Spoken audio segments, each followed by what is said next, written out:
YouTube, it's Brian Phillips. We've got the Dynam Meteor today, 70mm EDF. Really cool. We've got this equipped with the AR631 from Spectrum. We've got the NX8 here. And what we're gonna do is we're gonna go ahead and show you how this thing does. We'll get the AS3X active. Okay, so the AS3X is active. And then we also have this plane set up with nothing and safe for auto leveling. So we're gonna see how this goes. We'll go ahead and put it on the ground right now, do a little bit of taxiing, then we'll take off and hopefully have a great flight here for you before the rain sets in. We did set up takeoff flaps and landing flaps with flaperons there. Very easy process when you're using an AR631 or an AR637T. We have found them to be extremely, extremely user-friendly, but also takes a little bit of effort to get used to. Okay, so without further ado, no flaps for the first takeoff. Here we go. Full throttle. Nice roll. Whoa. That was weird. Got a lot of aileron roll. That's 50% throttle there. Looks good in the sky. Okay, quiet for the first pass here. Wow, it's super, super, super touchy on the roll rate. Okay, rudder is effective. It likes to roll the plane a lot. Feel like there's just a little bit of roll I gotta take out with the trim. Okay, a little bit more gains on the stabilizer. Oh yeah, she's feeling better. Feeling way better now. It's quiet. Yeah.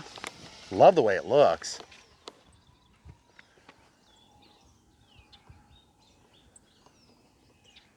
Okay, you wanna come up here?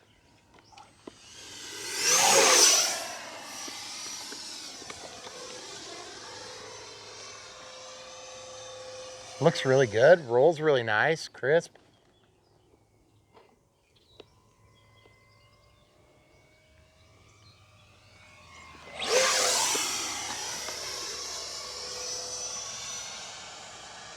So this plane has an IC5 going behind. You good? Yep. I just feel like it's a little bit touchy on the roll axis. I'm gonna go ahead and kick up to my top rates or my most expo. Oh, that helped a lot. Boy, the elevator doesn't give you much deflection there. Everything else feels excellent. Very good visibility. Lots of yaw control. We set up our rudder with a lot more output than it was supposed to have.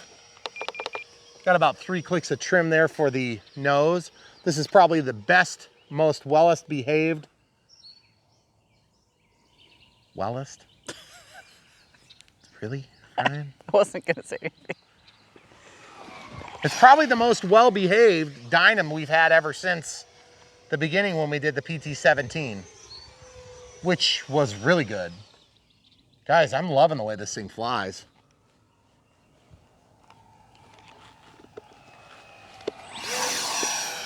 Feels super reliable, like super locked in.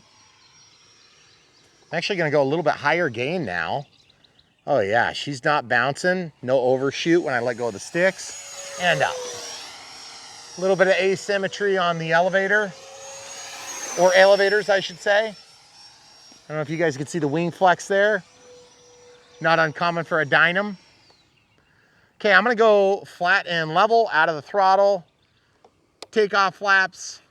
Ooh, not enough elevator correction. Let's see how this looks with both here. We're gonna come back around. Full landing flaps. Oh yeah, that is very weird. Okay, so we have like way downward. That's our timer. Okay, so I'm gonna try to land, I guess. Okay, gear coming out. That went really fast. Do you want me to stay? Yeah, you're good. Just stay where you are. Okay.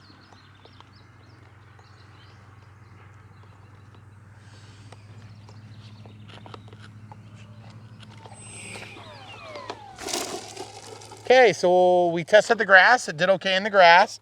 Throttle holds on. We got to test the voltage because we don't have any telemetry on the pack for this plane.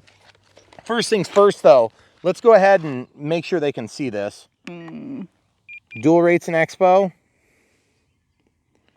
Yep. Dual rates in Expo. I'm going to go back to my middle setting. My ailerons, I need a lot more. Let's call it 25. What's the top setting? Let's go from 20 up to 35.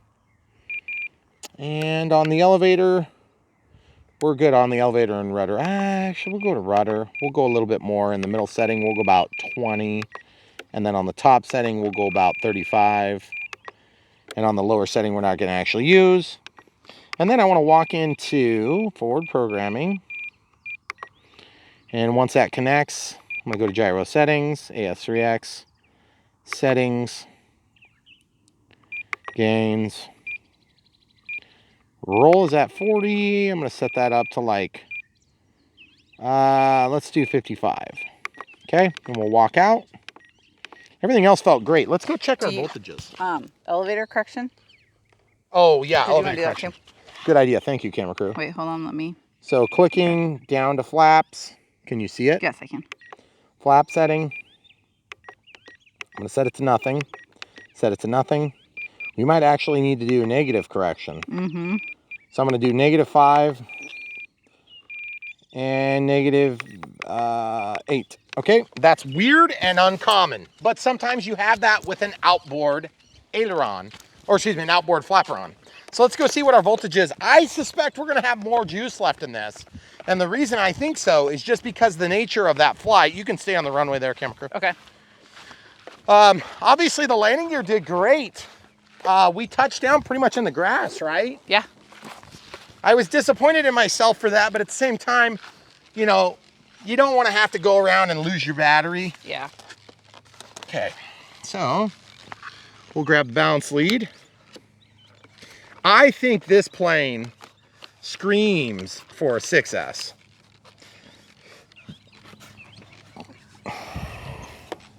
Which? Trade me. Okay. There we go.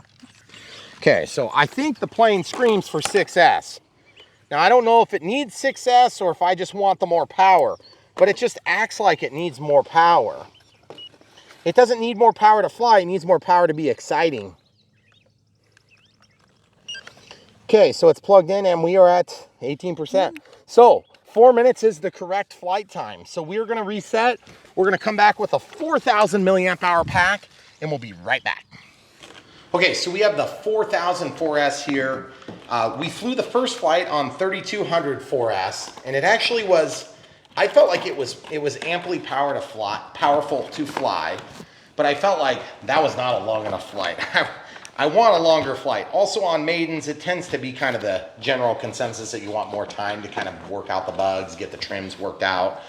So I don't, it's one of the worst parts of doing these reviews is that everybody watches you do a Maiden.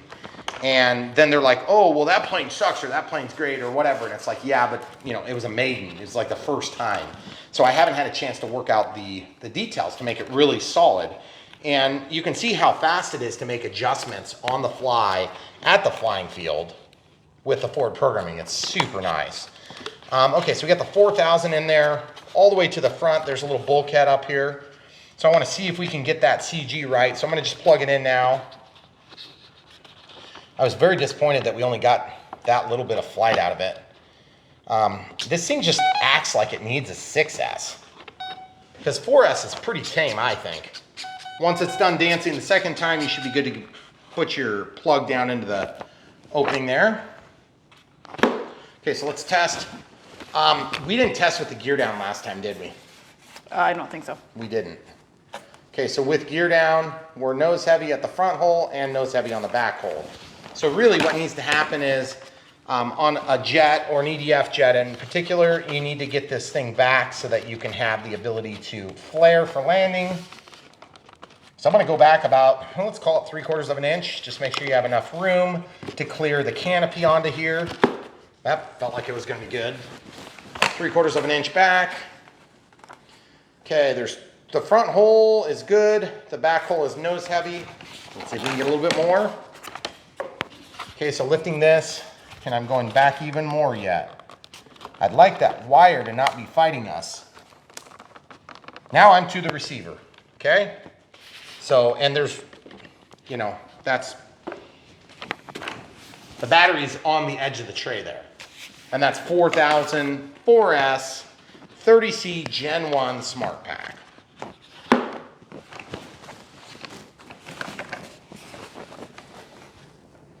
Tail heavy on the front, nose heavy on the back. I like that. That's good. That means we're in the middle. We're right where we need to be. So we're gonna pause, get reset outside, and come right back.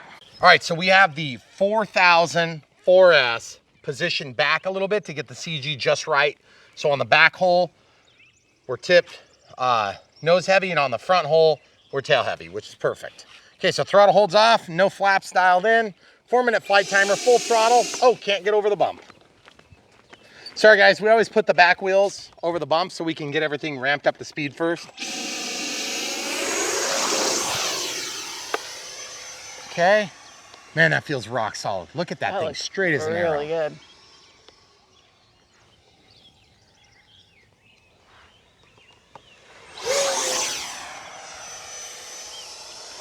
That was a pilot error, folks. Let's go about 10 steps forward, please. Perfect, right there. A little bit of rudder action. Man, this thing feels rock solid on rails right now. Love the way it's flying right now.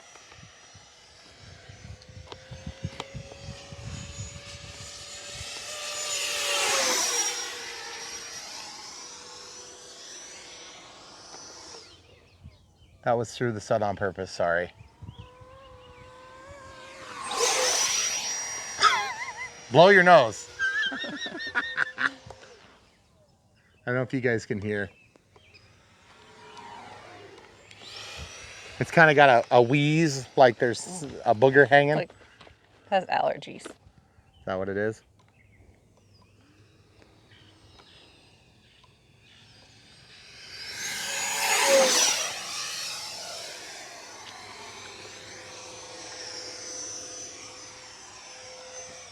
Okay, so we're gonna go flat and level here. 30% throttle. Take off flaps. Need a little bit more up correction and landing flaps. Okay, I don't know if that's gonna be of any assistance at all on this because I had to give it my full up elevator.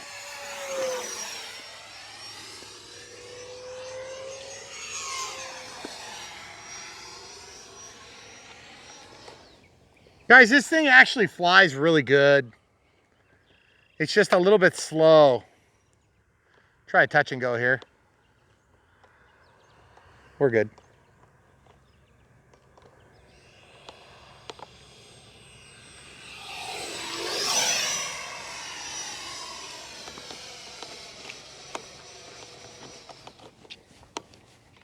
I'm gonna try a different approach this time. Okay. Minute 10 left on our 4. Oh, I never showed you safe. Okay, here's safe. Okay, limited bank angle, limited bank angle, limited up angle, limited down angle. Okay, we'll jank it around here. Okay, so just so you guys can see, okay, this is full safe. Not even looking. Okay, a little bit of roll. Okay, so out of safe. I do have the gear down right now. That's because I was trying to show safe. Man, love the clouds for today for filming. Kind of hard to see the difference between the top and the bottom. Mostly because this thing, the flaps are somewhat ineffective. I got to get way out there just to make it back. Sorry, camera crew. Going over the power lines in a straight line. Okay. I want to get into a flare, but I can't flare because it just goes up. 3, 2, 1. Okay, that was like a forever rollout. Let's try bringing it down. Is that rain? I think so. Oh, goodness gracious. Okay, here we go. Ow! Got me again.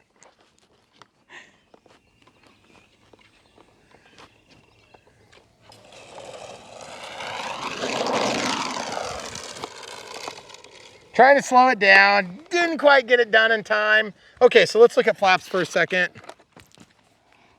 Click. Scroll down to flap system.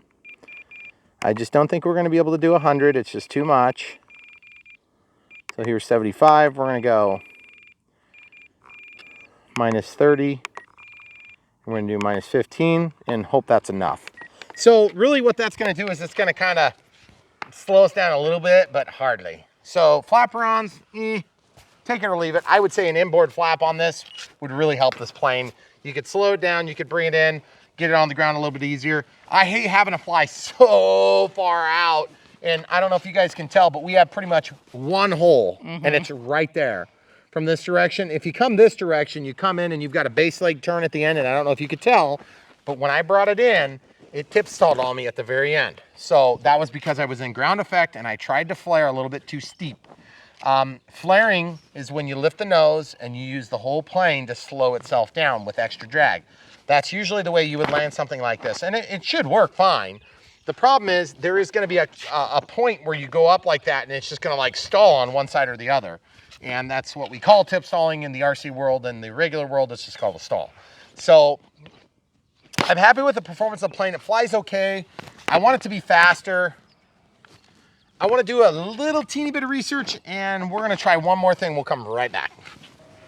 Am I? Yep, go. Okay. So YouTube, we've been doing our research on this plane and it is a 4S plane. So what we're going to do is we're just going to take this 3200 6S and just see how fast it catches on fire. Maybe we should have done this outside. Maybe a good point.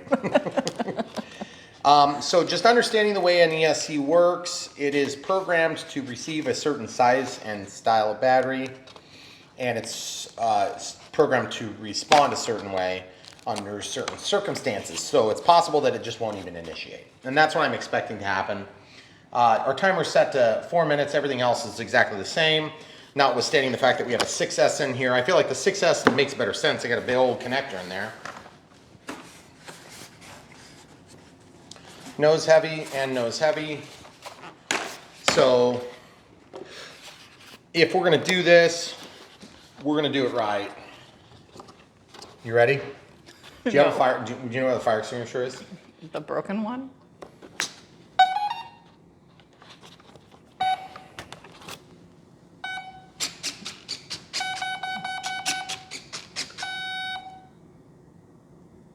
I couldn't tell if that actually beeped 6 times. The ESC may be ignorantly bliss. Ignorance is bliss to the ESC. Now, the next thing that's capable of catching it on fire is, now I'm gonna push that all the way back essentially to where it was before. So it's like on the tray, but just barely. Pretty sure this plane is not designed to fly on 6S, or other people would have figured it out by now. But I just don't care. So I'm gonna go ahead and fly it on 6S because I want you guys to have something to do on your whatever afternoon it is, morning, whatever day it is. And if it's watching me burn this thing up into a million pieces of ash, so be it. You're welcome. We are entertainers. Okay, so still a little bit nose heavy, whatever. Let's see if all the controls work. That's the important part. Elevator up, down, rudder left, right, roll left, right. Takeoff flaps, landing flaps, and we have more correction on the flaps. In fact, I'm gonna go even higher. Do you want me to come around there? I'm going minus 35 and minus 60, okay? So that's what we're doing there. I don't smell any burning yet, do you? Are you gonna... You want me to ramp it up here, or do you want to go out there and be disappointed on the runway? Well, it's cooler in here. Let's go be disappointed on the runway. Okay. All right, so 6S for you guys. We're gonna be very careful on the throttle at first. We'll get it up to a safe altitude if it flies, which it may not. It may burn up right there. And in worst case scenario, it burns up like right here and we end up crashing and blowing up into a million pieces, everybody dies. But I don't think that's gonna happen. I think we're gonna manage our throttle. We're gonna get up to altitude. We're gonna get around so that we can land it into the wind, and we're gonna give it full throttle and see if it burns up, okay? Whew, okay, here we go. Everything's ready. Okay. Okay, so it just chirped on us at about 70% throttle. Otherwise, it's flying just like it did before. A little bit more nose heavy, just barely, incidental. Man, that red pops right now with the sun. Yeah, it does. So cool. Okay, that's 75% throttle, way more zippy.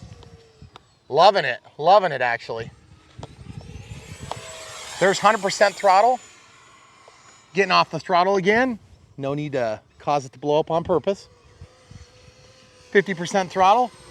You can hear it wheezing like an old man, just like it was before. Allergies have gotten worse. Okay, now let's try. Take off flaps. Landing flaps. Oh, yeah, baby. Yeah, baby. Okay, on success. Full throttle. And out of the throttle. Oh, man, look at this. Blow your nose, Meteor. Oh, yeah, baby. That's amazing. Lot better, isn't it? Yeah.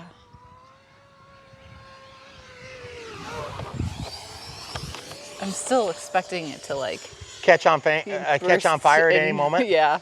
It's possible.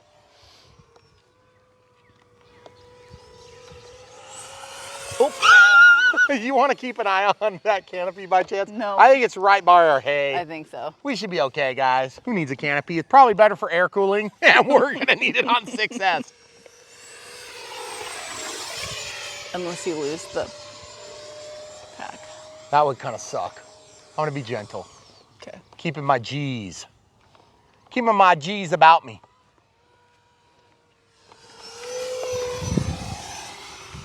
How about we land?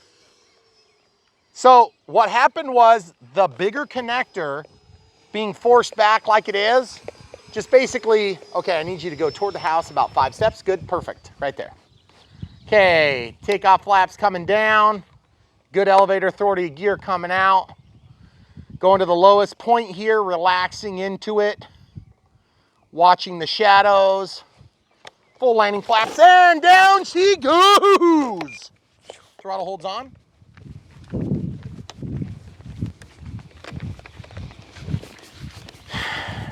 Man, good thing she has protection on.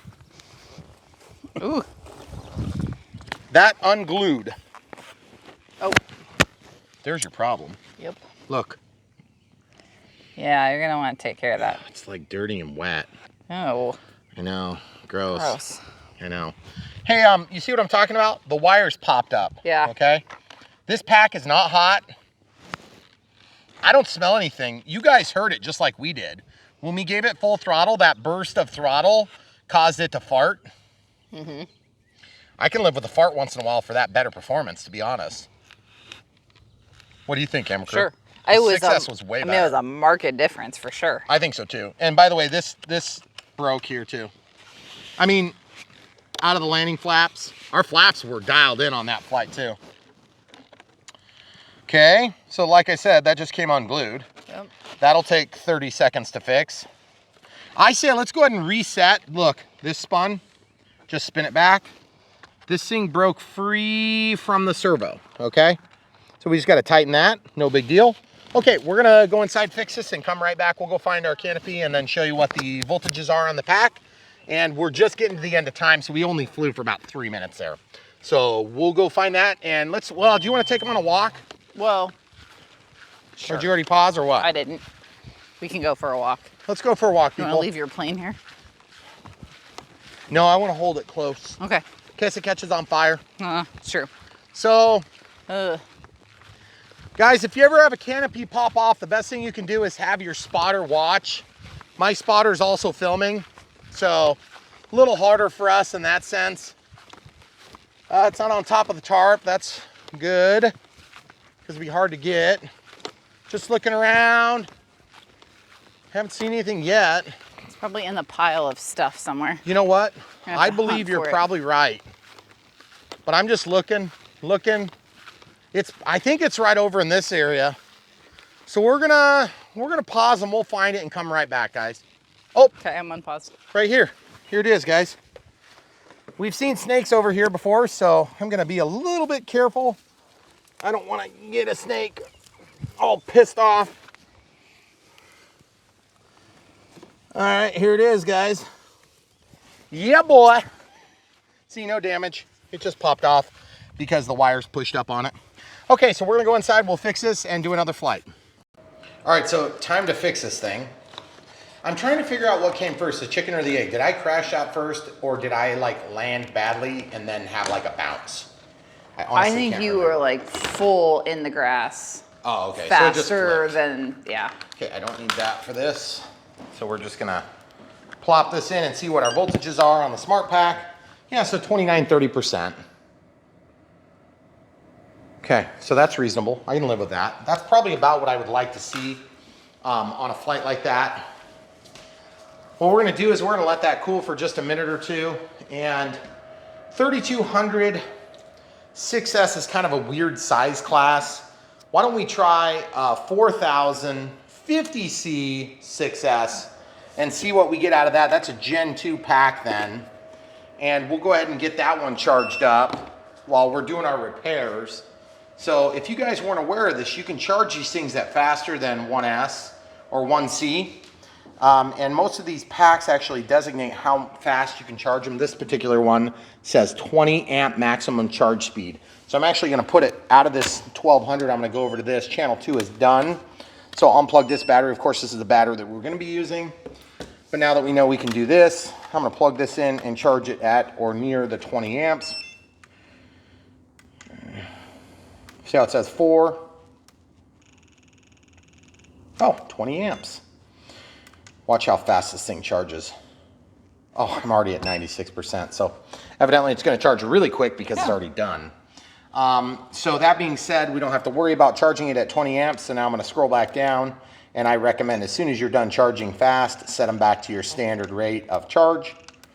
So this one's a 4000, so I'm gonna charge this at 4 amps under normal circumstances. So we're just gonna let that sit.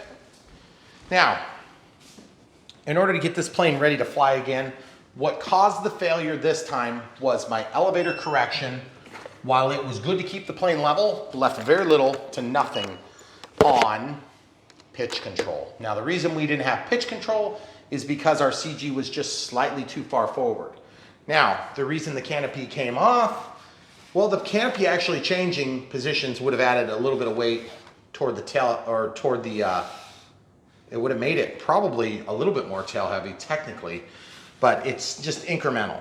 So really what I want to do is I want to have that battery, I want that battery to be pretty much into the receiver or possibly on top of the receiver. So it's back here and we can really get that thing to flare on landing, and then we can slow it down better. And if we could slow it down better, then we can avoid the damage from the crash. So we're gonna have a plane stand. We'll just walk through these repairs really quick. They're super simple. I would say the repairs on this one that was definitely my deal. That was my deal. It was not a Dynam issue. We've had a few Dynam issues on this Dynam, that's for sure. This was not one of them. When you go beyond the specs listed for a plane, expect to have some weird circumstances come up. So this came out. You can see how much glue was used. I think the like correct none? amount was not used, wouldn't you say? Well, there's like a teeny little bit over here. Okay. It's like, I think what we're gonna do is we're gonna use hot glue and we're gonna use China glue. And the reason we're doing both is for some immediate bond and a little bit longer lasting bond. The glue that we're really gonna get our bond from is the China glue. The interesting part is you don't typically wanna glue in this, you wanna glue in that. This is supposed to be glued in, not necessarily the retract. The retract is a removable, serviceable part. But it didn't break the wing, which is really cool. That doesn't often happen. it didn't actually break the And gear, this right? just twisted. Right. So they're both straight now. This one, we just have to tighten the screw and we'll be done and ready. Maybe we need to bend that just a little bit forward. We'll look at that next. Okay. So the reason we show you repairs is because we want you to not feel bad every time you crash, because, you know, just let's get real. You're gonna crash some once in a while. And the other thing too is, that's twofold. We want you to know how to fix stuff, because if you don't know how to fix stuff, you're gonna become discouraged extremely quick in this hobby. Because if you don't crash, you aren't flying. Now let's just be glad that they don't use that in full-scale aviation, because it'd be a lot more dangerous world. Also, if you have this thing spin on you, you can tighten the set screw is in here, but I kind of like the tightness right now because the tightness that it's set to is actually just enough that it allows it to spin in an accident, and then you don't have like destruction and damage everywhere. So I honestly kind of like that.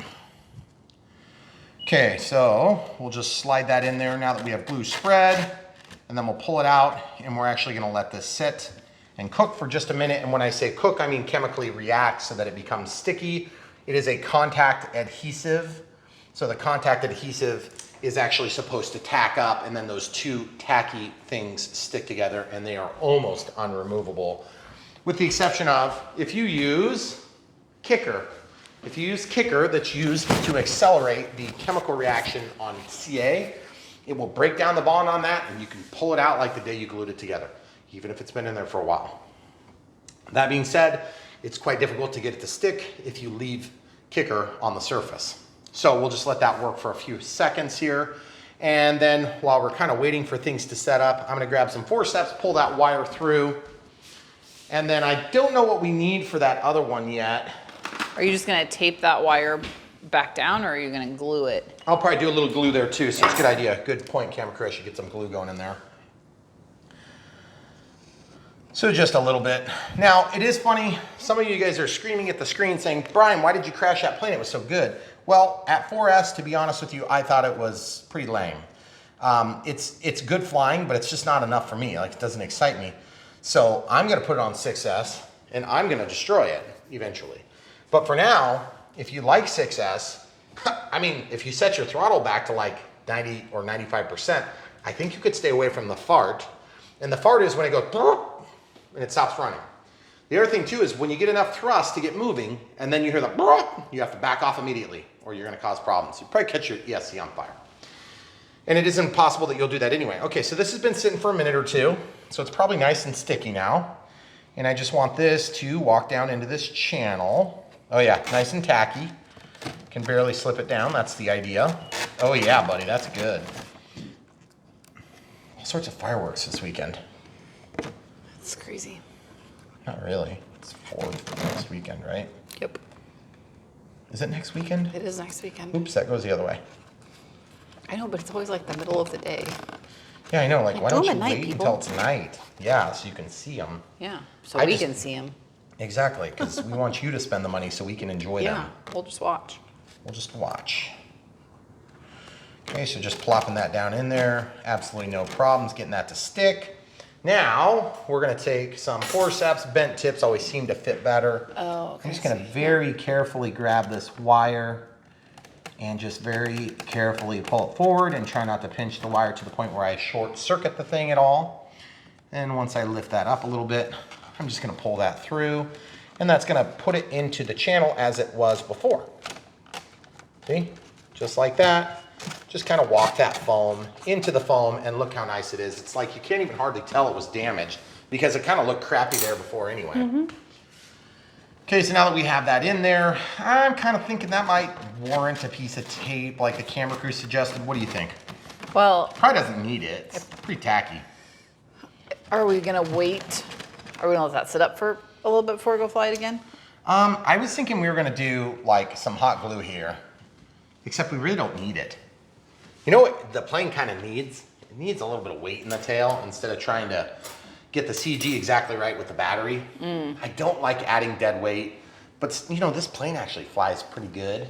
If we got the power right, it'd be kind of a superstar. What do you think? What do you think, camera crew? This is a I bigger don't pack. know. I'm torn. 4S, or excuse me, 6S, 50C. it's gonna discharge faster. I still feel like it's gonna just Destroy it? spontaneously combust at some point. Totally possible. I mean, it's a Dynam. It could happen anytime. Yeah, I mean, that's true. Fair. Fair So, point. all I'm There's saying no, is, there's no prop to come off if the whole fan comes out. if it comes out, it would be kind of hard to fit out because I think the thrust tube Yeah. is smaller and then the inlets are also smaller. I don't know. I mean, So let's pay attention to this for a second. Try to turn this. What was that? glue gun. Got it. Thank you for noticing that. Okay, so what I'm gonna do is I'm gonna take this and verify it's not broke off. It's not. Then I'm gonna hold this down here And that's gonna give me a little something to pull against. I need to kind of pull it at an angle because it's like this. I need to pull it forward. So the correct way is to totally disassemble everything, and I am never gonna do that. So at this point, I'm just gonna basically hang on like this. I wanna prevent breaking this whole thing. So I have to really kind of be careful the way I do this. Yeah, I know. Super gentle method. Okay, so that's good. Now we just gotta, this one here looks like it's bent in a little bit as well, so. They were kind of bent in a little bit to start with, They were to help with the dihedral. Yeah. Okay, so now I'm gonna flip the plane over. So that's all you had to do to the front? Nope, not done Oh, yet. okay. Show the people inside. I gotta line up the doohickey with the thingamabobber. Wait, I can't see the thingamabobber. Oh, shoot. I was hoping that would hold still. You can't be there and me be there at the same time. You're gonna have to pick an angle. See this? I'm backing that off and letting the wheel in. This is not centered. It'd be nice if it was, but it's not. See how that's not centered? I can't even really do that until I plug in the battery, which at this point, I would say we're pretty much ready to plug in the battery anyway. Let's not forget to do that. So let's look at this together. Camera crew and people, other people. Oh, look, we broke the bulkhead off. Okay, no big deal. I don't care. Didn't hurt anything. It's actually better for us this way because then I can get the battery back further without too much trouble. Okay, so that's where it needs to be. I just wonder if we need to maybe think about putting this wire here to help protect the antenna wire from breaking free. It's kind of like, you know, there's certain people that watch this channel and they're like, they just want to see us fly. You may not want to see sausage made. This could be one of the times. Sorry, I can't. That's too hard on my back. I got to do it from here. So we'll try it like this. Okay, so we got the 6S 4000 Gen 2 pack here. What did we do? Oops, sorry. What did we do the first time? The 3200. Okay. 3200. Okay, so I have this basically to where it's riding up on top of that battery or on top of the receiver. Now, we've talked about doing this on previous planes. We never actually ultimately have done it yet. So what I'm gonna do is I'm gonna take, this is a little bit scary because hot glue will melt with temperature, obviously. But I want to take and do a strip of hot glue all the way around the button. Okay, now why are we doing that, camera crew? So that you can't push the button with the battery. So that it is improbable to make that button, you know, get pressed, right? You could still press it with your finger, but there's just material on all three sides that precludes your finger from making contact down there.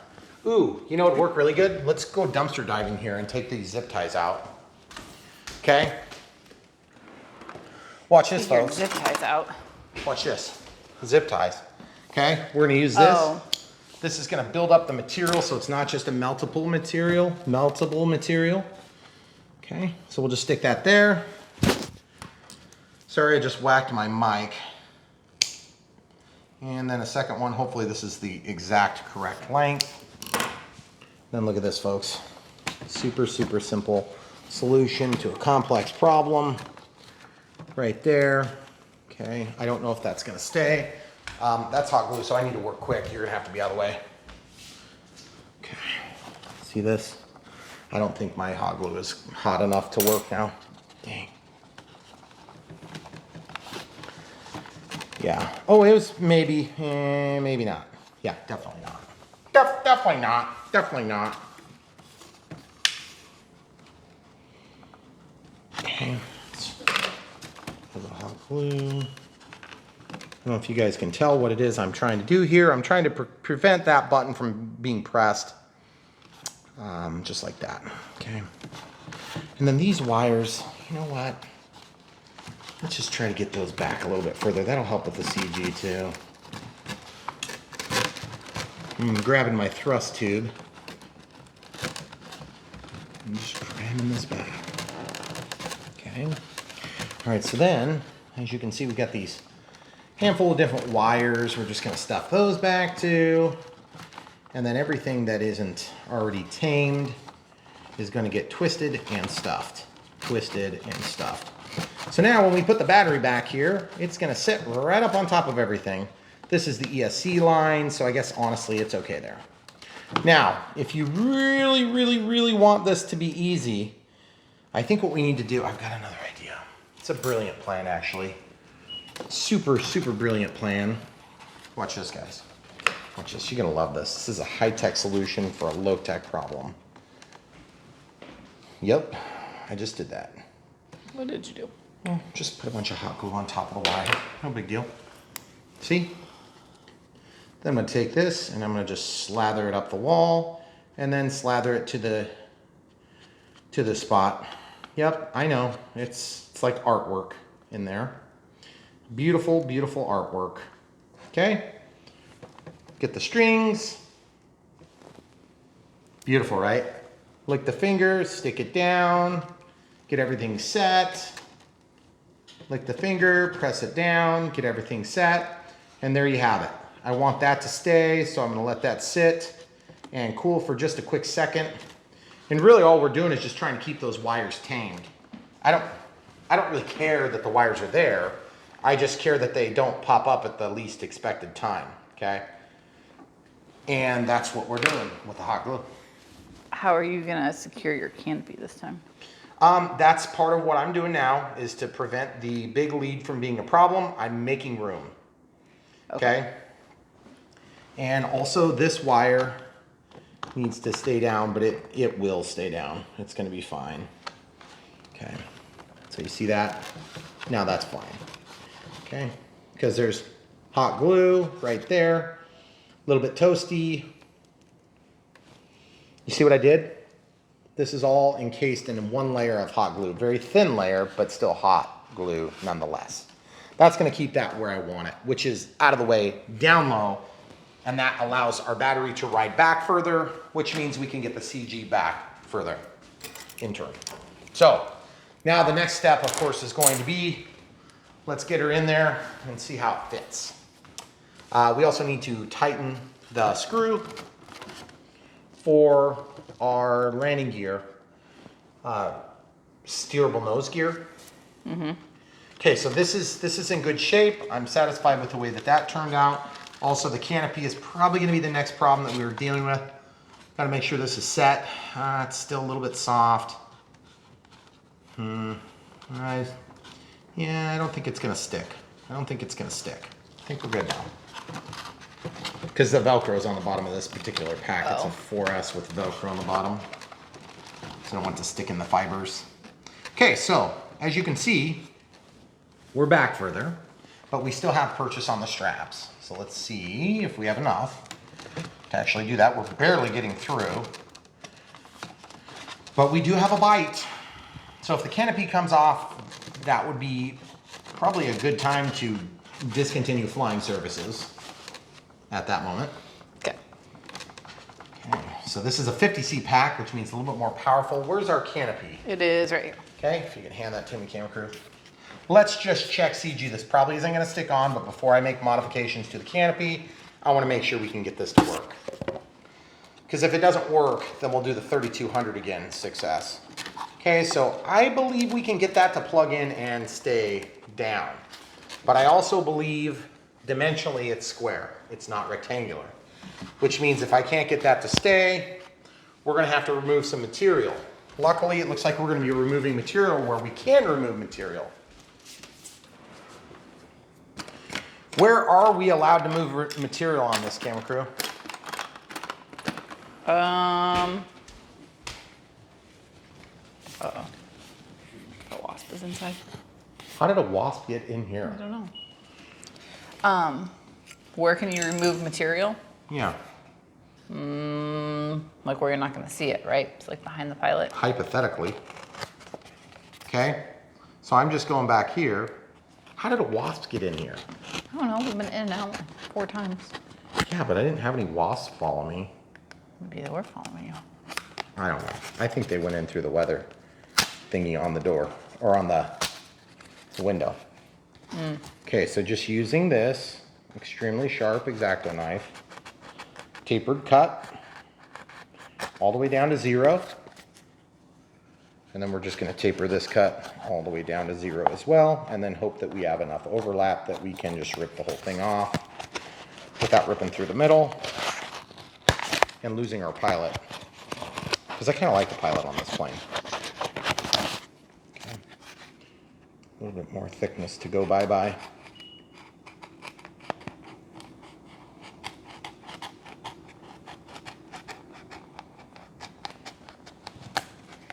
Okay. This also works really nice if you can do this with a hot knife,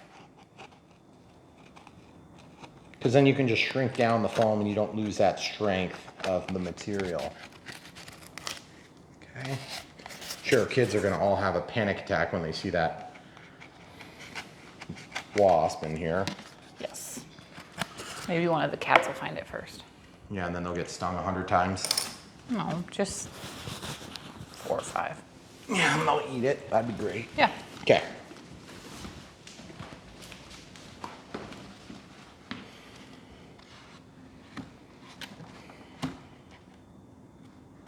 I have a really hard time seeing that hold. I mean, it feels like it's good, but I also feel like we're bumping a little bit here. So let's just take a little bit more out, because what do we have to lose? We're already running it on 6S. It could burst into flames at any time. How about I carve and you get the wasp? Okay. Okay, so we have this pocket here cleared out. As you can see, we didn't make it all the way through, but we got an extra, finger depth. So that's a pretty good amount of depth additional. And that's gonna clear us totally. So I feel good purchase on the magnet. And Sounds a lot better. yeah, it's on there. I mean, I'm honestly not 100% sold on this whole attachment mechanism, because it's just not as much as you would think to have on a faster plane. Yeah. But on 4S, it might be okay. So we're gonna go for a little extra security, and the security is gonna come in the form of tape. Excuse me. The tape is gonna be taped here, and we're gonna make a hinge point. Oh, okay. The hinge point's gonna be on the top, and it's gonna be annoying. So I wanna make sure I do it right, okay? Because if it's gonna be annoying, I at least want it to work, okay? So we're gonna start by taping the inside here, getting good purchase, all the way down and under, and then pushing it on nice and solid. Then I'm gonna take this and I'm going to tape it here at the face where the two mesh up, okay? Now you'll notice I didn't put it anywhere where there's paint yet, but we will be doing that shortly, okay? As you can see, we have that right where it's gonna hold. Now that that's taped, we're gonna tape the other side, and we're gonna go pretty much all the way up onto the plastic, and then all the way down. Now this is a part that's gonna rip off paint if you do it wrong. So you wanna make sure you get it right. Okay, all the way, all the way, all the way. It's gonna exaggerate any of your mistakes on the canopy. Okay, now if we look, you can see we have kind of a, see how it's wanting to pull that off? You know? Can you, Now I can tape this way. yeah. So this is gonna be a big piece of tape. Do you see that? Yep. It's actually kind of hard to see because it's clear. Look what's going down. See this? Now remember, we're all about strength here, not beauty. Okay, so now when you lift this, you got a hinge point. And that is our problem right there, because I tried to wrap onto the nose of that. If I can just cut this here, it'll fix that problem. Okay. See, now it sits down. Now we're gonna get a good hinge point. Again, this is a Dynam. It's a Dynam Fantastico. Actually, it's a Dynam Meteor. Oh, that's true. Okay. So now I have a tail from which to grab the canopy and then lift it. Okay. Not perfect, but it'll work. And in fact, I'm gonna go just a little bit, one more step further. This is gonna require the X-Acto knife, and I'm gonna really get this thing held down good. Okay, so that's taped down. Now we just take the X-Acto knife and trace all but the points we'd like to keep attached, which is going to be there. And then going away from where our tape was, our initial piece that we want to keep. You could use fiber reinforced tape for this too. It'd work really good. Except it'd be ugly as sin, but it would work really good. Hey. See? Looks better than It's it did the when we best started, right? design. Oh, never mind. We came up with that. What do you think? Should we do more? I could do a longer piece and then double it up again. I mean, you could. Yeah, let's If it do all bursts into I mean, it's a flames. pretty fast plane. Could catch on fire at any time, so sort of don't want to waste too much more time on it in the event that that happens. It's a lot of tape. I know. That you're it's a wasting. A lot of tape. It's like 4.5 cents that you just put on that plane. Well, that's true. And if you really want this to be as beautiful and perfect as ours, you'll have to really take your time. Okay? But as you can see, it works. If this were to lift, it's got nowhere to go unless it rips the nose of the plane off, which would be somewhat unlikely, Yeah, comical. but possible. Okay, so now the next step is we got to fix the landing gear. So now that we have this, we can plug it in. We're going to tighten that screw, and we should be good to go for another takeoff. Okay, throttle hold is on. Everything is centered. Is that Have a we Phillips? Yes, Phillips. tested the CG with this battery now that you moved it back, or not yet? I can't remember. No, that's a good point. Let's do Okay. that. I want to get it back. Right. Okay, nose heavy at the back hole, and on the front hole still nose heavy. So the reason we want to get it back further is so that we have pitch sensitivity actually. We want it to be more sensitive on the pitch axis. So let's look at this. But is there anywhere to go? Oh yeah, there actually is, believe it or not. It's just going to do wonders for our straps. Okay. So I would say let's plug it in. Okay. Oop, want to get it level. Waiting, waiting, waiting. There we go. Now it initiates, which is good and to be expected. Okay, we got a little bit of toe in on the mains. That's good. I can live with that. Now this can actually be stuffed down into this spot here. If I can just get the angle right. I don't know if I can actually. It's a little bit challenging. It's kind of a tight squeeze. Yes. Let's try doing this. Super convenient. Oh man. Yeah, I know. That's not nice to the plug. No. Okay, but- now that it's back there, now I can go back a little bit further. Remember, that's a heavy battery, so you're going to shift everything back quite a bit when you move. Okay, so now that we have it on, we can also fix the nose gear. So I'm just need to pull this gear by spinning it left and right, and then realign this with the other hand, and then just line it up straight. Show the people on the bottom what I'm doing. Just grabbing that and twisting it. Now look what happens as I twist it. The corresponding rod is through this hole. I'm going to tighten this, the keeper. It's going to hold it in place. Now it doesn't move. So now when we steer the steerable nose gear, it moves. Everything is working. Take off flaps. Everything is good to go. And now at this point, we check the CG with the gear down.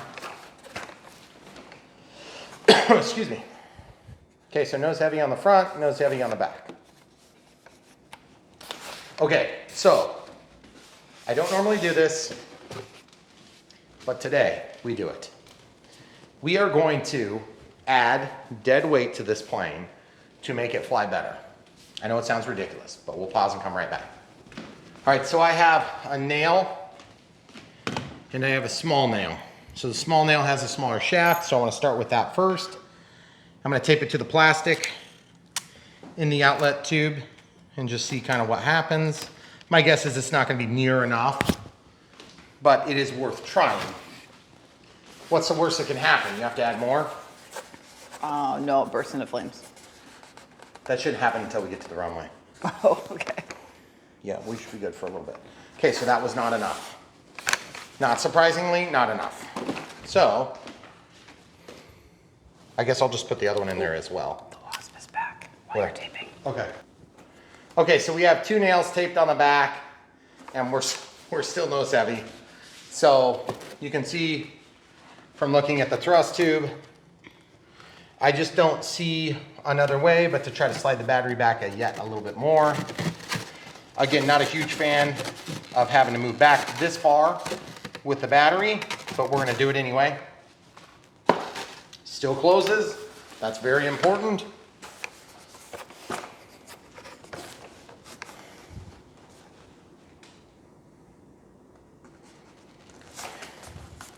Still not there. So we're gonna add more weight, we'll come right back.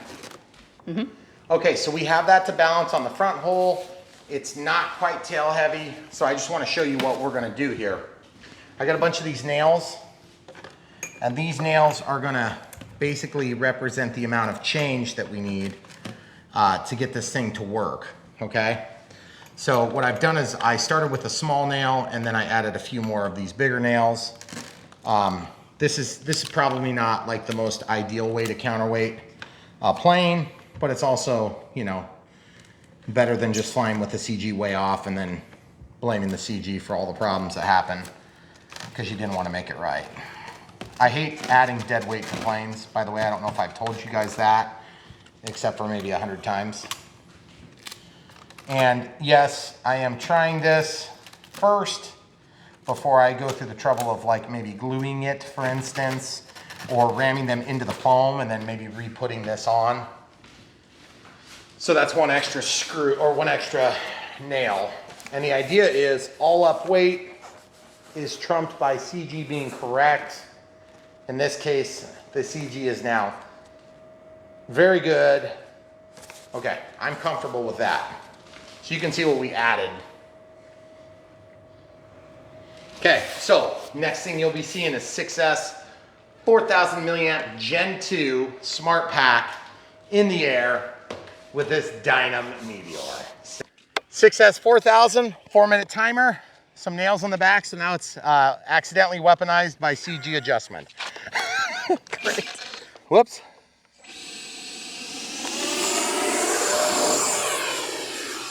Okay, so you heard the fart. It's all part of the show. Beautiful balance. Absolutely no problems. I want you guys to hear the beautiful sound and not my beautiful voice. Okay, you good? Duck if you see any nails come out. Okay. Now it's 50% throttle. Absolutely no problems there. You guys may remember we just got done fixing this plane. You've probably already forgotten. The 6S just makes it feel so much more capable. I love that I'm at 50% throttle here.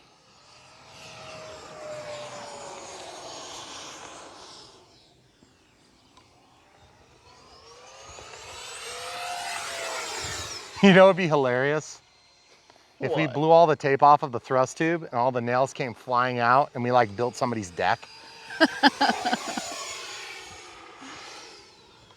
Hey neighbor, you need some help? Did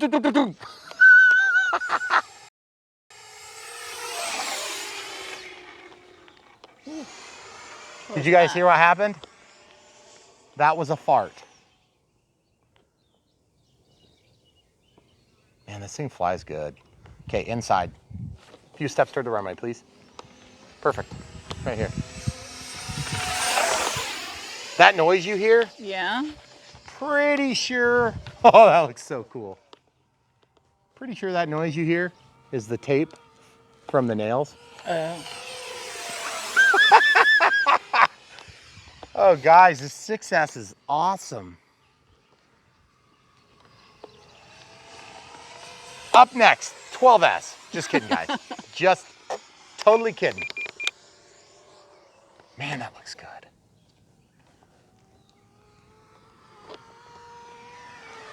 Blow your nose, Meteor. Been telling you all day. Okay, take off flaps. Still controllable, absolutely no problems. And landing flaps, absolutely no problems. Still remotely controllable. Good roll authority still, surprisingly. A little bit of rudder. What is that? It's the Is that tape. the tape still? It's gotta be the tape. Gosh, it's making me nervous. Why?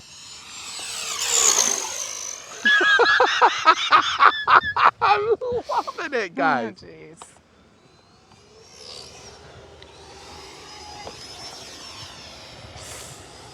Did you think I was gonna lose it? I don't.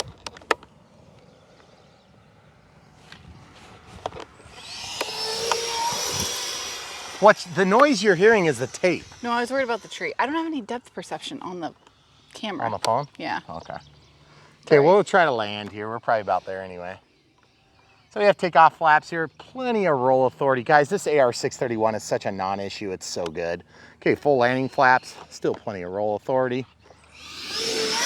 Terrible landing approach. We're gonna try again. I need you to trade me sides.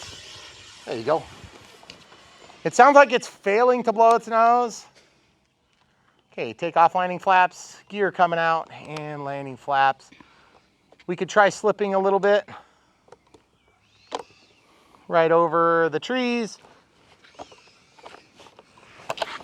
Oh yeah, guys. Hey, there you go. Janking it back and forth, baby. Woo! Woo! Woo! We are on the runway. Sort of. Mostly. Okay, guys, we're gonna pause and go get it. Okay. I'm zoomed, so I'll pause in just a moment while you're walking. Okay. Okay, so our timer went off when I was walking down here. Yep. I don't see anything. Thought I saw something coming down. Must have been grass. Really? Yeah. How's our nails? How many were in there? I don't know. A bunch. There's only like 5. Are there more than that? That's right. Oh, okay. Yeah, that's right, guys. Okay, 6S, you've seen it. It'll do it. Honestly, I would say that if you can manage your throttle wisely, this thing will do 6S. I haven't smelled any burning yet. So surprisingly well performed on 6S. I mean, definitely on 5S. I don't know who has 5S packs in that size class, but here's my only drawback on this. 4S, it'll do it all day long until it breaks because it's a Dynam. But here's the thing, on 6S, it does pretty good. I'm surprised how well it does on the stock ESC. If you got yourself basically some lead weights and made up your CG so that you had this thing sized up for a 6S, I think you're gonna be totally happy. I mean, it was just take a little bit out here, take a little bit out there, and the thing is great. Put the canopy so it's hinged so you don't lose it in mid-flight. This plane is actually quite awesome. But that being said, it was a huge pain to put together, and really, I don't think we can overstate the fact that putting planes together should not be that big of a pain in the butt. That being said, if you don't mind a huge pain in the butt building it, and you don't mind a little bit of effort testing R&D and QA, then this plane is for you. I mean, really, it's that, or you can spend a couple $100 more, you get something different that's a little bit higher quality, but you are gonna spend a couple $100 more to get into this class of plane. That being said, you're gonna have a better experience, but it's a couple $100 more. Some of you guys may not have that in the budget for each plane that you buy. At this point, I really like the way this plane looks too. The landing gear are actually not bad. I was really surprised how well they held up to some of our rough landings. And you can see it from the video. Putting them back together wasn't a big deal. That definitely wasn't the plane's fault. I think getting the CG is critical on this. If you want to be able to flare, it's going to help a lot. If you had a longer runway, you'd be totally fine. But even just janking it back and forth, that'll get you stopped pretty quick. If you had thrust reverse, if you had an avian ESC that costs as much as the plane, you could get that. You could put it in here and you could thrust reverse, and this thing would basically take care of itself. You could turn on the thrust reverse and stop on the runway, no problem. But really, honestly, what does this plane need that it doesn't have? Inboard flaps. It would have been super easy to add, probably easier than flaperons. It would have been 2 extra servos. There'd have been extra wires up in this bundle, which would have been a mess. But honestly, the inboard flaps would help this plane a ton because you could slow it down on approach. You can bring it in, land it, no problem. Also, you can put them behind the CG, which is going to help keep your CG good when you put a 6S pack in here. So all in all, plane's a good plane. I like it, surprisingly good for a Dynam. Terrible build experience as per usual. But in terms of flight performance, very good, spot on. I really like the flight performance. Even on the 4S, we did 4,000 4S. We did 3,200 4S. We did 6,000, 3,200 6S and 4,000 6S. I feel like 4 minutes is your flight time. Run it any more than that, you're risking running out of battery. This thing is not efficient, so you need to be careful about your timer. If you are gonna run an AR637, you can get the pack telemetry. But just keep in mind, you don't have much room to work with on the ESC line on this ESC. So just keep that in mind. If you go up to the AV and ESC with the 631, you'll get your full pack voltage and you're gonna get your telemetry on each of the cells, as well as reverse thrust can be turned on. So a couple things to consider.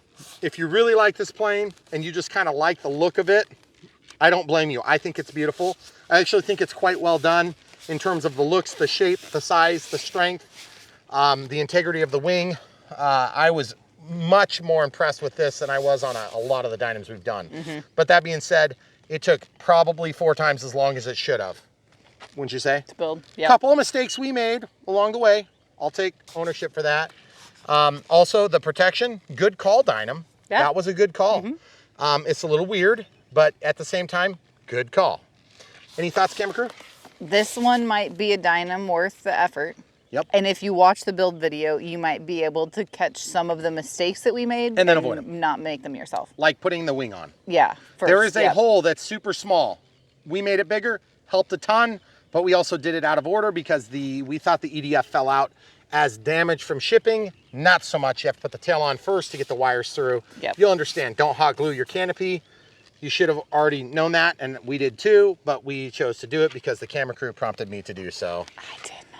She did. She tricked me. No such thing. But that's okay, guys.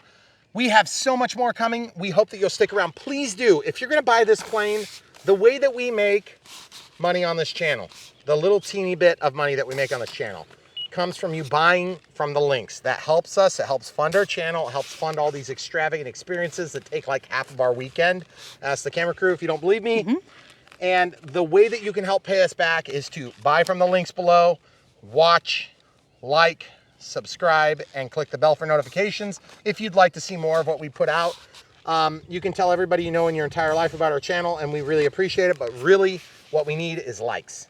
5%. Guys, we appreciate you. 100,000 and going strong. More to come. Please stay tuned. Buy from the links. We appreciate you. Come back for more. Stay tuned for the build, radio setup, unbox, all that good jazz coming right now. YouTube is broad, fellas. We got another box to do. What does that say? That was the wrong tape on it. I Okay. hope. This plane is the most amazing plane we've ever done since the last one. We hope it's really good, but we are tempering our excitement. Sure. That. Okay, so this is another Dynam. We're really hopeful that this is going to be amazing. Goodness. This is the Meteor EDF RC Jet. So we're gonna see how this goes. This is V3, meaning it's the 3rd try at success.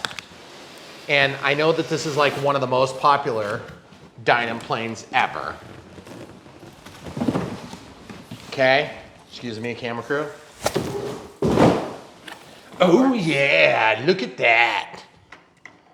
Okay, so we're gonna continue onward, por favor. I don't know if this is a plug-and-play, a bind-and-play, or a smart ready to fly. Those are the 3 finish levels you can get them in. I'm assuming this is gonna be a plug-and-play.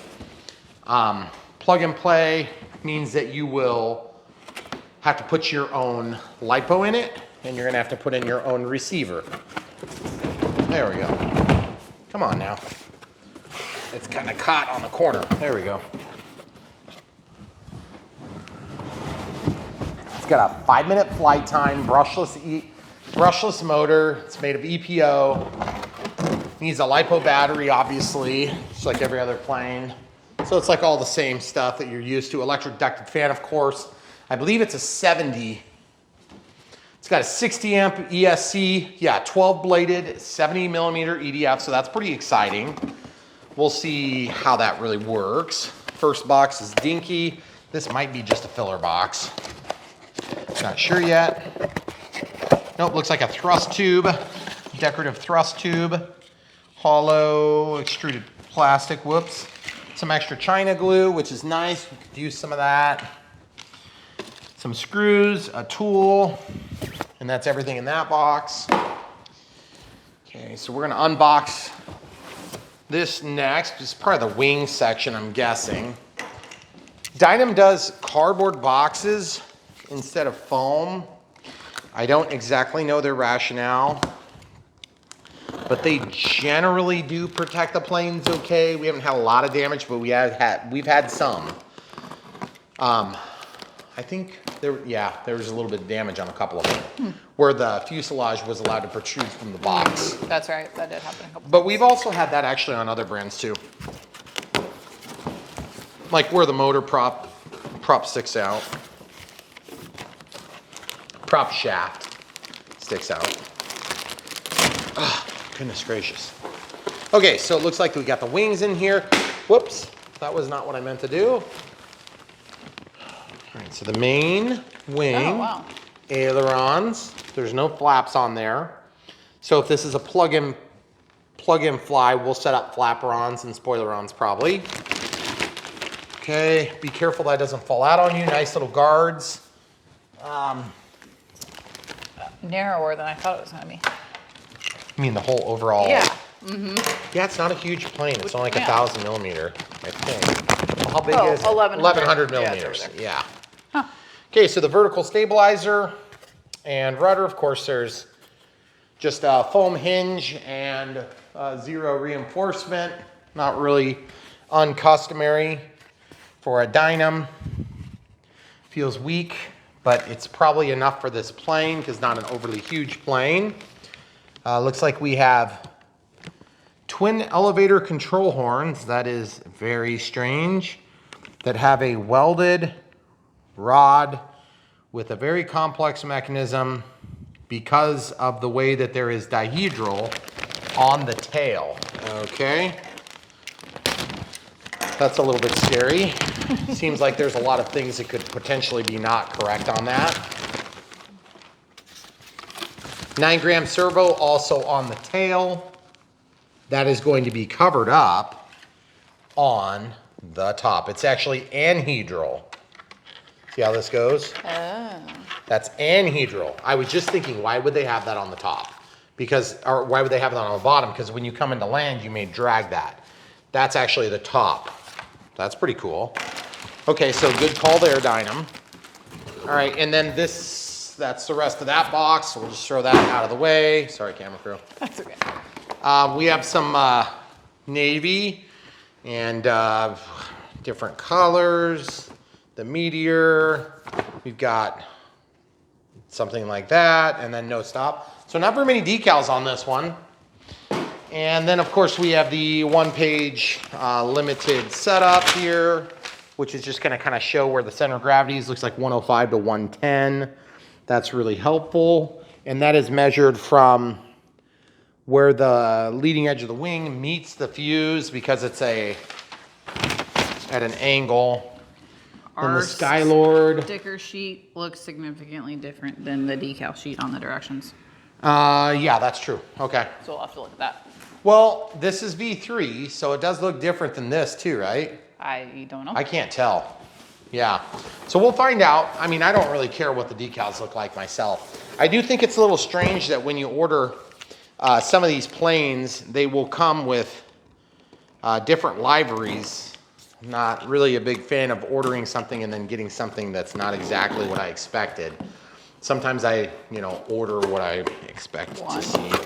But there again, we're in a unique circumstance with our arrangements on these, dealing with these companies. Oh, let's lay this stuff to the side. That's the back of the thrust tube, by the way, which is kind of cool. Oh, interesting. Yes, let's open the main wing. We never did actually open that, so kind of huge. These bags are just gigantic. Very thick, high mil plastic, which I think is a good thing. It does generally protect things. Got the regular Dynam retracts. Feels like they're in there pretty sturdy, but there again, these things bend real easy, so you gotta be careful. I like the flat blue. Good servo pockets. Wires are in there really neat. Good glue job. Thick wing. Not very sturdy there. That's okay though. It looks like that came out, so that's, is that even glued? What the heck? It's not even glued. Are you kidding me? Look at that. That carbon fiber's not even glued. Okay, so I guess we're gonna glue that. That is rather strange. What other reinforcements do we have here? Looks like there is a wing spar in there on either side that goes right here. See? Right there on both sides. We're on the middle hole for the aileron control. So if we need more deployment or less, we can use that to help produce a little bit more output if we want to have a higher roll rate, or if we want to have some more deflection for flap runs. Okay, so we have a bag of canopy and pilot, which is one of their more standard looking pilots. That's pretty cool. This came with CA and a couple of extension cords that go into the head of this poor pilot. I'm not sure what the heck that's all about. Maybe it just happens to be going in that hole. I'm not sure. Let's cut this open and find out, because now I'm quite curious about that. Canopy has some loose specks of paint on it, so you'll want to get those cleaned off. There's a bit of a fold in mine. That's not good, but it's definitely manageable. Paint job is very sloppy, but I don't think it's going to be a big deal. I can definitely tolerate that. Okay, we've got the CA in this tube. These little tubes are super nice because when they're gone, you can take the back off and refill them, which I actually really like. We've been using Dynam glue for months. Yeah.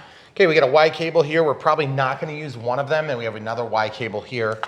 One of them we're not going to use, more than likely because of the way we're going to set up the receiver. This is the fuse, and it looks like the EDF is not installed, or it's broken out. Don't know for sure which one it is. So that is quite strange and disappointing all at the same time. Look where the wire is for this. That seems a little suspect. Typical Dynam maneuver. Like, just make sure it's in the bag, and then you're good to close it up. Let's pull this thing out. Is there any other brand that would tolerate having an EDF out? That's not the first time that's happened. Didn't we have the last EDF? Didn't we have an EDF that was out for Dynam? You remember? Yeah. I don't know, maybe it's supposed to be like that. It just seems like rather strange that you would have an EDF that's not actually mounted, because that's going to allow it to break. That's a really nice EDF though. Skylord ESC, really easy to get to. Beautiful fan, love it. I'm just like, as usual, super annoyed that I have to do this step. It's just some of those little things that it's like. Really? Like seriously, you couldn't have got the EDF in there? Or put the canopy on. Yeah, well, the canopy part's not a big deal if that's the way it's supposed to be. Okay, know, empty but- box. And then we have another big empty box. Now, one thing I can say about Dynams, you end up with some nice cardboard boxes. Always trying to good. find the bright side. It's the redeeming quality. It's like the planes, not so much, but the But boxes those cardboard are boxes great. are really nice. So I want to get the plane stand. This is interesting, to Is say that the least. supposed to be like that? Or is Yes, it? it's a protective cover for the nose, and it's quite strong, and I actually really like that. But it's also sort of strange that it's needed. It's a little. Little protection-y looking, Yes. or what's the deal? What's, Yes, that. Oh, is that what you're thinking? Couldn't think of a nice way to say it. I thought it was kind of interesting myself. Okay, so we're gonna lay this down. Let's get started by fixing the things Are that. we just jumping straight in here? Okay, so the Skylord ESC has 3 wires coming off of it. And I want those connectors to be tucked down in here. Okay, so 1, 2, and 3. Now this not being a super scale plane, I'm not super worried about, you know, like an afterburner or anything like that. But if you were into having an afterburner, it wouldn't even mind that this thing wasn't mounted because you'd be taking this thing out anyway. Okay, so that's just a pressure fit right there, I believe, which I still think is bizarro, but it is what it is. Maybe that's just supposed to be a pressure fit, hon. Really? I don't understand why it wouldn't be glued, but I think it's totally plausible given our past experience with Dynam. That would just be sandwiched between the wing and that. Totally possible. Okay, so normally I would want to start with the canopy, but in order to get these wires through, there's 2 gear wires and 2 aileron wires. If you're going to do ailerons in the standard configuration, you're going to be using a Y cable on both of these. I want those to go through this little tiny hole, I believe, right? Yeah. I think so. That's where they need to go. But you know what? I may need some extensions to get those through. So what I'm going to do is I'm going to get some extensions. And well, actually for the gear, it's super easy. So we'll do brown to black and white to orange. And that's going to take care of this. Okay. Can you just use the other Y cable to pull them through and then unplug them? Well, you probably could, but I think I have some extension cords that I just got from another plane that we didn't end up using. Hey, are they the ones over there on the post? Nope, Okay. they're not. So I've been just keeping millions of extension cords. This one's for an AS3X bind plug. Yeah, these are both Y cables as well.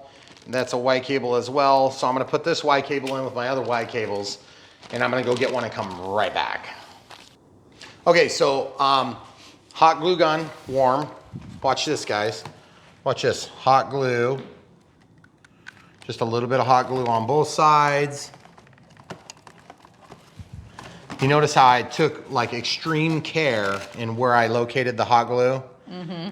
And then I'm gonna just do a little bit more hot glue there, and just a little bit more hot glue there, and a little bit more hot glue there, and a little bit more hot glue there. And that's all she wrote. That's literally all. I'm gonna lick my finger and spread it out, lick my finger and spread it out. Always lick first. Okay? Now I'm gonna take this connector here, and I'm gonna just go a little hot glue, okay? So that keeps those from undoing. Let it cool for a second, spread it. Let it cool for a second, spread it. Done. Okay, now ailerons, I pulled these out of a plane the other day. I can't say what it is because it's an early release. Oh, Remember? That one. Oh. I'm gonna glue these on here too. So one aileron's gonna get one aileron's gonna get the other. And if we change our mind, then we'll have to disassemble. Okay, so make sure the brown lines up with the brown. Brown lines up to brown, brown lines up to black, black. Okay, good. So double check, triple check. Now is the time to check. Don't check later because that means you're disassembling your plane to check. Lick your finger, spread it. Lick your finger, spread it. Yes, I know that's a lot of licking and spreading. Weren't expecting that in this video, I realize, but you get more than you bargained for at Brian Phillips RC. Okay, so now that the hot glue has set up on this, flip it over. Okay, that comes out good. We're gonna wanna do a tape joint on the back so we can easily pull that off. And we're just gonna go like, woo, woo! Throw your guy around over there. This is a ambiguous creature. Stick it down. Well, I mean, it's a person. Like, what are they doing? It's like a kid flying. Hey, mommy, look at me. I'm flying the airplane. Oh, no, here it goes. Okay. And we're just not gonna overthink this model. We're just gonna stick it together. Oh, thank you. I have to work quick. Seriously. That's kind of a lot of hot glue. Looks great. No, I know, but it's gonna be like a miracle if I get this thing stuck on before all that hot glue is stuck. Okay. It's probably one of the nicest canopy installs I've ever done in my It life. doesn't look any worse than any other one Except that we've it's done. melting the plastic. Look over here. Oh. Oops. Here, do we show them from this side? Not until it's totally done and screwed up permanently. Oh, okay. Just holding it in place. Okay, so now we've all learned not to do that. Beautiful lines. I'm See how sure it that's shrunk? authentic. See how it shrunk? Yes. Camera crew. I didn't tell you to do it. Yes, you did. You did tell me to do it.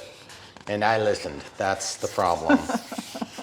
Jeez. That melted so easy. Are you kidding really me? did. Okay, so obviously we know what not to do, but that guy looks perfectly happy in there anyway. Flying through the air, no one will know. Except I filmed it. Shh, don't tell them. Okay, so I'm gonna take this little twisty tie off. They use these gold twisty ties. And you remember how I got all those extension cords? Uh-huh. There was a Y cable for the landing gear. Why? Why? Why, Dynam? Why? That's where they're supposed to plug in. Okay, I guess we're gonna pass the wire through first. Okay, this comes with an EC5. What does this fly on, 6S? Look over there. It doesn't say, does it? Yeah, right here. 14. That's 14.8. That's not 6S, that's 4S. No, 4S. What size? 2600, 25C.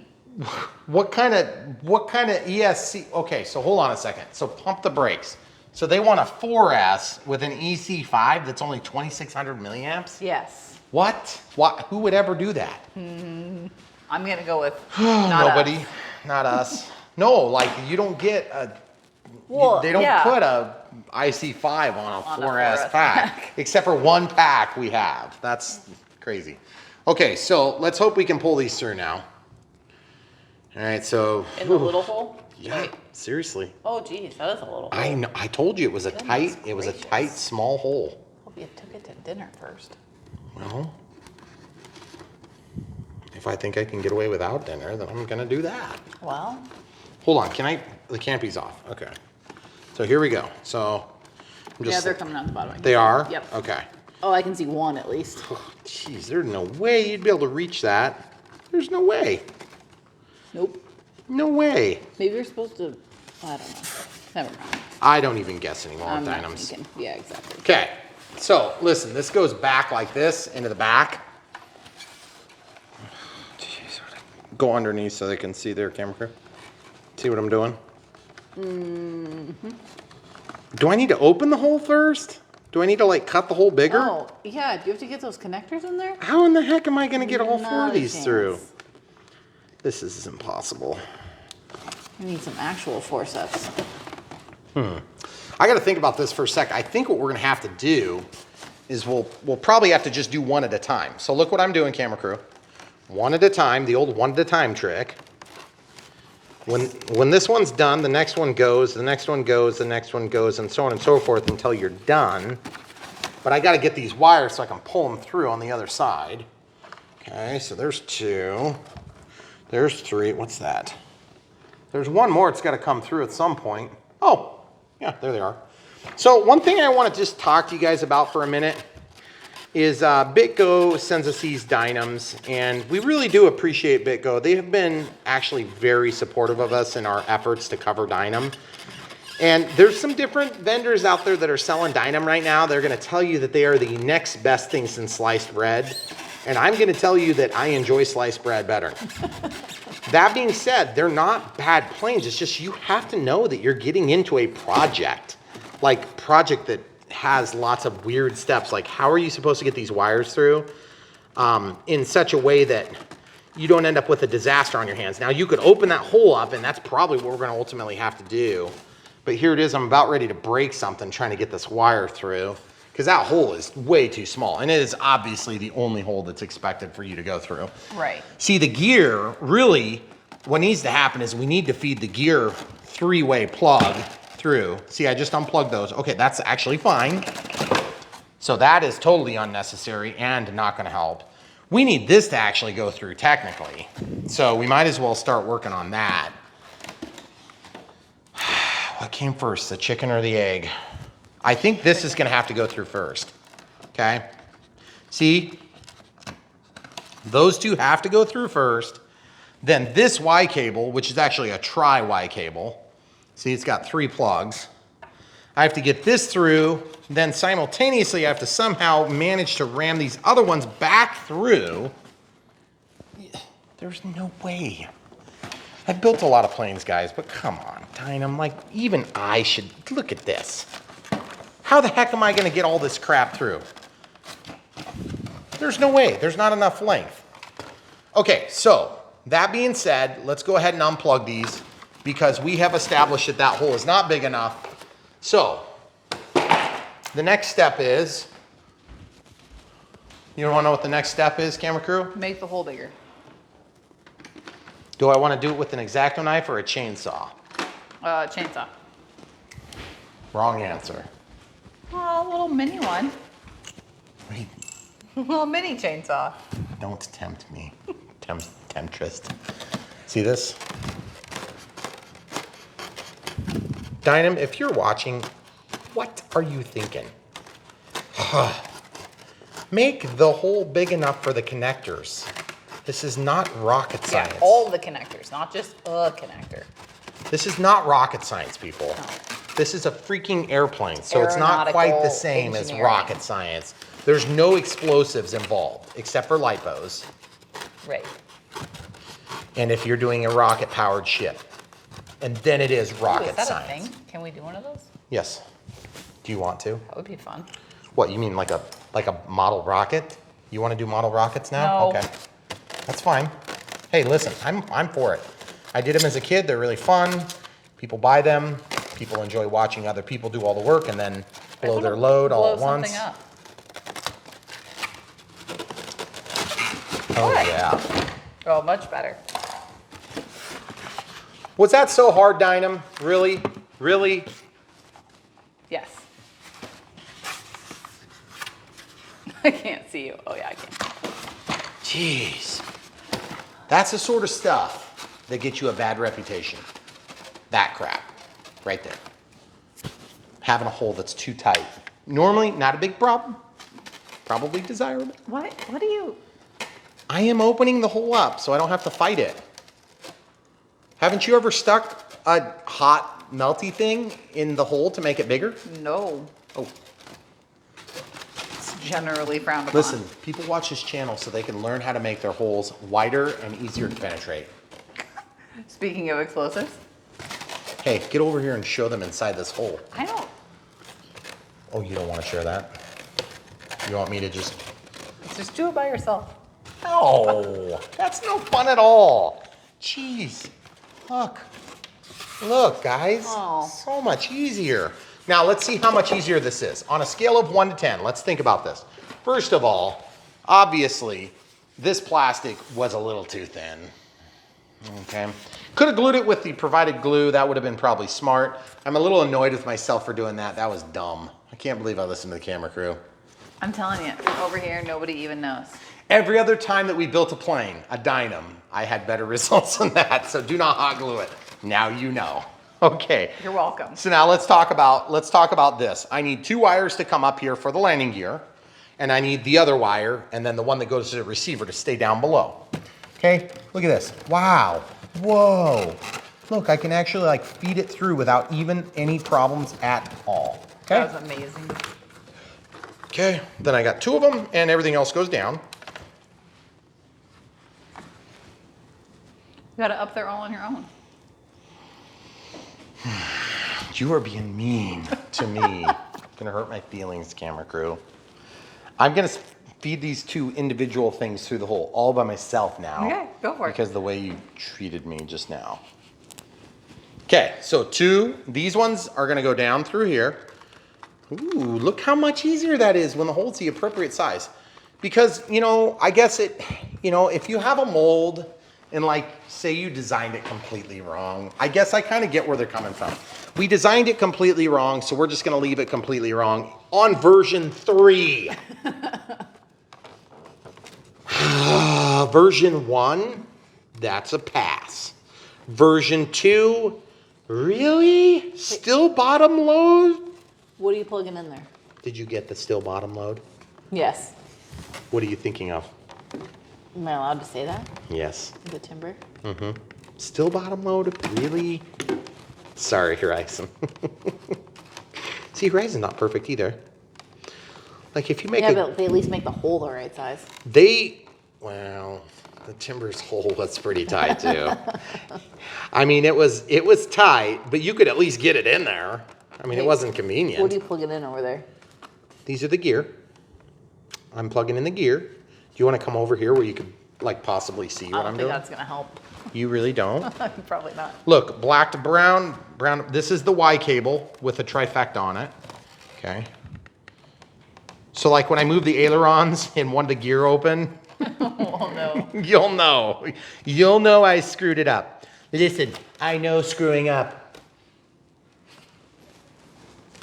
I'm an expert in screwing up.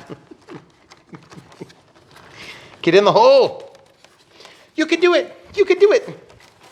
You can do it. I just don't want you to rip out of the connector. Please don't rip out of the connector. Oh, get in there. Yes, yes. I'm beginning to remember why people don't show Dynam builds every time I do one. I know.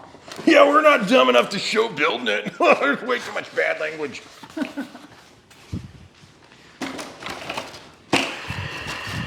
Okay. We have one screw. One, I guess. I don't know. This must be good enough. Look. Okay. There's a long machine screw with a pan head. Looks like they've given us 2 sets for whatever reason.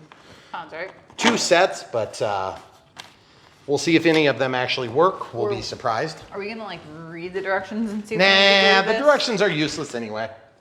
I mean, seriously, the directions on a Dynam are kind of like, you know, just good for a... They did give us glue though.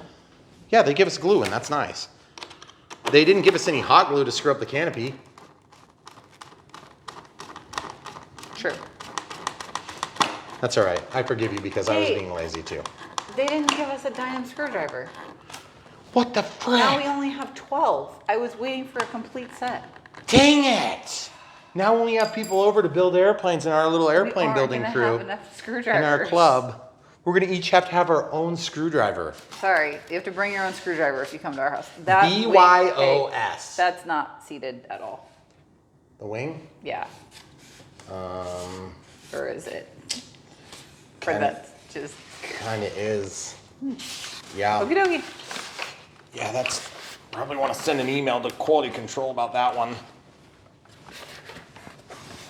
Yeah, I can see you through the was wing. gonna I can say. see you through. Are you kidding me? Sure.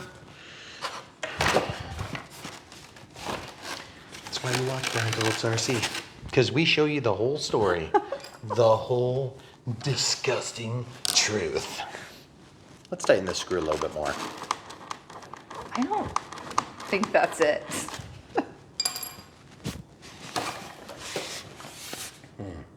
You got any more tips for me? Glue.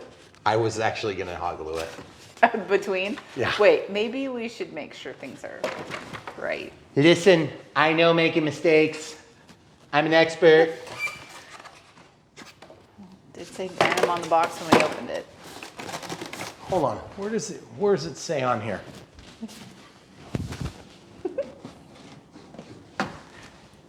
Thank you, Vanna.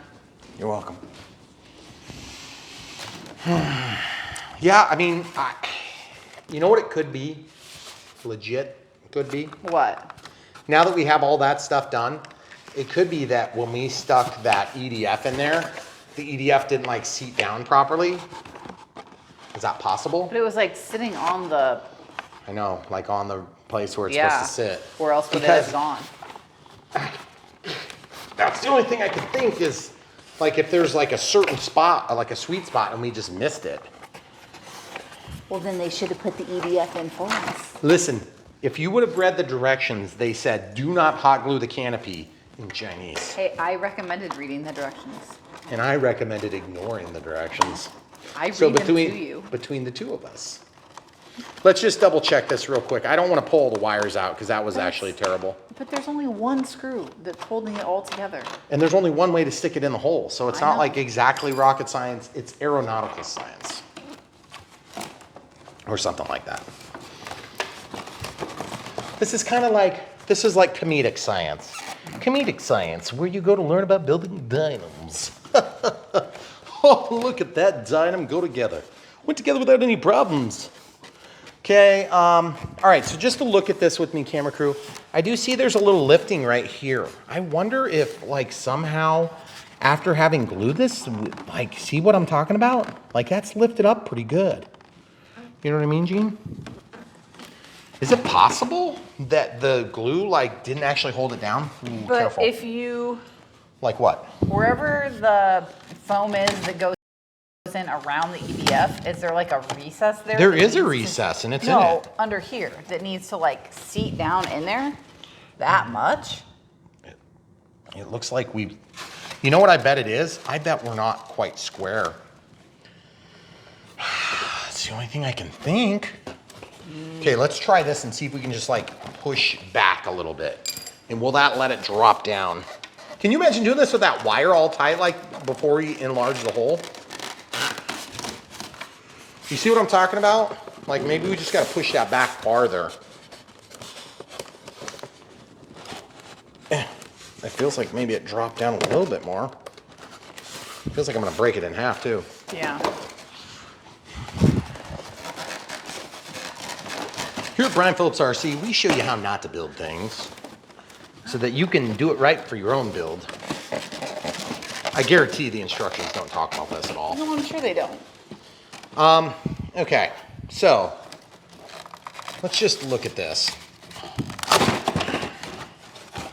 Okay, so that's one of the advantages of using hot glue, is that if you really try to rip it apart, it'll come apart. And then you can peel off the old hot glue and then make your pocket big enough to drop your EDF module down deeper so that it doesn't prevent the top half of your Dynam from fitting. If that's the problem. Oh, I don't know, it could be the problem. We could use China glue. Well, let's see if Let's it pull the fits. glue, let's pull the glue now that we've got the wire fixed. Right.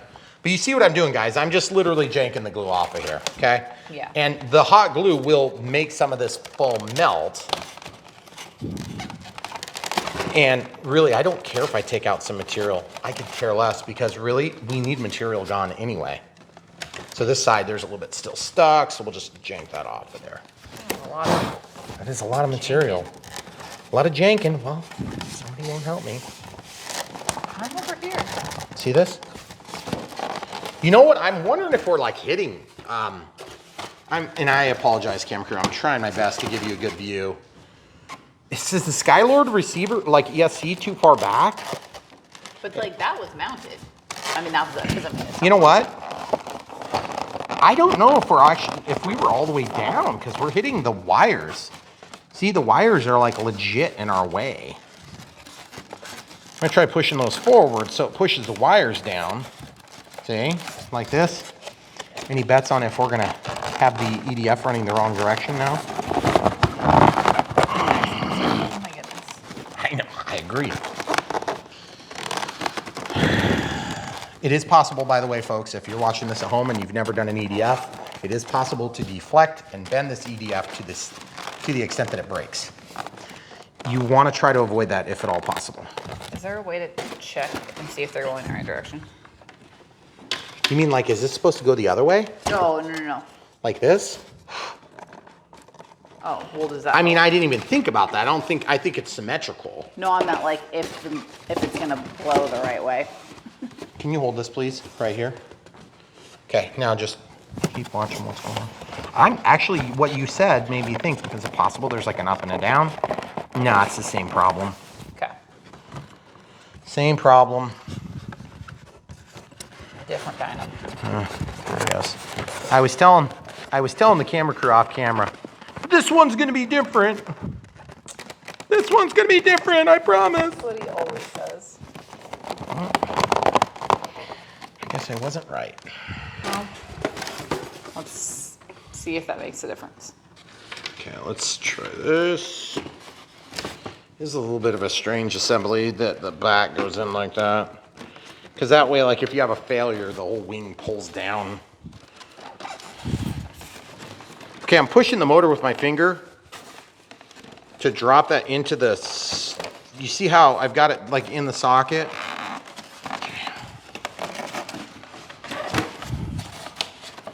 Oh my goodness.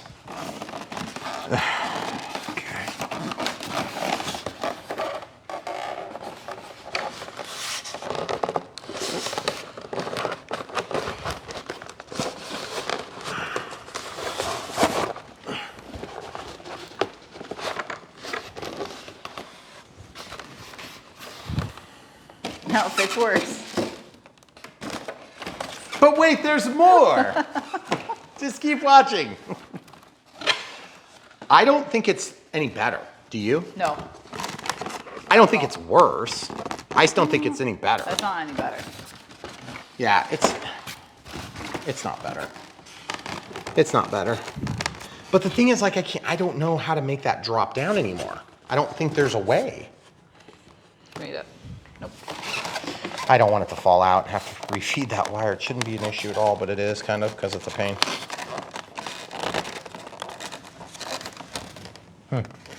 Well.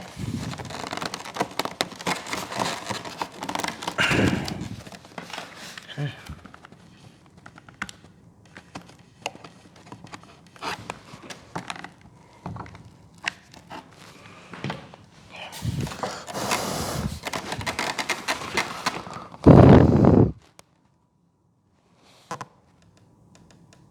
Problem is when you use hot glue on foam, it keeps the stuff hot for a long time. Yeah. Which can be a bit of an issue. Unless, of course, you're trying to glue it two halves together and you don't care anymore because you've already fought it for like 20 minutes on camera for your YouTube audience. It's like, what are you doing, Brian? Seriously. In which case you say, whatever, man, I'm sticking it in the hole and I don't care if there's a gap between my wing box and where it's supposed to be. And that looks better than it did before. It actually does look better. So whatever. Hey, call it what ends well, something or another.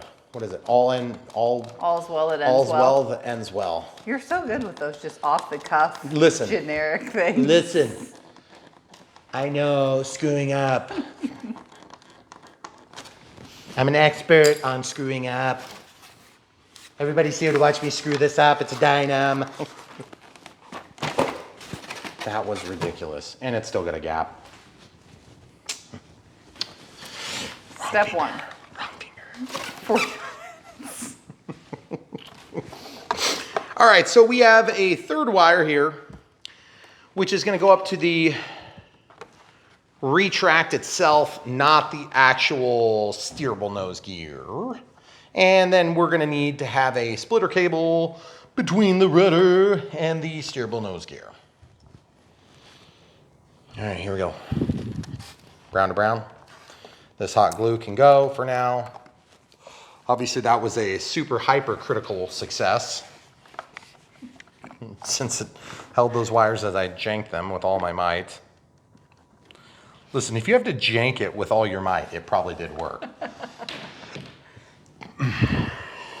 I wonder if that battery tray is going to stay in there when I yank on things. Probably not. I'm not even going to tempt fate. Okay, so this is the ESC lead, correct? Yes, it is.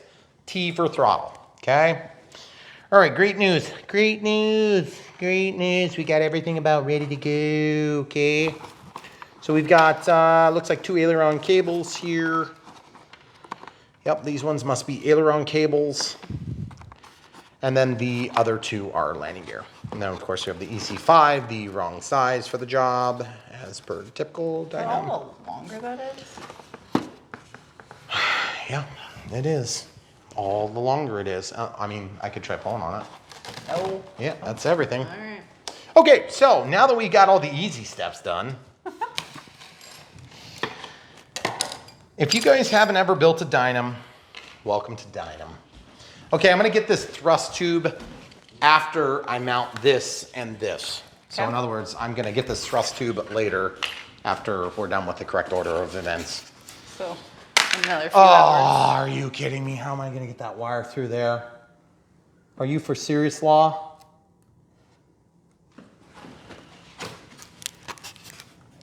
There's a little teeny tiny hole. Yeah, I know there's a hole. But is it possible? Is it possible that we were supposed to like somehow feed this through before we did all that stuff that we just got done gluing together? I don't know, somebody didn't want to read the directions. The directions would never have told us that. Look, they said to put the thrust tube on first. That's 5. 1, 2, 3, 4, 5, 6, 7, 8, 9, 10. Well, they did put the tail on before. It's all right. Well, they're still putting them through the little tiny hole. Listen, they did it first. Will you get that tape off of me? Thank you. Welcome. Yes, they did it first, okay? So we're gonna do it second, meaning we're probably gonna undo the wing because that was so easy. That's a really good thing I'm over here and you're over there. Well, you can hit me from a long ways away. I actually think that there is a hole here, and I think what I'm gonna do is I'm gonna find something I can ram through it. Like, for instance, Viewers? a bamboo skewer might work. And the bamboo skewer might get us through that hole to the other side. Or, yes, that is, wow, there's raining a lot. Okay. So, yeah, we need something we can feed through there, and then we can try to pull these wires, just shoot them right through. Okay, I'll get you a skewer. Okay, so that hole does not continue all the way through. I'm running out of commentary. So, already. you know, like in the instruction manuals, how they say, read this entire document first before continuing, or whatever they usually say. Yeah. You might want to watch this whole video first. There are 2 more screw holes too, by the way, in the back. 1 and 2 more. That's probably what's gonna hold everything together. If I don't break this in half right now, which is totally possible. Because the hot glue, you remember that hot glue I used Yeah. on the EDF? Yeah. Yeah, see, like, I don't know how you're supposed to get those wires through underneath that EDF. Because, I mean, there wasn't room for the EDF wires, let alone these 2 wires. Because these 2 wires are supposed to go through underneath the lip of the leading edge of that So EDF. they go in the hole at the top and then down at the bottom? They go through behind the ESC. Yeah. Right. Yeah, I'm like, okay, this is version 3? Oh, I hate to see Version 1 or 1, 2. yeah. Like, did it, Maybe was we it an should- airplane? Maybe we should wait till version like 16, 17. Oh, it's a boy. Oh, yeah. Ay, ay, ay, ay, ay, we got it. Okay, everybody, watch this. Oh, goodness. Yep, I know. Look at this. Look at this. Good thing I didn't glue that one.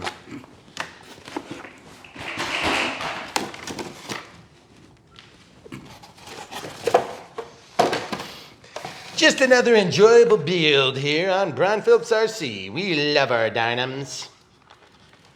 No, I didn't label them. I don't care. I'll figure it out later.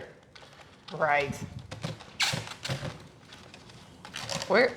I know, that's what I'm saying. Like, how are you supposed to feed it through? I'm guessing that probably since we glued down the EDF, like that's probably not gonna let us out. See, look, that's where it's supposed to go, okay?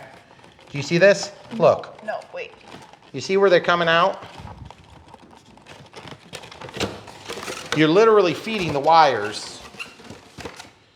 Oh my goodness gracious. It's so annoying. Okay, fondue. Just think of fondue.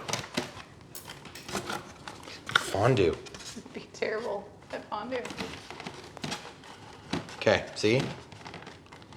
See, look. You know, any other aircraft manufacturer would have had this tail assembled for us. If this was such a pain in the neck, and it is exactly that, a pain in the neck. Look. Okay, so we got that through. Yay! Yay! Oh, there's still a dangler there. I don't know, that doesn't look important to me. Wait, that's the EDF. It is important. Hey, look at that. That worked pretty good. Pretty slick operation there. Weird if you build things in order, how stuff actually works. Are we supposed to glue this? Apply glue to elevator and install to the fuselage.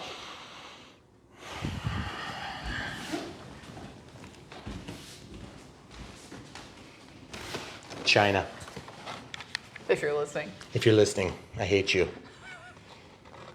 This is what you get. That's right. I'm not even going to use China glue. I'm going to use my American Chinese glue from Walmart. Ah! Ooh, that was hot. Oh my. That felt great. You remember how I told you just mere moments ago how hot glue doesn't cool when it goes between two foam surfaces? Mm-hmm. True. I do remember that. True. Totally true. I know. Mistakes. Yet we keep making them. Nah. We don't. That's the beauty of this. It's true. Inside Baseball will be held for Inside the Baseball Club on that one.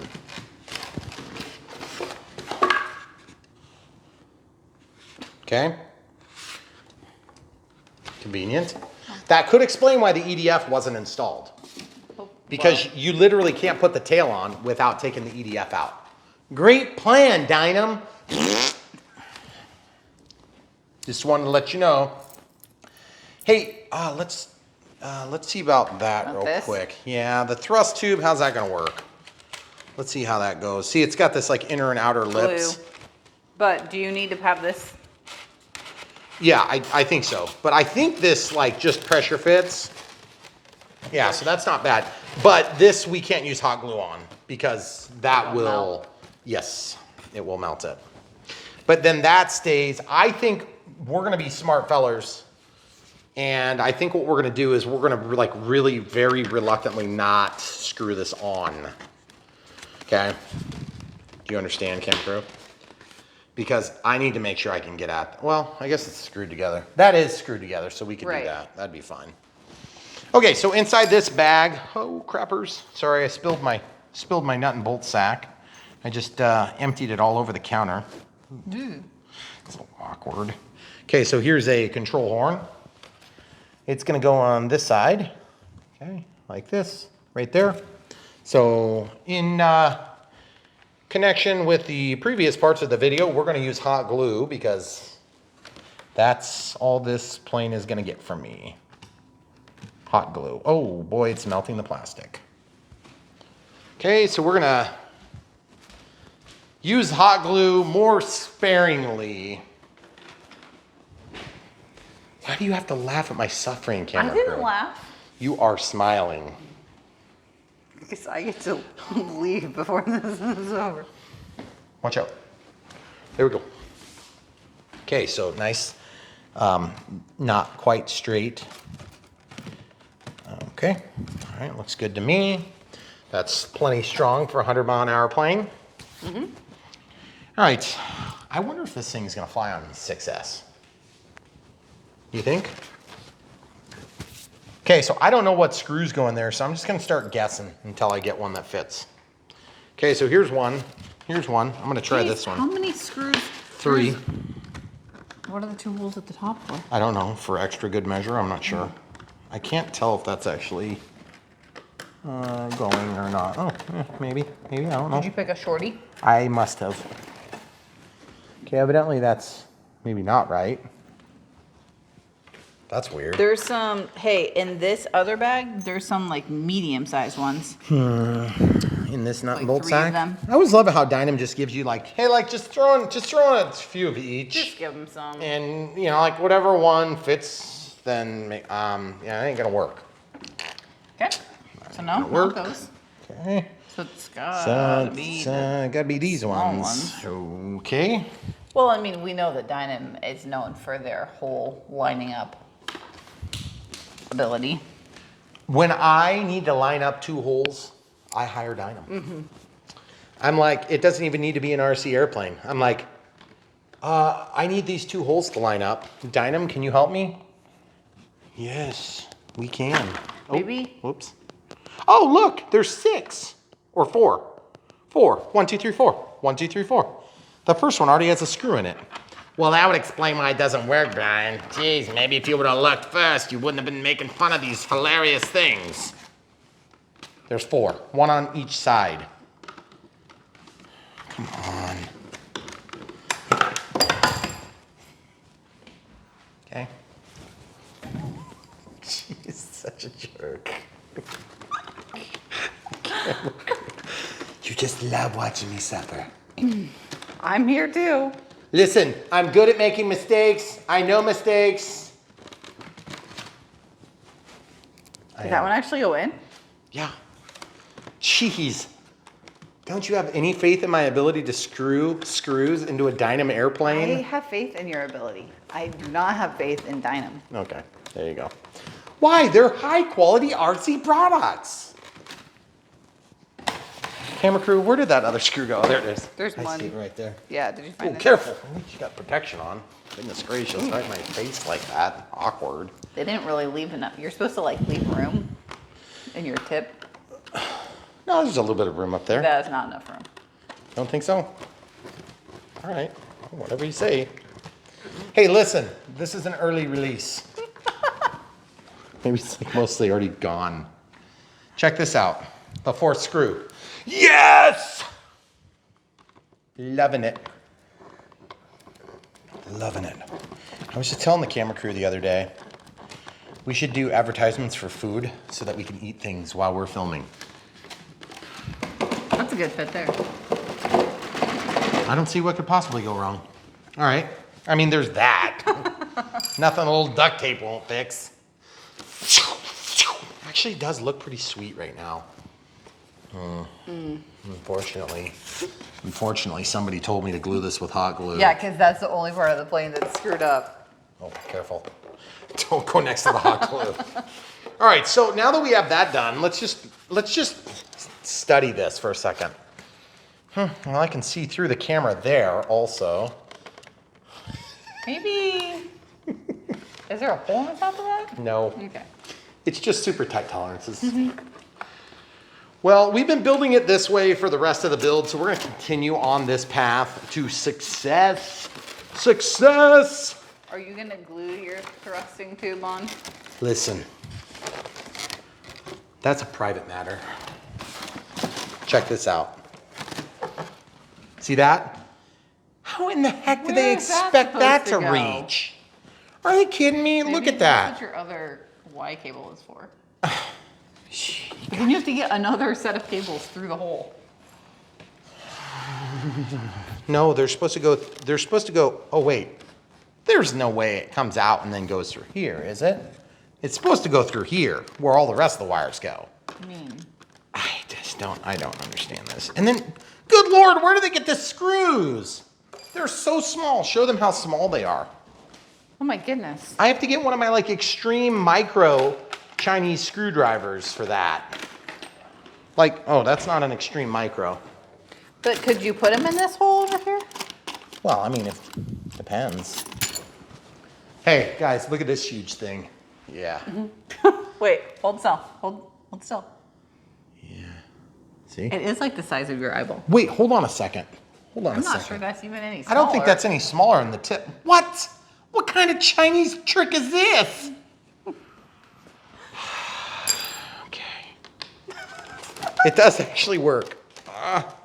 Okay, it's working. This is. 4-year-old can use that screwdriver. I don't even know. I don't even know if that's right. Like, I don't think this is gonna work. I'm gonna have to try for another tip. The tip is not precise enough on here. We have another type here. That one actually looks a little bit more blunt. Yeah, I don't know. We'll try it. Dynam, if you're watching, what the heck? Seriously. I'm sure they are. Oh my goodness. Don't. What? Don't lose it? Yeah. Why? We can just glue them back together. Hot glue. See this? I know, it's gonna be hard to find. We just gotta remember where it is. Okay, good. It's glued in too. Look at that.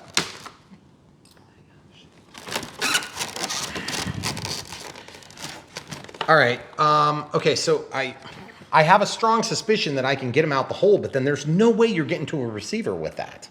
So put them in the side hole. Like, I have to get around the EDF duct though. So you're saying like go in there? I don't know, why not? Because that's not right. That's totally wrong. Listen, camera crew, this is a high quality RC product, okay? We're not gonna cut corners now. Ugh, okay, we're gonna cut corners. Okay, thank you. That is just really infuriating. I mean, exciting. Excites the soul. If you guys aren't already excited watching this video, don't forget to check the link in the description below. Buy yours for your very own. We'll make sure to link to a few appropriate alternatives. Just scroll down. All right, well, that was fun. I'm sure you guys enjoyed it too. That 60 amp ESC is glued in there. It's a little bit too big. So now I get to put this thing back in. Is there anything else that we need to like undo and redo? You know, I could probably put those wires under here so that they don't get sucked into like the EDF or something crazy. Is there room? And that's probably not like a horrible plan. I guess I kind of thought that's what you were doing. Did you really think that was what I was doing? I did. What were you doing? Hey, this screwdriver is ridiculous. There. Oh, for God's sake. Do we have a smaller screwdriver? I know I do, probably in like my work tools. Because this is like a pretty small screwdriver here, and I it's... thought we had a smaller one in the drawer. I thought we Like, did not too. just shorter. Do you want me to look while you're fighting that? Yeah, because like really, you guys don't need to see me do this. This is not rocket science, just frustrating. Okay, so we found this out of an XK helicopter screwdriver. It's actually small enough to manipulate this insanely small screw, which there's just something that just really irks me about using the wrong screw for the job. If you're trying to hold it in, fine, but use the screw that's appropriate for the aircraft.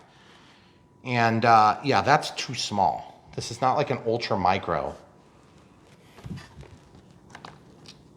Oh, for goodness sakes.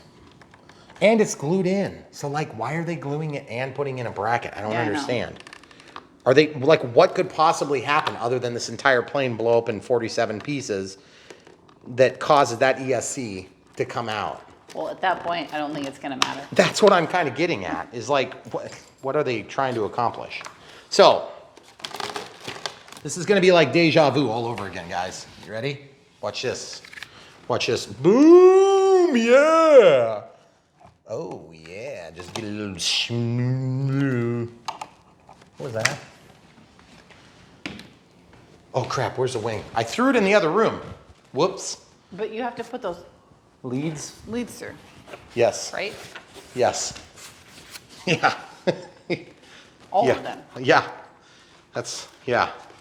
I just like to be up against the wire. Which I am now. Definitely. Congratulations, Brian. You succeeded.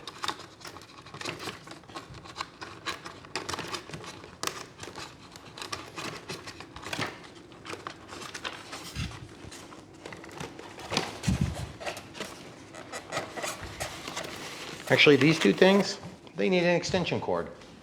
Good thing I provided 2 extra extension cords myself. Brown to brown. Brown to brown. Brown to brown. Okay.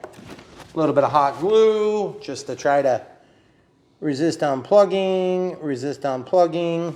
Go to work, hot glue. Lick the thumb, lick the thumb. Get that to skin over so it doesn't stick to everything within proximity. Yeah, guys, so far I've used 4 extension cables on 1 aircraft. from Dynam. But it's okay because we got some extra screws. Extra screws to make up for it.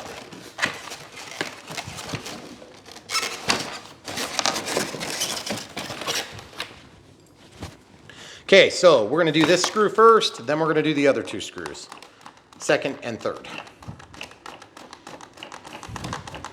How many times have we assembled this wing? I feel like we're up to 10. I think it's only 3, actually. 3? Is that what it is? Might be Okay, 4. long screw, long screw. Let's hope they fit. I'm just throwing caution to the wind here. Yeah.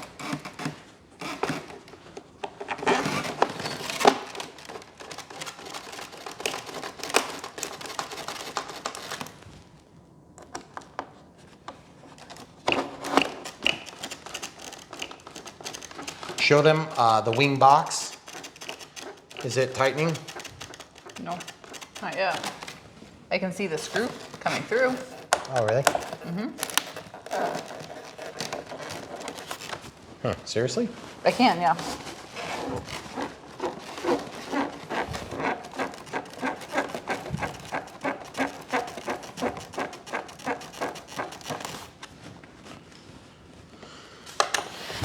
This side's tightening. It's tight. It's tighter, for sure. Really? Yeah, I mean, it's not tight, but it's definitely Okay, so tighter. this one I need your help squishing the wing. So I'm gonna have to squish this like that and then tighten it, okay? So which side do you want me to push on? We're gonna have to pause, unfortunately, because I gotta squish that and tighten. Okay. Good thing we did that off camera, because as tangled up as we were, I had to give this a worse rating. We did get it started. It was not very fun. It was not. Did make a big difference though. It helped. Pull it down most of the way. Still, I still think the easier way, look, hot glue. I still think the easier way would have been to make like everything actually fit. I think the hot glue probably, the first time was not enough, the second time was perfect, and the third time was just not quite right. Okay, it's one piece, look at that. It looks pretty sweet actually from this angle, I think. Don't you think? After all this time. Yeah, but it looks like the Haboo except prettier. Because the Haboo is kind of like... But the thing is, you don't have to do that when you get the Haboo. Yeah. I'm glad you like it. That's what matters. I guess. Okay. This thing goes evidently in the hole that's reamed out. And then it goes onto here. I don't know which one it's supposed to go on, so I'm just gonna like temporarily stick it in the inside one so I can get the most throw. Okay. I always like to stick it in the inside one. There's 3 holes here. I'm not sure which one we need, to be honest. It depends on if it binds, because it looks like this is gonna end up too close to the controls. So yeah, that's probably gonna bind when we run it. So we'll see when we hook up everything. I actually really do like the flat wing, and I like the anhedral on the tail. That looks sweet. Dihedral's up, anhedral's down. Okay. All right, so now that we have the plane assembled, we can start talking about receiver, location, CG marking, and all that good jazz. Obviously, we have this wire here that is going to be going to, that is a Y cable. Why do we have a Y cable? Ah, that's a steerable nose gear. It's going to go to the other side. So let's look at this, camera crew, if you could maybe film what we're doing here inside the airplane. We're past that. Really? Yeah. See, what I'm trying to do is I'm going to try to get this underneath the fabric strap, and I'm having a real hard time getting it under. I don't know why. Sorry, I bumped your mic there, camera crew. My apologies. There we go. Okay, so we're just going to try this again and hope we have better luck. There it goes. I think I'm under now to where I can get it. So just being careful how I push so it doesn't rip out the wires, which we did the last time we filmed the video, which would have been yesterday / this morning, right? Okay. It was not on a big connector like this, it was on a micro connector. And now that that's through, we have to pull this through. I probably should have gone the other way with it in hindsight. But, you know, hindsight is super helpful on a Dynam, which is probably why you're watching this. To be honest, like if you're going to watch a build video, the Dynams, while they are frustrating, you'll learn a lot that you can avoid doing. Seriously. Yep. And that's like, I need you to let me through there, camera crew. And what we're going to do next is we're going to glue that wire right around the retract assembly. The retract assembly is kind of just, it's going to cause a problem. I'm 100% certain of it because you can see where the wire comes out. Sorry, I don't mean to take that away from you, but I got to get that so that I can reach because the cord's plugged into this. Okay, so we're going to glue that there, which means I probably need a little something to put glue on a slather and then slather it into the hole like a Q-tip. Oh, good. Yeah, we use Q-tips a lot on this channel. See, Q-tips. We should really get some Q-tip manufacturer to sponsor us. Because I don't think those are actually Q-tips. what, they're like Equate Walmart brand? Cotton swabs. Oh, they're just generic swabs? Oh, Probably. we don't use Q-tips, they're too expensive. Okay, lick it and stick it. That's a good rule of thumb. Okay, there it is. Once that dries or cools, then we can probably put a little bit of glue there and then pull that tight so it doesn't catch on the wheel, on the tire. Okay, again, engineering of most aircraft would have already kind of resolved this, but it's a Dynam, so. You just want to make sure you have the whole. The whole experience of designing an aircraft and fixing it Yeah. before you fly it. And it's not a toy. They assume that you're like an aeronautical engineer. Listen. Listen. What? I really should have gone the other way with this cable, but that's okay. We'll just go this way now. I hope it goes. Oh, it did go actually. It went easy this time. Okay, so we didn't have near the problems we did on the other one. Okay, cool. Yeah, we should be fine getting that through. Just gonna take a moment and mention how much of a humongous pain in the butt it is to film these things. And just wanted to remind you that thanks for watching. Don't forget to buy from the links. If you're thinking about buying this plane and you buy it from your local hobby shop, yeah, those guys didn't show you how to do this. Sorry. Your local hobby shop would love to have your business. Why don't you have them tear this out of the box and build it for you while you're there? And then halfway through, you can be like, hey, how about that other one? Anyway, just wanted to point that out real quick in case it weren't already obvious, which probably is a little bit obvious at this point. Okay, so what do we have? We have this cable and that cable and then the other cable. Okay, should be no problem at all. I don't see how that could possibly be a problem. And we have a retract cable. Okay, so now we have to get this thing all the way to here somehow. There is a retract that is going to plug in here. So my thought was if we can kind of chase this back without tangling it a million different ways since Sunday. Is that a thing? Do people say that? Okay. I think you said that right. It happens. Good job. I know. Maybe you can congratulate me later.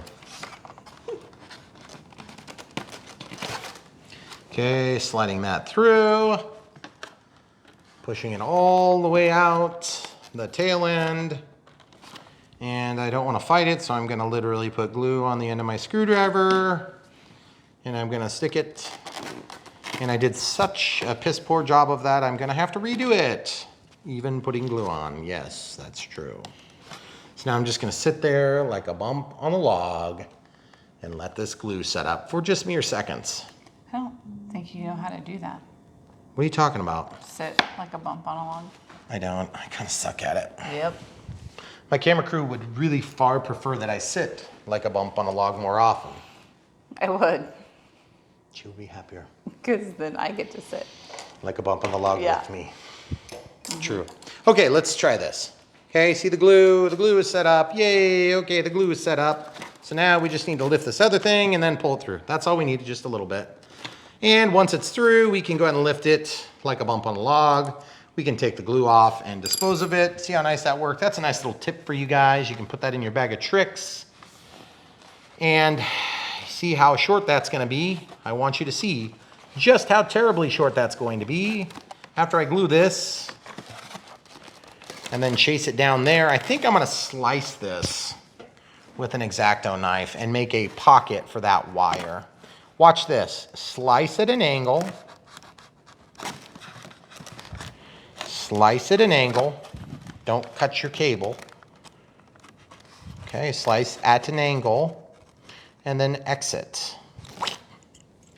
Carefully put your knife away. Now, let's slide this into the pocket that we just created by opening it with the screwdriver and then folding it back as we go. As you can see, we've made a nice little relief channel, which we're gonna stuff this wire straight into the hole.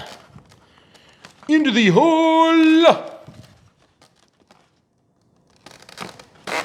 Okay, yes, yes. Look how beautiful it is. Okay, got that down most of the way. Now I can glue that there. That's what I'm gonna do. I'm just gonna squeeze a little bit off in that hole. Oh yeah. Is that okay? Sure. Really? We'll be back. There it is. Pulling it back to just kind of get the tangles and crap out of the way. Ah, dang it. I pulled it out while it was still curing. Oh, I know mistakes. This is what I'm good at. A little bit more glue. Who doesn't need a little extra weight in their aircraft?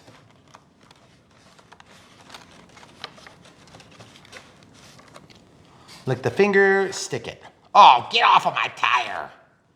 Dang it. Oh, come on, dude. Get off there.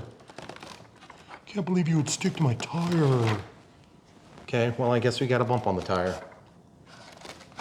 Hey, seriously though, if I want to get that off of there, I'm going to have to probably do it like right now. Or it's going to make a void, like a negative bump in the tire.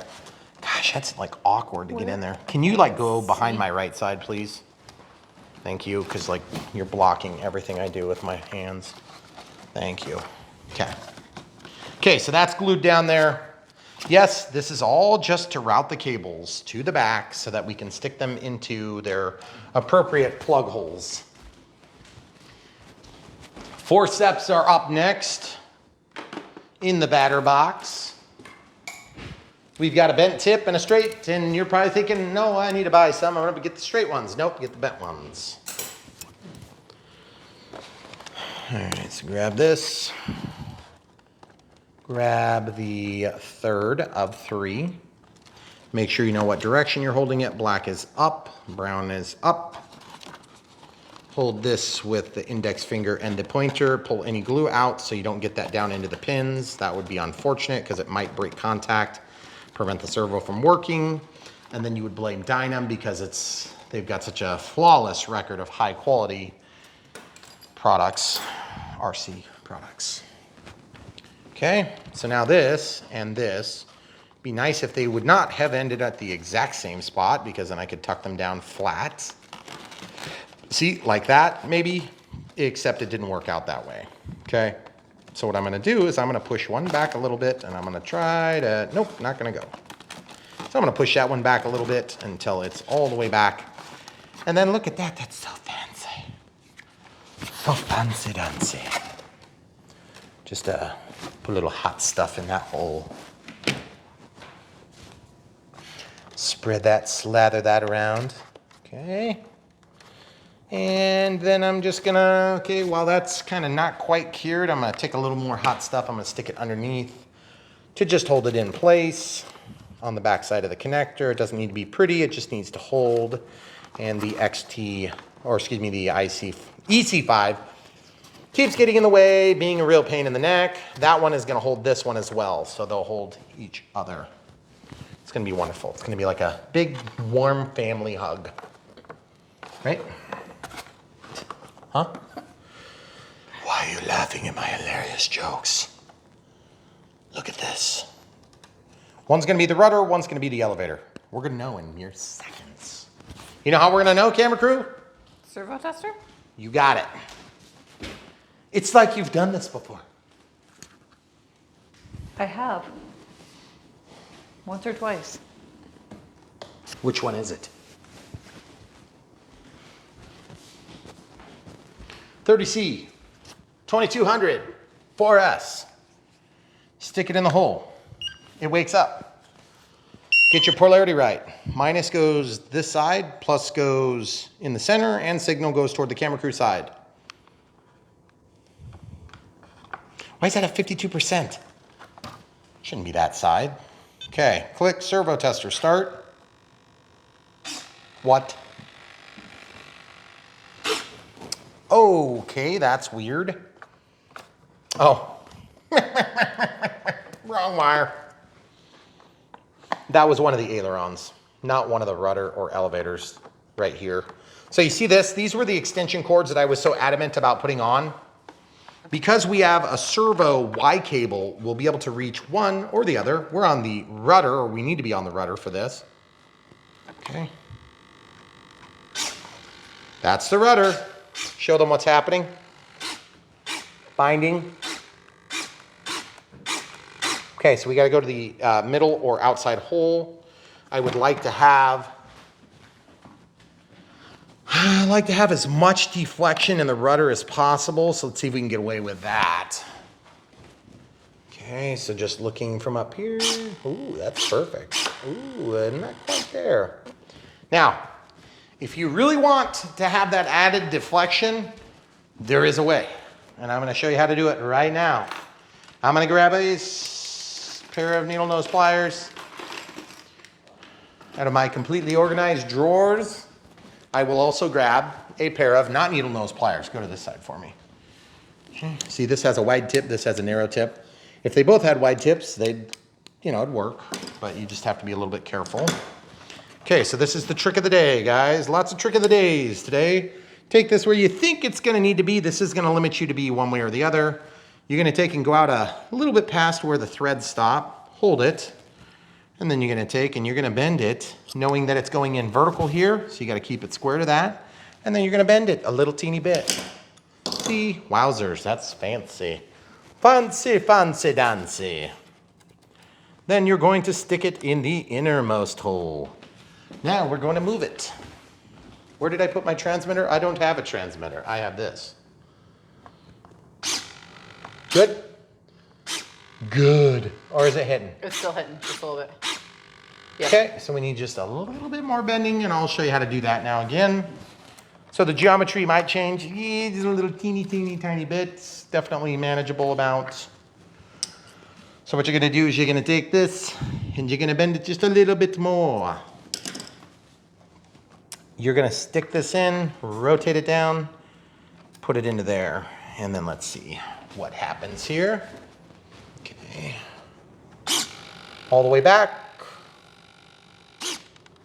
All the way forth? Is it still touching? No, it is clear. It is? Yep. What? Mm-hmm. It's clear. Doesn't look clear. It is. Look. Wow, it's clear. Good job, camera crew. I would have never thunk it unless I saw it myself because I... Okay, so now you'll notice it's pulled toward camera crew. Right. We should really get out there and film right now. We should. Looks You perfect. think? Looks clear. Let's Not show them sure outside. They can even tell if it's raining. Looks pretty clear. I don't know. Yeah. Go out there, let's show them. We need a break. We do. Because you see these guys, these motivated individuals still watching this video. Let's show them. Meow. Oh, great. Look, somebody puked on the counter. Woohoo. Yum. You want to come in? Oh, yeah. Yeah, that's you. Thanks, cat. Thanks for eating your whatever grass or whatever it is you ate. Okay. That was a refreshing break, wasn't it? You're thinking not so much? I was hoping for another 3 or 4 hours. Okay, so now what we're gonna do is we're gonna center the servo because we can. It's just kind of a convenient time to do it. Okay, so this needs to come out a little bit. 1, 2, 3, 4. I've got that sneaky suspicion in my stomach that this is not going to work. Oh my goodness, it's really raining. That's like crazy amounts of rain.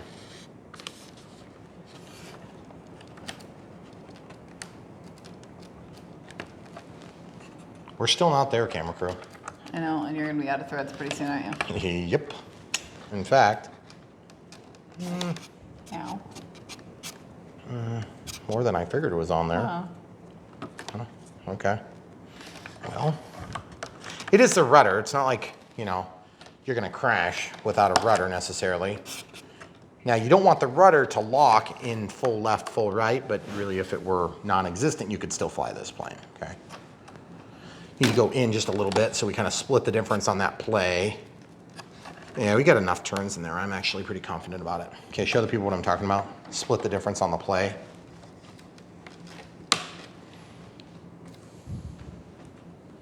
Yeah, I think I need to go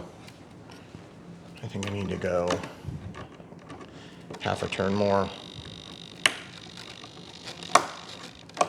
You know what I mean, Gene? Mm-hmm. Isn't that weird that I call you that? Yeah. Okay, there it is. Now, let's look at the maneuvering left and right. Good. Good. Cool, okay. Can you go all the way that way and stay to the left? Yep, still clear. Okay.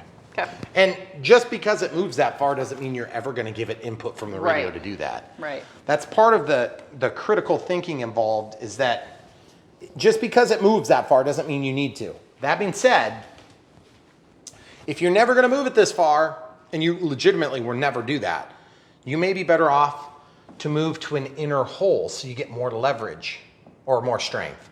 You actually get more leverage out here, technically, but it's requiring more torque, okay? So if you want to require less torque and have more motor strength, look, you come into here. If you want more output, then you come to the inside of this, okay? That's going to move it further. Okay, so the next step is to do all the rest of the build, right? Mm-hmm. That is a tremendous amount of rain. So, obviously we need to work out CG at some point. Let's take a quick look at that for just a few minutes, because CG is going to make a difference on this setup. What size do they recommend? 4S, 2600. Okay, that's probably not going to happen. Well, the manual over here says 3,000. Does that make you feel any better? Well, 3200 4S is probably the closest match we have to that. Okay. But I do have 2200 4S. And to be honest, if I can get it to center out with 2200, that would be nice. Even if we have to put up with a little bit shorter flight times, I kind of like the idea of using a conventional, like more standard size. 3000 4S is not something you can't get. I just happen to have none of them in that size. I have 2700, 2600 3S. When you're new in the hobby, that's like one of your biggest problems. Is what batteries do I have? I don't want to buy a new battery every time I get a new plane, because you're going to chew up a lot of your RC budget. So that's another thing for you to keep in mind as you're making decisions about your next plane as you move through the ranks of airplanes. And make no mistake, there's a rank of airplanes. You don't just need like one or one of each style? You mean like some idiot you used to know said that when he first started flying? Me. I've said other stupid things, not just that. A lot of them have been on camera. Oh, good. These actually slide. Dynam, thank you. Their Good job. straps usually are, This strap is actually super high quality. One of the best things so far. I'd say maybe the best thing so far. No, this plane is going to be pretty sweet, actually. I mean, honestly, it's like every other Dynam we've done, 95% plane. If they would just get their crap together, it would actually be a good plane. Okay, so like all I have to do is just plug these in together. Sweet. I'm going to have to use an adapter anyway, so let's see if we have an adapter that might work. Oh, true. Yeah, I do have adapters, but my adapters kind of go the other direction is the problem. Oh. Manageable problem, camera crew. So we're gonna go in. Okay, so this is the wrong type of end. Okay, let's just look through some of these. These are just some of the current ones. I've got more than this too. Oh, there we go. That'll work. So it's an XT60 end. See? Okay, now this is gonna energize the ESC, so get ready to get blowed. Okay, ready. Okay, so I would probably want to put the wires back the other way. Now, I don't really care where these wires are right now. This is just simply a test to see how we're looking on CG. Because if 2200 4S does it, which I highly doubt it will, that would be pretty sweet because that's a super common size. I would like to show how well this plane performs. Okay, so it's not gonna close right now. That's fine because we got all our wires all up in a big mess. Let's stuff it down.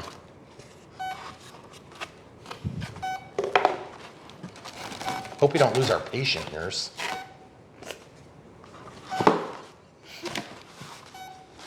I figured you'd get a kick out of that hilarious joke.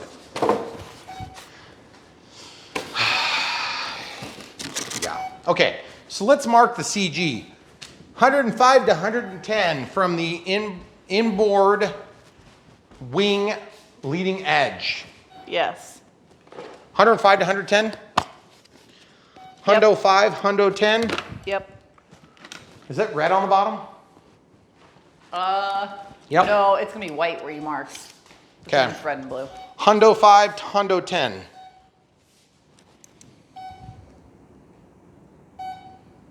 $105 to 110. Okay? So 105 to 110 from the leading edge.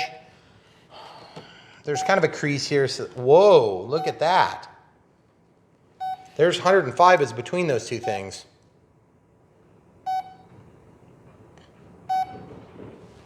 Ah, look at the cat. That's our cat.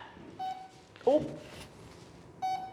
She fall? she hit the grill. Good. See this?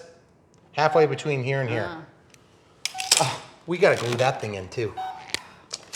Okay, so the center of gravity is like here to here, okay? Good enough for me. Red is a little aggressive. What? Just ramming it in there like that? Okay, I wanna show you guys something. Look, that should not come out, okay? That needs something that's actually gonna hold it in. So not hot glue? Hot glue would probably work actually, but it's gonna be really hard to get it into that crack. So, Oh. unfortunately, and I'm just gonna forget if I don't do this now, okay? Remember, this is China glue. I always date the tube when I open it because this stuff does not last forever. So if you haven't used it before, just take my word for it. This is ridiculous that I have to glue this, Dynam. If you're listening, which you know you're not, so they're like, what did he just say? Did you get my joke? What manufacturer forgets to glue a wing spar? Seriously, Dynam. Okay. Beep. Is it over yet? Get to the OR, stat!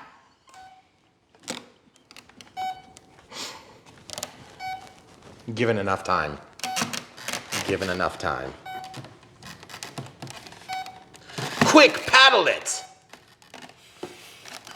Don't die on me!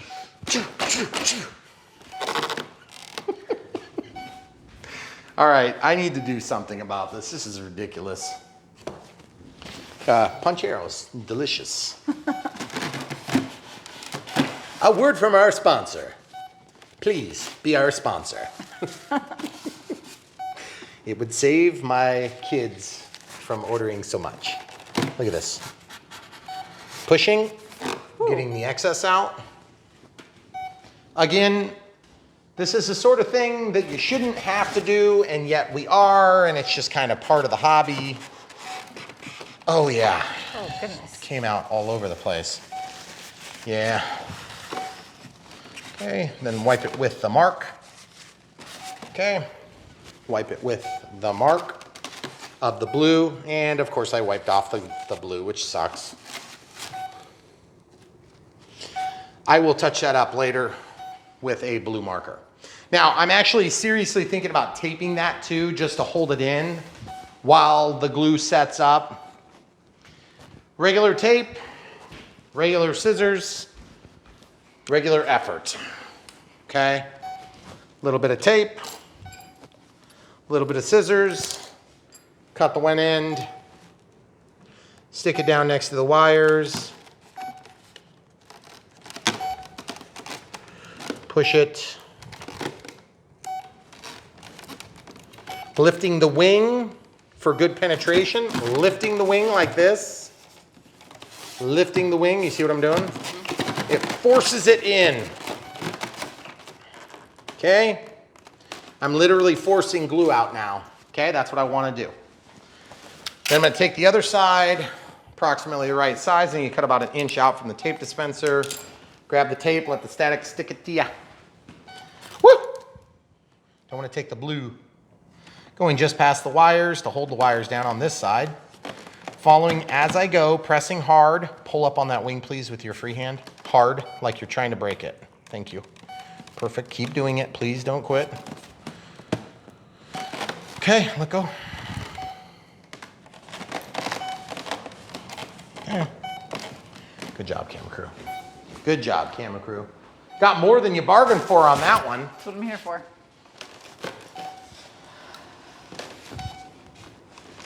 Hold that tape down. Okay. All right, so now we're gonna just like let that set up for a few minutes while we do everything else. So the CG's been marked, as you can see, here and here, and I marked it on the bottom. Need to mark it on the top. Oh. That was dumb. Sorry, guys. 110 millimeters. That's gonna be from the leading edge at the little spot there. Okay, make a hole. Little spot there, make a hole, okay. Then 105. 105er, I'm gonna tighten it down. Until I get a little aggressive with my ramming here. That doesn't seem right, but I'll stick it anyway. Okay, very good. Think we're good to go. Turn that off. Take this tip, ram it in, ram it in. The only reason I do this is so I can feel it with my fingertip. You can't feel it, you can't hit it. It's true. Okay? And we're super tail heavy. That would make sense since we are not using a big enough battery. Plane's light, that's good. I like the way it looks, that's good too. There's not a receiver in there yet either, which is gonna add a little bit more weight to the tail, toward the tail. So that's obviously not gonna be beneficial for our objective here, which is trying to get this thing to CG out. Okay, so 2200 4S is a no-go. You're not gonna get that to CG out. I think what I'm gonna do is go for 4,000. 4,000? 5,000 4S. Let's try 5,000 4S. Okay. Because that's, you know, only 2.5 times what they call for, twice what they call for. The reason I like that is because it has a right size plug. Just pure luck of the draw. See, it's got an IC5. Oh. So we'll try that. It's probably not gonna work, so I'm not gonna get too excited about putting away my adapter.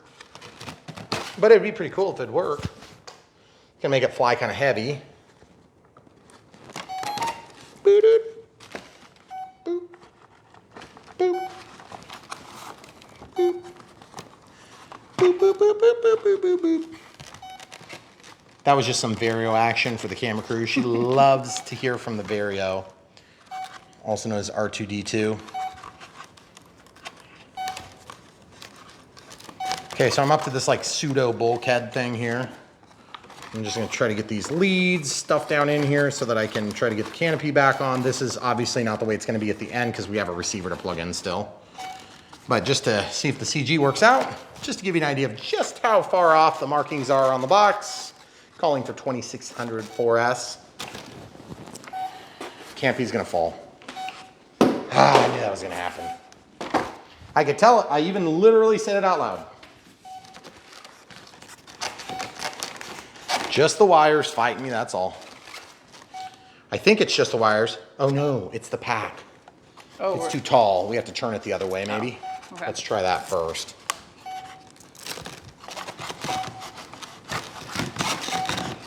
Okay, folks, we'll just slide it forward, slide it back, and put it sideways. That should, yeah, that'll give us what we need. That's a Gen 1 4S 5000 with an unusual IC5. Front hole, CG's good. Excuse me, CG's nose heavy. Okay. So, interesting. Do you have room to go back with it a little bit? I don't know. Good question though. I mean, I can for sure force it back, but I just don't know if it's gonna stay there. If that's going to be true when we have a receiver. Right. And this is why we're doing this now. Because like I've said, we've been burned big time before. The last Dynam we built, we had to basically cut a hole into the wings to make the CG work out. A full inch. Let's see how that works. I hope it stays. It's not gonna stay. Okay, got it there. No. Wow. Anyway. Still a little bit nose heavy. Okay, well, that answers that question. 5,000, we're not gonna have anywhere for the receiver anyway. Yeah, I know. This battery has not been a big hit because it like never seems to be the right size. Not really a big surprise. They told us 2600 4S and we tried 5,000, which is more than, not quite double. Yeah, but it's, It's a perfect fit otherwise. yeah. I'd like to use that battery, but I don't think it's gonna happen. All right, so we were talking about 4,000. 4,000 might be a good size. I got 3,200. I don't think I have 4,000. What did we start with? 2,200. Okay. I have a 4,000 4S right here. 4,000 4S. Okay. Yep, let's try that. That might be about perfect. Of course, it's got the wrong connector. So we're gonna have to, thank you, camera crew. So we'll try this here. And yes, we don't actually have to plug it in, but the idea behind plugging it in is just to make sure that you can actually get it plugged in. Right. And then also we need to learn very critical information about where the receiver could fit because we have a bunch of extra wire here. Some of that extra wire may go away when we're all ready. Okay, so 4S. Okay. So as you can see, we've got that in there. We'll just plop that down temporarily. It's not like we're going flying right now, possibly. 4,000 4S. On the back hole, nose heavy. On the front hole, slightly nose heavy, very slightly. I would almost argue centered out. So what that means is, slide that back 3/4 of an inch. Did that just break? I don't know. If it did, so be it. 4,000 on the nose, the front one, it's balanced out. The back one, it's going forward. So that'd be a good starting point. And then when we're all said and done, we want to be able to flare to get this thing slowed down on landing. Really disappointed it doesn't have flaps. But what are you going to do? It is what it is. So 4,000 4S, I think, is where we're going to go for our starting point. I want to go ahead and mark this just so we know. Look what we got left for a receiver, though. I know. Like, that's going to be near impossible unless we're just really careful with our wiring. There's a lot of wiring. Can I that know. wiring get shoved back? Oh, wait, could I actually do this the other way? Let's see if we can go the other way with the wire from the lead from the battery. This is just one of those things you kind of got to work through, folks. Some batteries will fit great and other batteries won't. And it's kind of like, you know, luck of the draw until you get in there and try it. That's why you got to try it. See, won't go with our adapter. So we got to go backward with it. That sucks.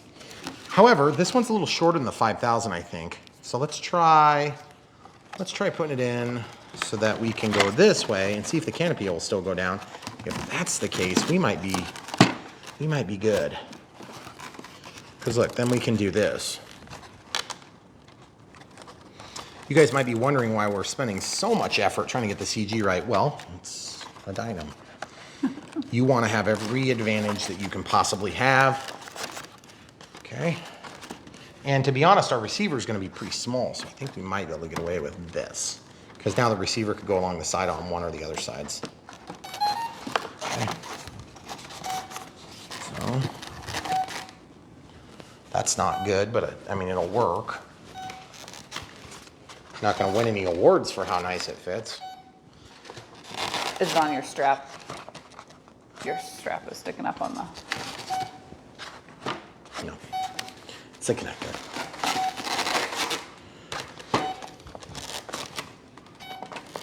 Nope, we're hitting the battery. Got to be flat. Okay, we know what we need to know about that. Now that means that if we were to do a lighter pack, we'd probably be able to get it to center out. But I'm not flying this plane on 3S. That'd be lame. Yeah, I still like to fly it on 6S. that's definitely not gonna fit. Right size 6S would fit. Okay, so it's 4,000 is what we're shooting for. That's our goal. Okay, we know we can get it with 4,000. Now we need to start working on our considerations for the receiver. So we'll pause and come right back. Okay, so we're doing the radio setup. We're gonna use an AR631, which means we need to set up a new model in the NX8 in this case. So click, scroll down to system setup, disable the RF, scroll down to model select, and then we'll just go like this for just a second, add new model, okay. And then we can go to create. This is gonna create a new model. Takes a second for that to happen. This is a new acro, it'll be a blank model, so you don't even have to go to the model type, but you can just to verify. If you change that, it'll clear your model. Model name, it says 40 colon space, and then it starts with acro. So in this case, if we look at the box, it says Meteor EDF RC jet. This is 1100 millimeters and it's a Dynam, so I could put Meteor 1.1 meter. So I'm gonna click on the first letter, which is an A, then I'm gonna scroll over to D, or excuse me, I'm gonna call it an M, so Meteor. And we'll continue and you get the point, so we'll come back when we're done. All right, so this is Meteor 1.1 meter and we can walk out, it beeps like that, that's normal aircraft type. So we're gonna switch this to flapper on. Okay, normal tail, as you can see from the plane. Next, we'll switch the plane. And I think there is actually a haboo in here. That would be close enough looking. Yeah, that's pretty close. Oh, it's upside down. We'll do this, okay? And we'll walk out. First thing we'll do is set throttle cut. Not really a big safety factor with an EDF, but still want to be kind of careful. As you can see, it's working. When this is back, then we're live, and you can see it move in the little monitor down below. Then I'm gonna go down to timer, set the timer. Let's just call it 4 minutes, probably like 1 per 1,000 milliamp hours with a 1 out active. And then we'll go down to next. At 1 minute, I want nothing. At 30 seconds, I want nothing. At 20 seconds, I want nothing. At 10 to 1, I want countdown, which is voice. Expiration, I want tone and vibrate. And every minute, I want 1 tone. Okay, so we'll walk out. Then we'll set up dual rates in Expo real quick. So ailerons, we'll go switch F. At 0, we'll set it to like 5. Then we'll do like 10. Then we'll do like 20. And we'll reduce the rates down to 90, okay? Then we'll go to elevator, go down to on, switch it to switch F by activating the switch. Then we'll scroll up to 5, click, scroll down to the middle setting, put in 10, scroll down to the bottom setting, we'll put 20, and then we'll drop this down to 90. That's the rate of output.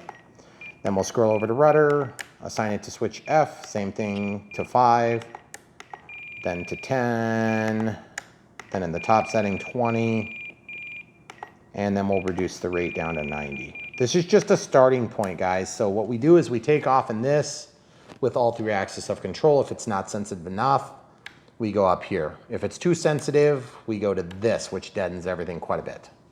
Okay, but we start in the middle, and then if this is where we end up, we set the middle to that and we double in half. Okay, so we've always got an out. The important way is an out. So now that we have everything assigned, let's scroll over one screen and we'll see the monitor mode. It's gonna show all the different conditions. So throttle cut's not on. Okay, we also are gonna have flaps, so we can set up flap mode. Flap system's not inhibited. We're gonna set it to switch B in this case. We don't know what direction it's gonna go, but up is gonna be positive, down is gonna be negative, hypothetically. So position 0 is gonna be 0. Normally that'd be minus 100 if it's a true flap, because you wanna use the full range of the servo throw. In this case, it's an aileron and a flap, so you want it to just go down. So we'll just do like, I don't know which direction it's gonna go, but we'll do like 50 and 100, just to kind of give us somewhere to start. Okay. And elevated correction, let's call it like 10. And for takeoff, let's call it 6. And let's actually set that to like 35. Okay, then we'll set the speed to 2 seconds on switch B. Then for the middle switch B, we'll set it to 2 seconds. And for the top of switch B, we'll set it to 2 seconds. So now you can see the left aileron and the right aileron are moving. The elevator's moving a little bit, and of course the flaps are moving because they are the same as the ailerons, but the ailerons continue to act as ailerons the whole time. And then auxiliary 2 is moving because it's tied to switch B, which we're gonna change right now, go down to system setup. We're not gonna go into that model menu, so don't worry, camera crew. Okay. Then we're gonna go to channel assign, and we're gonna go down to auxiliary 2. We're gonna change auxiliary 2 to like D, okay? Walking back out, everything's set, clear the timer, throttle holds on, move over once. We're pretty much ready to start hooking things up. We're not ready to bind yet, but we'll be there shortly. Camera crew has challenged me to do this quickly so we can get other important projects done. Okay, we've done this a number of times, guys, so I apologize if we're going a little quick. That is kind of our balance between helping new people and having an audience of people that know what's going on too. Click, that's a bind plug, or you can stick a bind plug in there. Bind plug shorts ground to signal. Not positive to signal, not positive to ground. That would short out and damage everything. Ground to signal, okay? That forces the system into a way to learn another transmitter, okay? To attach itself to a transmitter within the DSMX environment. Okay, so we got all this stuff ready to rock and roll. So in this case, we've got this cable is actually between 2 things, and this cable is between 2 things. We don't know which one's which yet. It doesn't matter at this point because one is the one aileron and one is the other. Okay, so what, whoa, just throw that anywhere, Brian. So we're gonna plug in, number 2 is the right aileron. So the negative is listed here on the right, excuse me, on the left, and then the signal is on the right. So we're gonna go to pin the second position, port 2. Port 2 is right aileron. And then 1, 2, 3, 4, 5, 6 is the left aileron, okay? So that's aileron 2 is on channel 6. Okay, so it's labeled, just make sure our negative is on that side. Okay, so one or the other is correct. We'll find out real quick when we plug it in. This is for the steerable nose gear and rudder. Because we don't need this extension cable in here anymore, I'm gonna grab this hot glue and just peel it off all in one clean fail swoop. The cats, of course, are insisting on standing and drinking right now while I'm trying to do this. That's usually the way the cats are. Okay, so we want to make sure we get brown to brown and orange to orange. And then just a little bit of glue along here so that it holds it all together. Lick the fingers, slide it along, let that stuff set up for just a second. And then this is the rudder. So rudder is on channel 4. Channel 4 is right there, so we plug it in. Great, okay. So now the next thing we need to plug in is, I guess, throttle, because that's what I grabbed. So the throttle is gonna go on port 1. Now remember, port 1 is actually the second set, because that's programming. And this is coming from something back there. So that's probably the elevator. It's possible the elevator would reach without the extension cord, okay? I don't know. What do you think, camera crew? Ooh, that's pretty tight. Yeah. Toy like a toy go. I don't know. That's tough. We're gonna probably have to grin and bear it and keep that extension in there. I'm thinking otherwise we're gonna have a heck of a time. This is sort of tangly dangly here a little bit right now, but I don't know. I think we just gotta leave it. So we'll know what it is for sure here in a minute when we start moving the sticks around. Okay. So yes, it does matter which channel is what. So that would be the elevator. Okay, great. So now positionally, it does matter where this transmitter goes. It can go this way. It can go this way. It can go this way. It can go this way. I don't think you can go this way. I don't think you can go this way, but you can go this way, this way, this way, this way, I believe. So I'm gonna go preferably this way and probably more or less up on one side or the other is kind of my tentative plan. This wire is tangled. I don't like that, okay? So I am going to fix that right now. You see how I undid that? Then I'm gonna go back through and plug it in. And then I'm just gonna do a little dab of glue on just the side that matters there because we know which side it is now. Okay, lick it, slide it, okay? So that's gonna keep everything where it needs to be. I believe we're correct, but I don't know for a fact. So we need to bind, and I wanna bind it in a level attitude. You don't have to do this. See how this is at an angle? That really needs to be perpendicular to the length of the plane. So it'd be ideal if I could just put this on the ground, like the bottom. Do you want to plug in the gear? Or what? Oh, shoot, that? I missed it. I'm sorry. Okay. Thank you for pointing Yeah. that out. So the gear goes in on channel 5, right? Mm-hmm. Okay. Yep. This one's tangled. Whatever that is, aileron, the other aileron is tangled. I'm gonna untangle it. You'll notice there's not really a lot of rhyme or reason to untangling, but I just tend to be kind of careful about this at the beginning. It makes it a lot easier at the end. Okay, then this, I want it to not be tangled, but it's probably gonna be. Okay, so once you have everything plugged in, now this is premature, I guarantee it, but I'm gonna do it anyway. One strip. Lick it, slip it. That was hot. Okay, so we don't have to worry as much about those coming out, but they still can definitely come out. Okay, so now option 1, we either stick it somewhere or we wait. I think right now our option is to push it down and see if we can make everything work. Kind of get that out of the way for now. Slide this down. It does not need to be centered, but it's kind of nice if it is. This wire is actually the antenna. So if you weren't already aware, so I'm just kind of sliding that down carefully. It's a coax cable, so you don't want to crush it. You don't want to fold it real sharp. But we want to get it through too. I'm sorry, camera crew. I know you're struggling to get an angle. I'm trying to give you an angle. Okay, there it goes. That's under and through. Under and through. And under and through all the way. Except it's not, because then I bound up on something else. See how it's in there? That's why we have the forceps here. I'm gonna kind of force this through. And once we start forcing that through,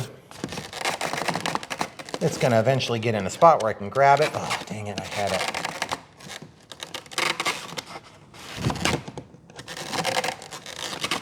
Okay, so I don't really want to pull it up like that, but I want to pull it through so that I can control it. And I'm trying to go underneath both of these cables. These cables, of course, belong to the steerable nose gear and the gear, the retracts. Okay. And I'm trying desperately to get this done without blocking your entire view of it, because we know that's why you're here. There it is, came through. Got to be super careful on that part, it's a bit exposed. Okay, got it through. Very gentle. You don't want to clamp down on them like you can, because you can clamp with these. Then I can just tape that up there. It'll be a perfect spot. That's why we have the tape sitting here. Just a regular old plain piece of tape. Get that away from all the action happening back here. Keep it completely out of the way. In fact, I'll just kind of, it'd be nice if I had a little bit more to work with, but I don't. So I have to lower that down just a little bit.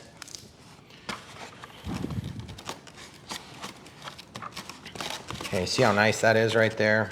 Totally out of harm's way. Hopefully nothing will ever get in there and interfere with it.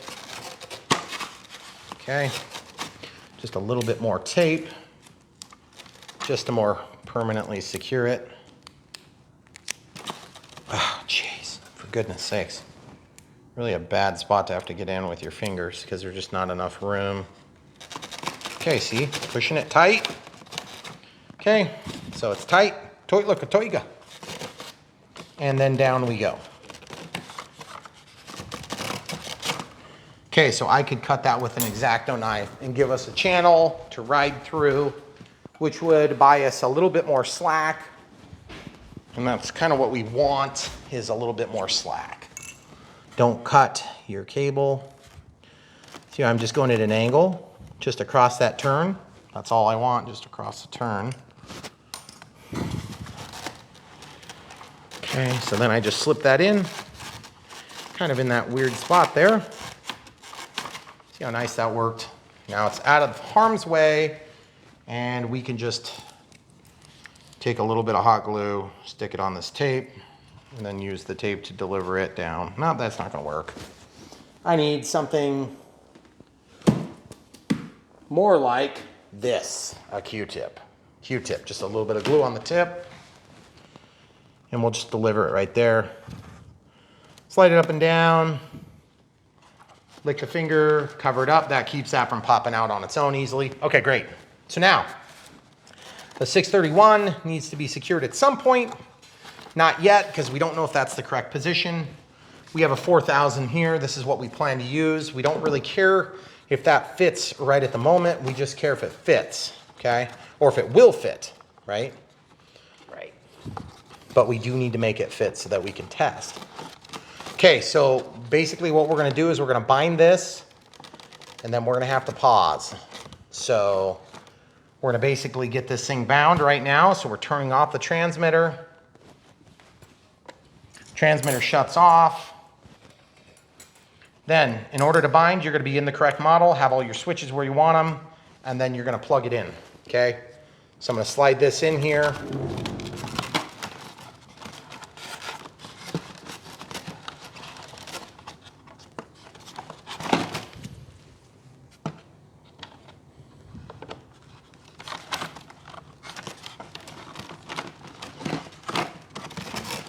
So we should be able to make that work. I'm satisfied with that. It's not perfect, but it's okay. Okay, so now I'm gonna plug this in. That's gonna energize everything. We don't know if the controls are the right direction or any of that stuff, but we do know that we can press this button. It's gonna start flashing a light. You can see the flashing light there. Then I'm gonna press and hold this while turning on the transmitter.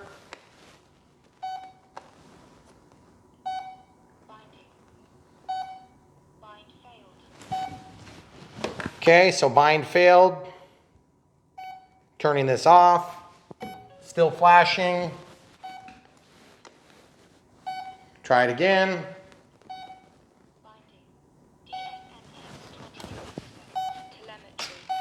Okay. Now it's going to go into the configuring for the telemetry. All right, so everything is set. Elevator goes up and down. Ailerons roll left and right, incorrect way. Yaw's correct, elevator's correct. Roll is incorrect, or excuse me. Yep, that's backwards. So let's go in here. Servo setup, travel, reverse, right aileron, and left aileron. So that rolls us. Takeoff flaps, landing flaps. Flaps are in the wrong direction. You know what that could be? We might have them plugged in backward. Whatever, we'll just flip them, no big deal. And then we'll go into the flap system, and instead of minus 35, we'll do plus 35. That noise is just the ESC. And we'll just do it like this. Okay, 100%. Okay, so that works, and they still function. That would still roll us, go up, go down, left, right. Okay, takeoff flaps, landing flaps. I gotta check my correction. I'm gonna exaggerate the correction to 30, 15, and 30. So takeoff flaps down a little bit and down even further. That's good. So I'm gonna lower that down to like, let's just do 10, and we'll do 15. Okay, so that is really annoying. You want to know why that's annoying? Throttle holds off. Give it some throttle all the way up, all the way down. Nothing. Trim down, trim down, trim down. Waiting for it to arm. There's minus 30, still not armed. 40. Okay, so I'm done playing with this. I'm gonna go back to center. I'm gonna show you how to fix that. Throttle holds on. Unplug the power. We're now bound. We don't need to worry about binding. I'm gonna shut this off. It's gonna store the settings. If they weren't already stored, it's a good idea to turn everything off once when you're done. Then turn this back on. First, like you're gonna fly the plane like normal. This time throttle cut is off. Throttle's all the way up. We're gonna program the ESC. Plug in the transmitter, listen. Wait for the weird noises. Okay, then down. Okay, that's 3 and armed. Okay, that sounded really terrible. I just want to make sure there's not something in there.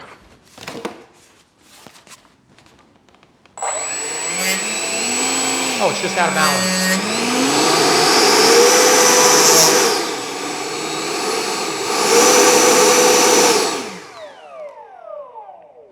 Okay, well, it is what it is. Dynam quality, not really so surprising. Okay, so everything is working. Throttle holds on and it doesn't do any throttle. Take off flaps, landing flaps, elevator, rudder. Everything is working in the correct direction. The only thing that would be required now is basically forward programming. And so this needs to be mounted at some point. And I think we're basically running out of battery on the camera. So what we're gonna do is we're gonna pause and we will deal with that and then come back in a few minutes when it's dark and another day. All right, so where we left off, we were just getting ready to put this receiver in, physically get it mounted in there. And we had this cable that we needed to manage and control. Kind of along the same lines, we also need to get this stuck down here. So I think what we're gonna do is we're gonna go ahead and pick up by tying up those wires. Those wires can be tied up a million different ways. And I think what we're gonna do is we're probably just gonna use a zip tie because it'll be the easiest way to do it. Once we get the zip tie, that'll help to tidy everything up before we go about trying to mount this. And then maybe we'll get lucky. So I'm gonna take the forceps, hang on to the connector, because then I can weight the connector and make it heavy to keep it out of the way. And then these I will just grab as more or less a bundle. And I just gotta get this loop back. Careful of my transmitter, please. I can't quite get all the way around, so I think I'm gonna go for a bigger zip tie. Okay, so I got a bigger zip tie this time. Normally I'd like to use a smaller zip tie just because it's gonna have a nicer, more tidy look when we're all said and done, but this is fine because it's going around like every wire. Yeah, it's kind of a lot of wires. Yeah, and it's an awkward spot, which is all too familiar in the RC aircraft environment. So I'm gonna start this, then I gotta kind of get some of these wires pulled to where it's gonna be biting. You wanna have a good chokehold on that wire bundle. You don't want like one that's gonna stick out because that's always seems to be the way that it goes. You've got one that sticks out and makes a big mess. See, like that one there. And then if you just work it down in there, you can really get everything managed nicely. Just one big bundle. I'd rather have one bundle of wires than have 3 or a few. That's really hard on your wires too, by the way, what I just did there. So you gotta avoid it at all costs, but sometimes you just gotta do what you gotta do. All right, so now that we have that bundled up, that makes it nice and neat, and that will give us a better chance at getting a battery in here and being able to get to the plugs. So at this point, I want this receiver to be square with the lengthwise run, or if we're gonna mount it like on the side, we can mount it on the side too, but I just don't see any advantages there. So I'm gonna actually, I've got this 3M double-sided tape here that works super nice. This actually came out of a Hobby Eagle stabilizer that I used on another recent project, but they are so sticky. So I was like, I'm gonna use that. So this is gonna be favoring to the left side of the plane, so I'm just kind of favoring it over there on the side instead of centering it. Now I just gotta be careful to get this square the first crack, or it's gonna be a problem. Because this 3M tape is so sticky, and I want it back as far as I can get it and still get it to work. But I need it to be square with the plane, not square with the wall, because the wall comes out at a bit of an angle. Otherwise the plane may actually correct and fly at a bit of an angle. Okay, so I am pushing hard. Okay, so you see how that's square with the plane and not square with the sidewall there. So square with the plane, not square with the side, or square with the other side. Now that we have that in there, I'm gonna actually put some hot glue in there to fill that gap and to prevent it from slipping. So you don't need a ton, but you need a little bit. And that's gonna not only hold it in place, but it's also going to prevent it from ever slipping this direction. Okay, and then if we have to get a wire unplugged or whatever, we'll have a little something to pull against. Okay, so that stuff is obviously still hot. So we'll just do another little bit, and that should be plenty, I'm assuming. And time will tell if that's enough, you know. So once that's done, actually I'm gonna grab a Q-tip, one of our favorite tools on the channel. We're gonna use a Q-tip to spread that glue. Right here. So it kind of gets along the front edge. And then I'm gonna spin it up under the edge, okay? So again, it's not like we're trying to necessarily hold it on with the hot glue, we're just kind of keeping it located with the hot glue. And then the 3M tape will actually give us a little bit of a lick, and then it doesn't stick to you quite as bad. Okay, so I'm satisfied with the way that worked. All right, so we're good there. All right, cool. So now the next step is to basically set up the forward programming for this plane, and that is gonna positionally locate everything so that the electronics know where it is in reality compared to the relationship of where it is in the plane, and then what positions up, down, left, and right, and all that good stuff. So we'll come right back and finish this. All right, so now that we have the receiver in there, it's mounted, it's secured with not only hot glue, but 3M double-sided tape. Just kind of letting that set a little bit more. See, it's still a little bit soft, which means it's still cooling. The idea is I want that to be square with the length of the aircraft, and right now it still feels like it's maybe a little bit cattywampus, as in favoring to this side a little bit. And so we want that to cool so that it doesn't get out of alignment. So when you're dependent on hot glue to keep everything square, you just kind of gotta let it set up in time. And if you're looking for something that's gonna help hold it positionally, you can take like a zip tie. When you cut a zip tie, you've got that plastic, and that works really nice as a wedge. And you can use that. Also, I want you to see this one other thing that I just discovered, just noticed. If you look down there, look at the antenna coming out of the cabinet. The antenna is under some level of pressure, and you can kind of see that you're gonna have to see this. This is taped up here, that's fine. I'm gonna pull a little bit of slack back, carefully pull it back.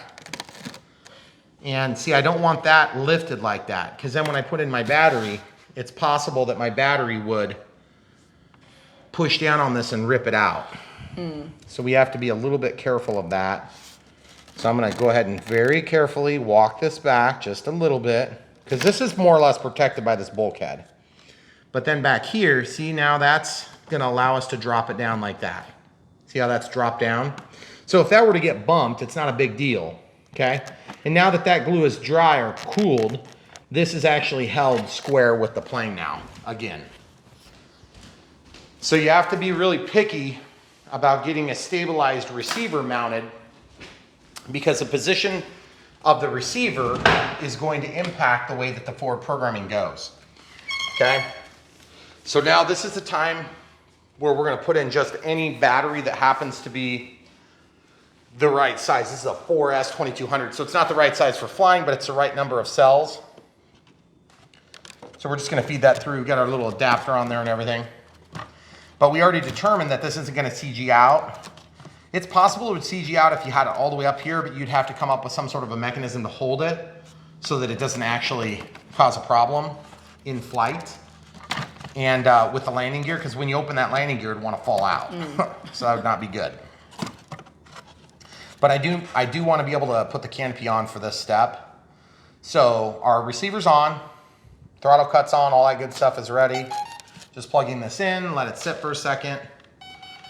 Okay, AS3X has not been set up yet, so it doesn't actually know anything about AS3X yet. So it doesn't even matter at this point. So we've got it so that the wire can be situated either direction we want. Now, I find it easiest to set up these planes with the plane facing away from me so that I am positionally in the same direction, okay? So now I can sit here and do my control surface test. So elevator up, elevator down, which there's hardly any deflection here. And I think that's just because the hinges have not been worked, okay? So you see what I'm doing here? Pulling up on the elevator, and then pushing down, and then pushing down. You see what I'm doing? I'm kind of breaking the hinge free. Okay? Just like that, just like that, just like that, okay? Now ailerons are kind of the same scenario, except they seem to be moving a lot better. And then the rudder does not look like it's straight. See this? We already went through the trouble of straightening that. Do you remember that, camera crew? I do. So that's kind of annoying. I don't know what happened there. I hope it's not something that broke free. Yeah, see, I think we're gonna have to straighten that even more now. This is where you wanna make sure you spend a little extra time, get all your controls totally square and true, because you're just wasting your time if you don't. I'm gonna get some tape also and a flat blade screwdriver for this step. The flat blade screwdriver is gonna give us the ability to get in there and pop that clevis off, or pop this thing here. There we go. So I just pulled down on it. Now we need to come out 1/2 a turn and see if that's enough.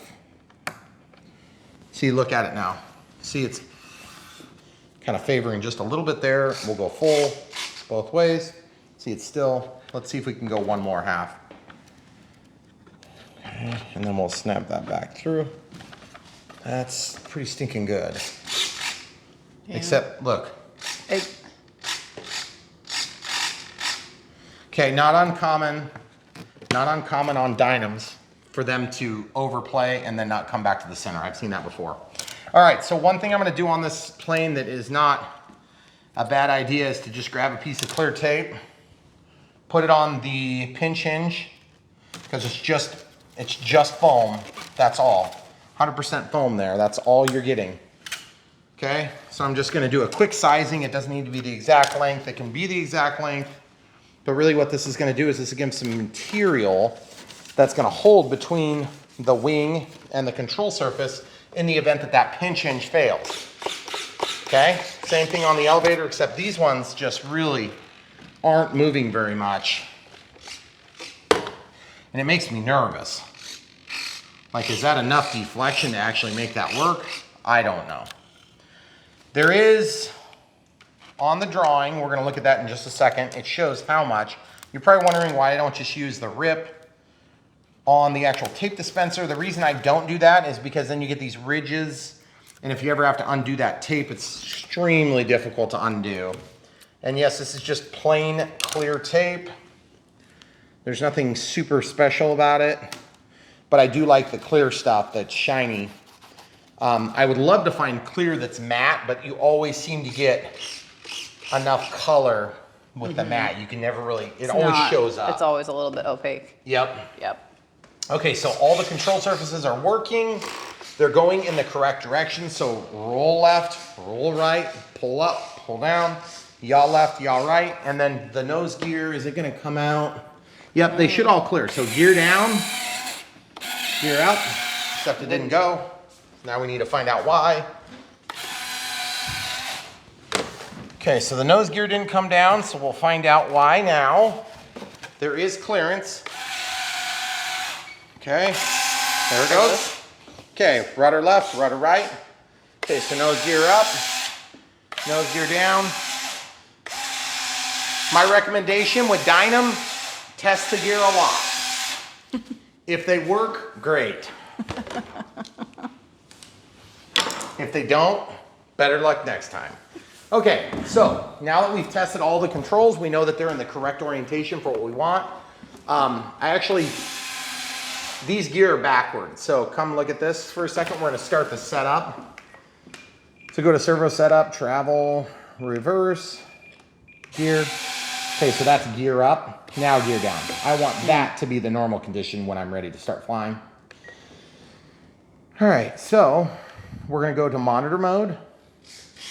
Rudder, elevator, ailerons are both moving. Takeoff flaps, landing flaps, takeoff flaps, landing flaps, takeoff flaps, landing flaps. Why does that one seem to move further? You know why? One's bound, one's not. Oh my goodness. That's a typical Dynam problem. Okay.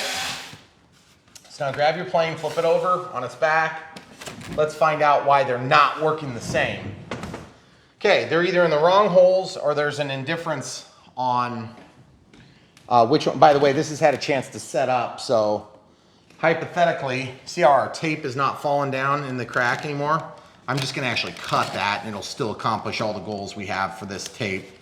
That was just kind of to hold the glue in, but I don't want to peel it off. It'll take all that paint off and look like crap. It already kind of looks crappy. But that wing spar is now glued in, which is good. So what we have to do now is, do you remember that insanely small Phillips screwdriver that we used? Yeah.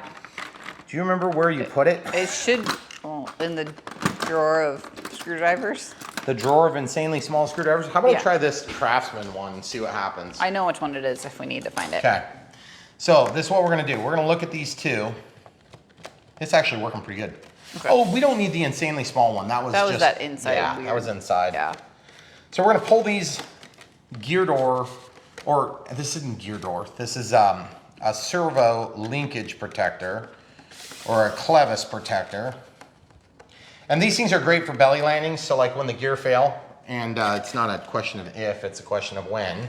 When the gear fail, you can put it down with the gear up. Preferably you'll be able to put the gear all the way up or all the way down. Have 3 down or 3 up, okay? All right, so let's pull this off and take a look. All right, so you can see where the hole is. So when I pull, there's the takeoff flaps.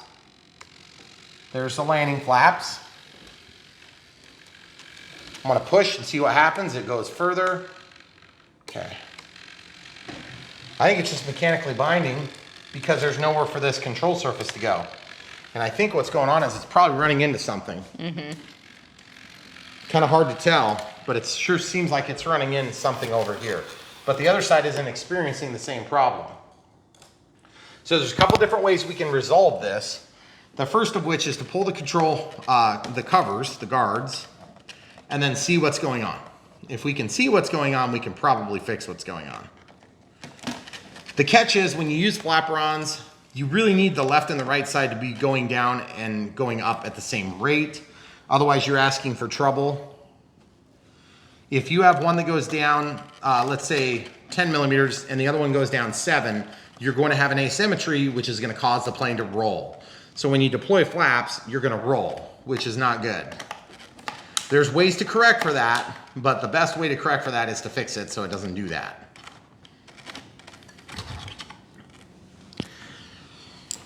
All right, so let's see. First of all, they're both moving. Okay, so we got a little string in there just from hot glue. I can take that out.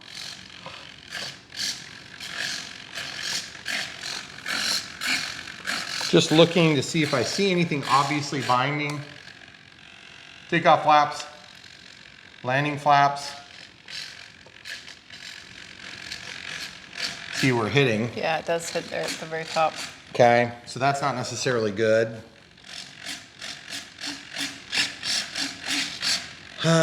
Plus that's a momentary thing, but I still don't like the idea of that hitting. So I think it's time for side cutters. You can do this a million different ways. I need to be able to get, yeah, I was gonna say I need to be able to get right here. Switch spots. So I'm gonna cut this if I can get in there, but I can't quite get in there without disassembling everything. So I think the easier way would be to heat up a piece of steel, and I'm just not sure what the best piece of steel would be. We could try cutting it with a cold knife, but I just don't think it's gonna work. I think we're gonna have a hard time getting it to cut. So now we have to do crazy things. Like we're gonna use the stove to heat up this knife. Yes, this is what we do. Don't do this in your kitchen. Don't try this at home, kids. Except this show's not made for kids. So I'm gonna get this blade so that it's glowing red hot, and it's hot enough for what we're doing. And then I'm gonna just take a little teeny bit of this plastic out. Okay, let's see if that's enough. Okay. Yeah, it's almost cleared. Close. See, and it's already cool, so then you can see how crappy it cuts now. It doesn't. So I'm just gonna heat this up on the stove. There's nothing magical. You use a torch. You could use a match if you had a match that was extremely hot. Camera crew, you good? You safe? Yeah. Because I gotta work quick. Yep, I think I should be out of your way. I do not care at all about this housing. It's unnecessary. It's convenient if it works. Okay, so that's cut. Now I'm gonna cut this one too if I can get it cut at the same time. And all I'm doing is I'm just cutting the plastic. That's it, guys. This is not rocket science. It's aeronautical science.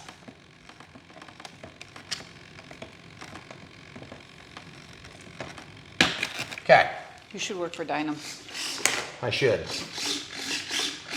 Okay, so flaps are off. Now remember, you may not even need to get throws like that. So who cares? Okay, so now my tip is all discolored. That's kind of Personal. not So appealing. anyway, now that that's done, we're gonna basically need to see if they're going about the same amount of deflection before we return those covers. Whoops.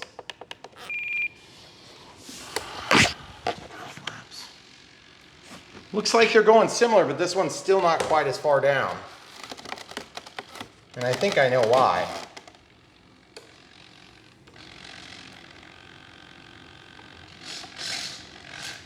See how that's binding?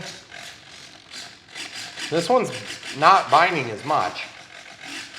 But I think we're okay now. I think I'm gonna stop messing with it. I think we're good. Okay. This one needs to come out a little bit. You see this? Mm-hmm.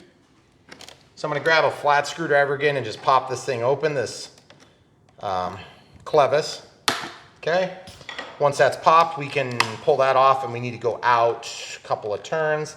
Now, I don't know if you guys can tell what we're doing, but as we make our adjustments, essentially what's happening is we're just flattening this control surface so that it's level with the wing. Okay, I gotta go again. Whoops. 1, 2, so that's a total of 4 half turns. Okay, that's pretty darn close. So now, they look pretty even now, don't they? Still both function. Okay, happy. Done with it. Now, I'm gonna go ahead and restore my guards, but now here's the big question. The $10,000 question. Do we hit our guards? How are you gonna be able to tell? Leave them loose, actuate them. See how it's hitting? Mm-hmm. That's probably what we were hitting. More than just the plastic itself. Yeah, On the yeah, outside. because what's gonna happen is on the top of these guards would have to be screwed in a little bit further forward in order to work properly so that they don't actually hit. So now look where they are now. Okay, see? No touchy, no problem. Okay, so sort of torn on this one. I think what I'm gonna do is I'll probably have to get a drill and just run a couple of new holes, and then we'll get these mounted properly and we'll come right back. Okay, so we have a drill with a small bit, 1/16 of an inch. So I'm just gonna start the hole. I'm not even gonna drill it all the way through. And then I'm gonna just basically drill to where it was gonna hit before. Okay, so you can see what's going on here. We're basically gonna take that, then we're gonna take our impact, and this is just gonna get our covers remounted where they would have been before, except for just a little bit. And that's gonna basically take off our, let's verify again. Okay, full landing flaps. We're not hitting now, okay? So that's the whole objective of that maneuver there.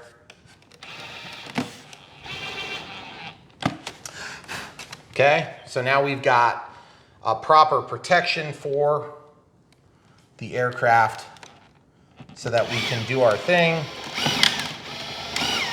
There we go. And I almost never use a drill on these things, but there are certain times when it's just like almost unavoidable. If I didn't have a drill and I was trying to do this exact step, I would heat the tip of the screw. I would start it and then pull it out quickly, and then I would follow it up once it's cooled. So now, with full landing flap deployment, we have movement and no binding, okay? Again, as usual, having to reinvent the wheel to make this Dynam even get off the ground properly. But at the same time, there's certain planes that I work with that I think might end up being good enough to justify the time investment. And this is one of those planes where it's like, I like it enough that I want it to be good.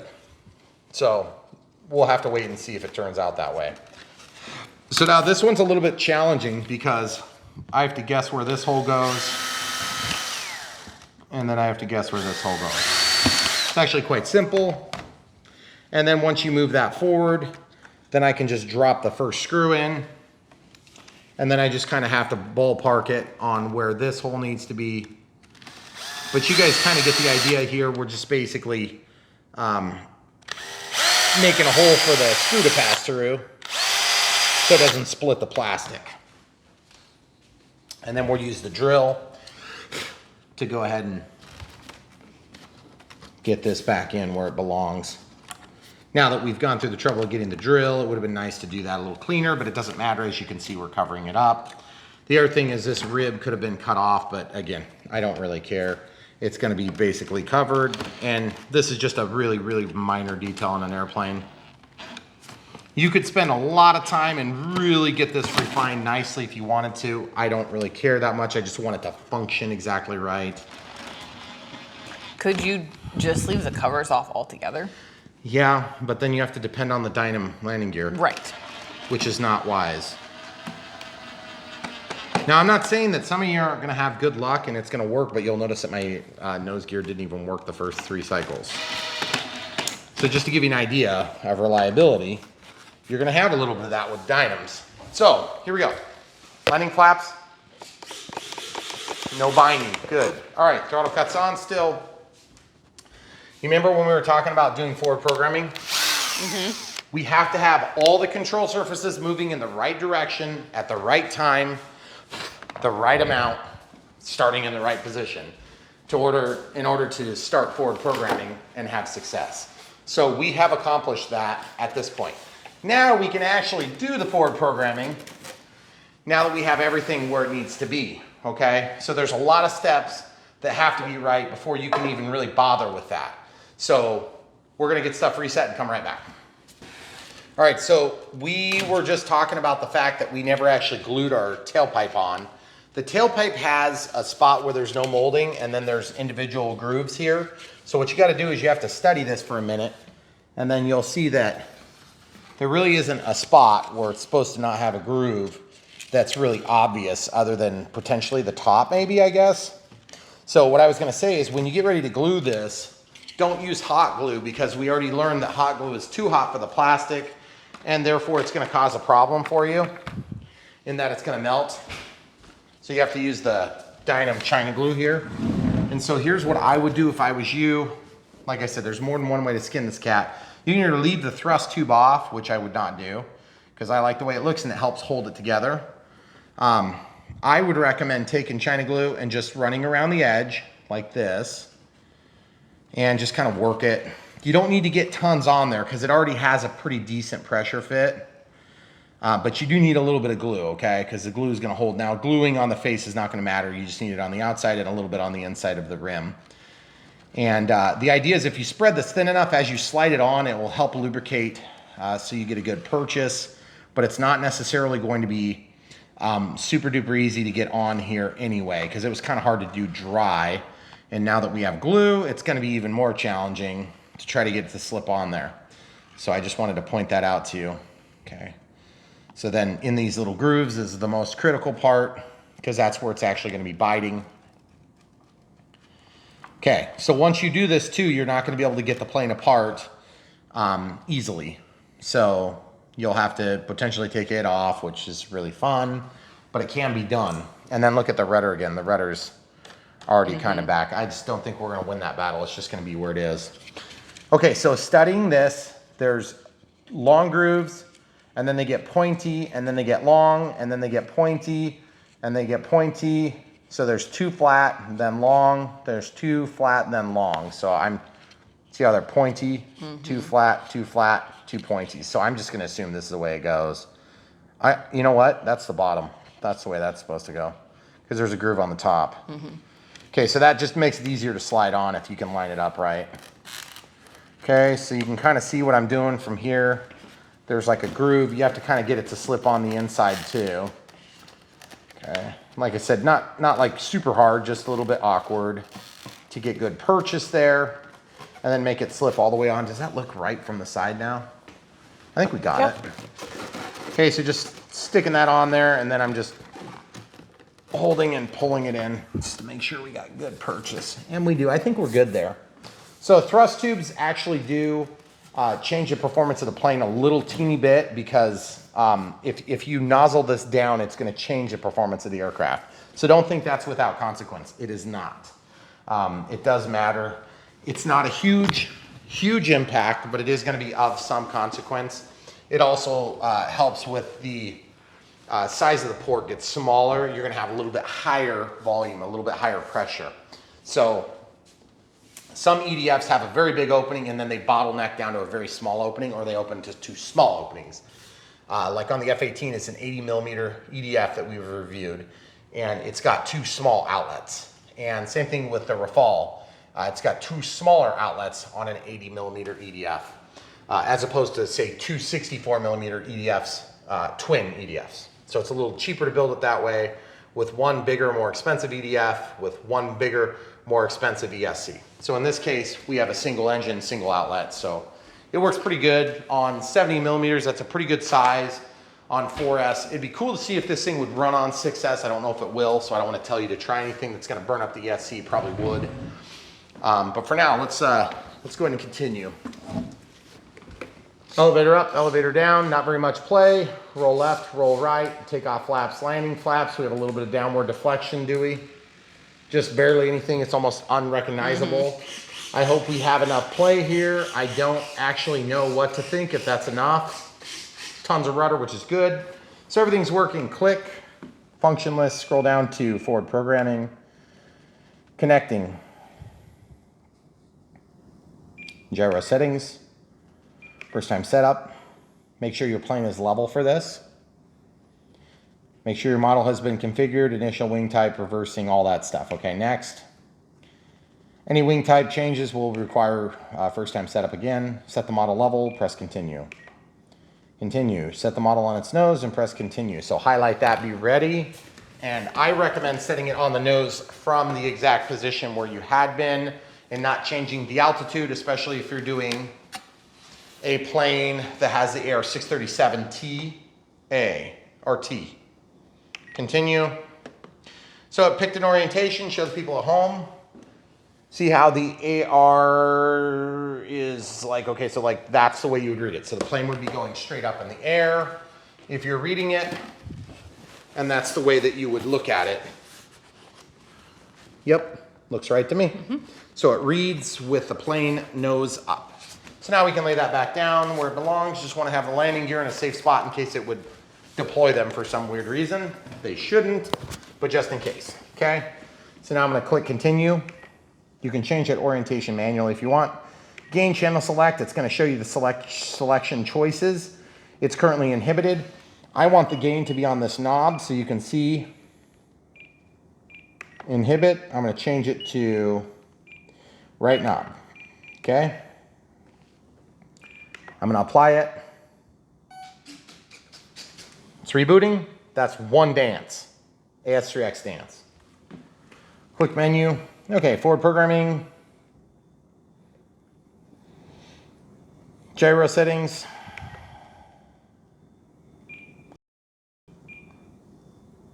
first time save setup. Actually, I'm gonna go back. Maybe that's where we went wrong last time. AS3X settings, gains. Okay, so this is 1 times. You can go up to 4. This is weird. It jumps around like that. I think it's a glitch. You can go down to different settings. I usually leave it at 1. Okay, but if you're at 1, I'm gonna go into gains. See how it's 0? It's setting the defaults. Okay, so I'm gonna walk out with back. Okay, so now, as you may or may not be aware, throttle hold is off. AS3X does nothing at this point because it's not actually active until you give 25% throttle. So I'm gonna go ahead and turn off my throttle cut and give it some throttle. Okay, so there's some throttle. You hear it? There's all the way up. Now I'm gonna roll and I'm gonna yaw. So, first thing I'm gonna do is, because the styrofoam is noisy, I'm gonna do it this way. I'm looking here, and I can see from my point of view, you guys probably can't, but that's going up when I lift the wing, up, down. I have the gain all the way up, all the way down, all the way up, all the way down. So I can hear the difference as I wiggle at the same rate with the same intensity. That's what I'm looking for. All the way up, down. Good. Yaw left, yaw right. I can see this, yaw left, yaw right. Okay? Now, the elevator is going to be extremely hard to see, but that's critical. Up, down, up, down. I can't tell, but I might be able to feel. Up, down. I can't really feel. So in that case, I either need to get more serious about increasing the gain, which I'm going to do next. Verify this. If you do nothing else, make sure it's going in the right direction. Throttle cuts on. Gains in the middle. Letting it load in the menu. Gyro settings. AS3X. See how it just scrolls? It's annoying, but you get it. Okay, so we're at 4 times. So now watch this. It's gonna be like insane amounts, okay? So you can see the rudder now, really good. Aileron's really good. All the way up, see? Up, down, up, down, up, down, elevator up, elevator down. Can you rudder? And you have to check all the directions. Good, good.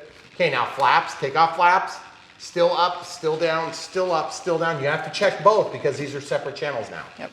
And then flaps all the way down, up, left, right, up, down. I can see all 3 channels or all 3 control axes are working in the correct directions and they're working. Now I'm gonna go back in and change it from 4 back down because we have the gain all the way up. We could just leave it at a higher setting and have more gain, but you'll find that it's like way more than you're ever gonna need. You can also adjust just the ailerons, just the elevator, just the rudder. Gyro settings. AS3X settings.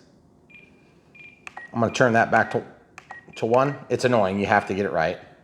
And then I'm gonna go back into gains and guess what I'm gonna do with the rudder? Yaw is at 60. I'm gonna turn it down to 45. You know why? Because we did more output than they expected us to do.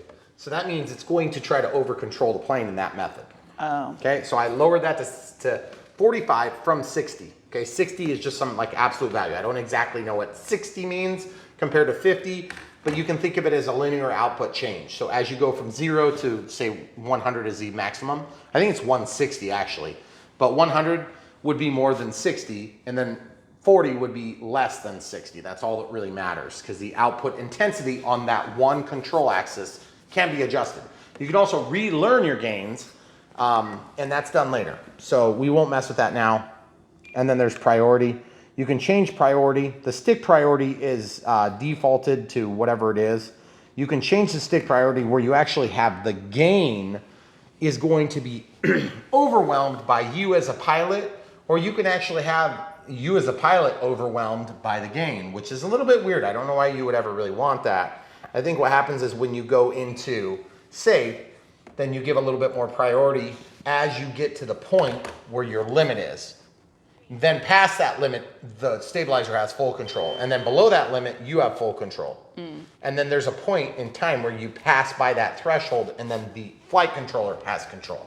That's how you limit your bank angles, your pitch, or your roll. All right, so enough information on that. So now we're gonna walk back out. So now I need to do first time safe setup. Safe is kind of a pain to set up. It's a little bit more work, but it's not that big a deal. It's pretty simple still. Before setting up safe, a flight mode channel has to be set. Okay, so flight mode channel. In my case, since we do have retractable landing gear, I need it to be D. Okay, so it says connection failed. I don't know why. We are connected, so let's go back into forward programming.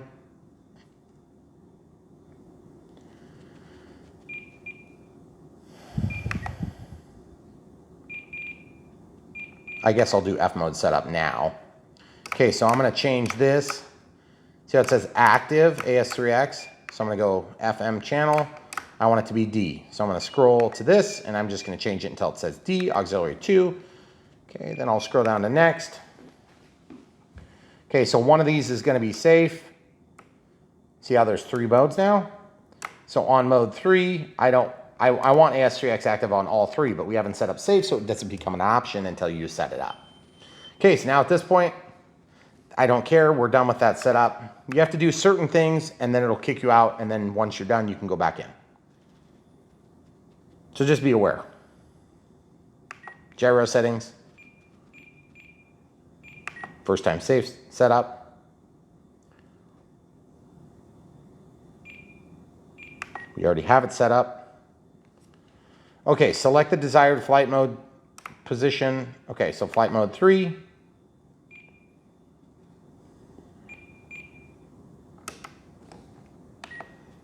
Okay, so now I'm going back. I think we might be done. Okay, so throttle hold is on. So AS3X may or may not be working. It is working. Okay, so we didn't see a dance, we didn't see a reset. So I'm not sure if we got that or not. I don't see any safe response yet, so we gotta go back in.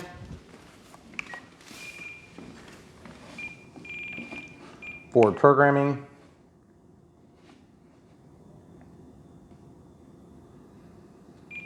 Gyro settings. First time safe setup. Okay, I guess we're gonna do this just to be safe. Yeah, so that's already correct. Now safe is aware of what the setting is. Okay, I don't know why that didn't automatically populate from the S3X, but it didn't, evidently. Now I'm gonna continue. Okay, so select the desired flight mode position to adjust settings for each flight mode. Okay, next. AS3X gains must be tuned, blah, blah, blah. They already are. Level model, capture trim, blah, blah, blah. Okay, so I don't know if this is where you set like what your limits are, but I really don't care. I've never actually done anything with it, so I don't care. So I'm just gonna hit next. Okay, so now we can go to F mode setup.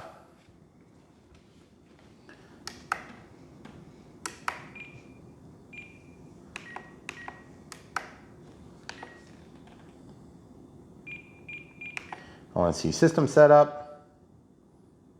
Okay, so that's where you relearn your positions if you make a change, like if you add flaps or something later. First time safe setup. We've already done that.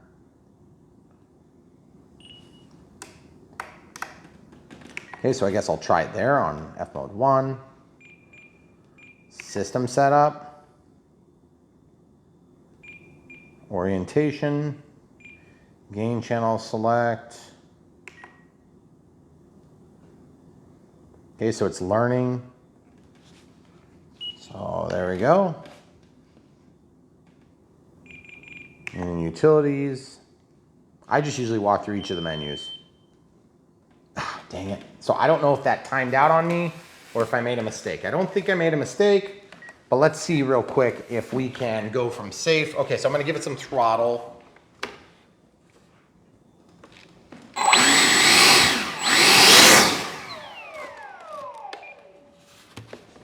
trying to fly away from me.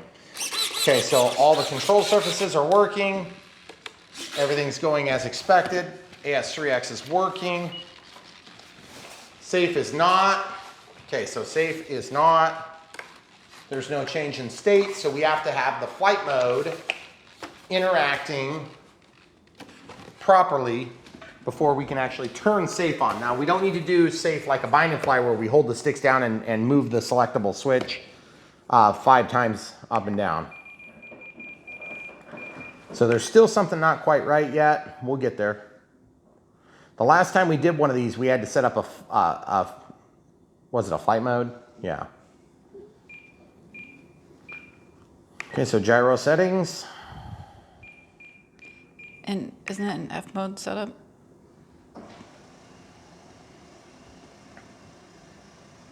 I'm gonna continue. I want it to be in this position.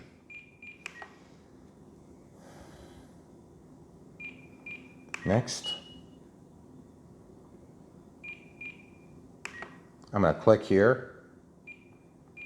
You can move that.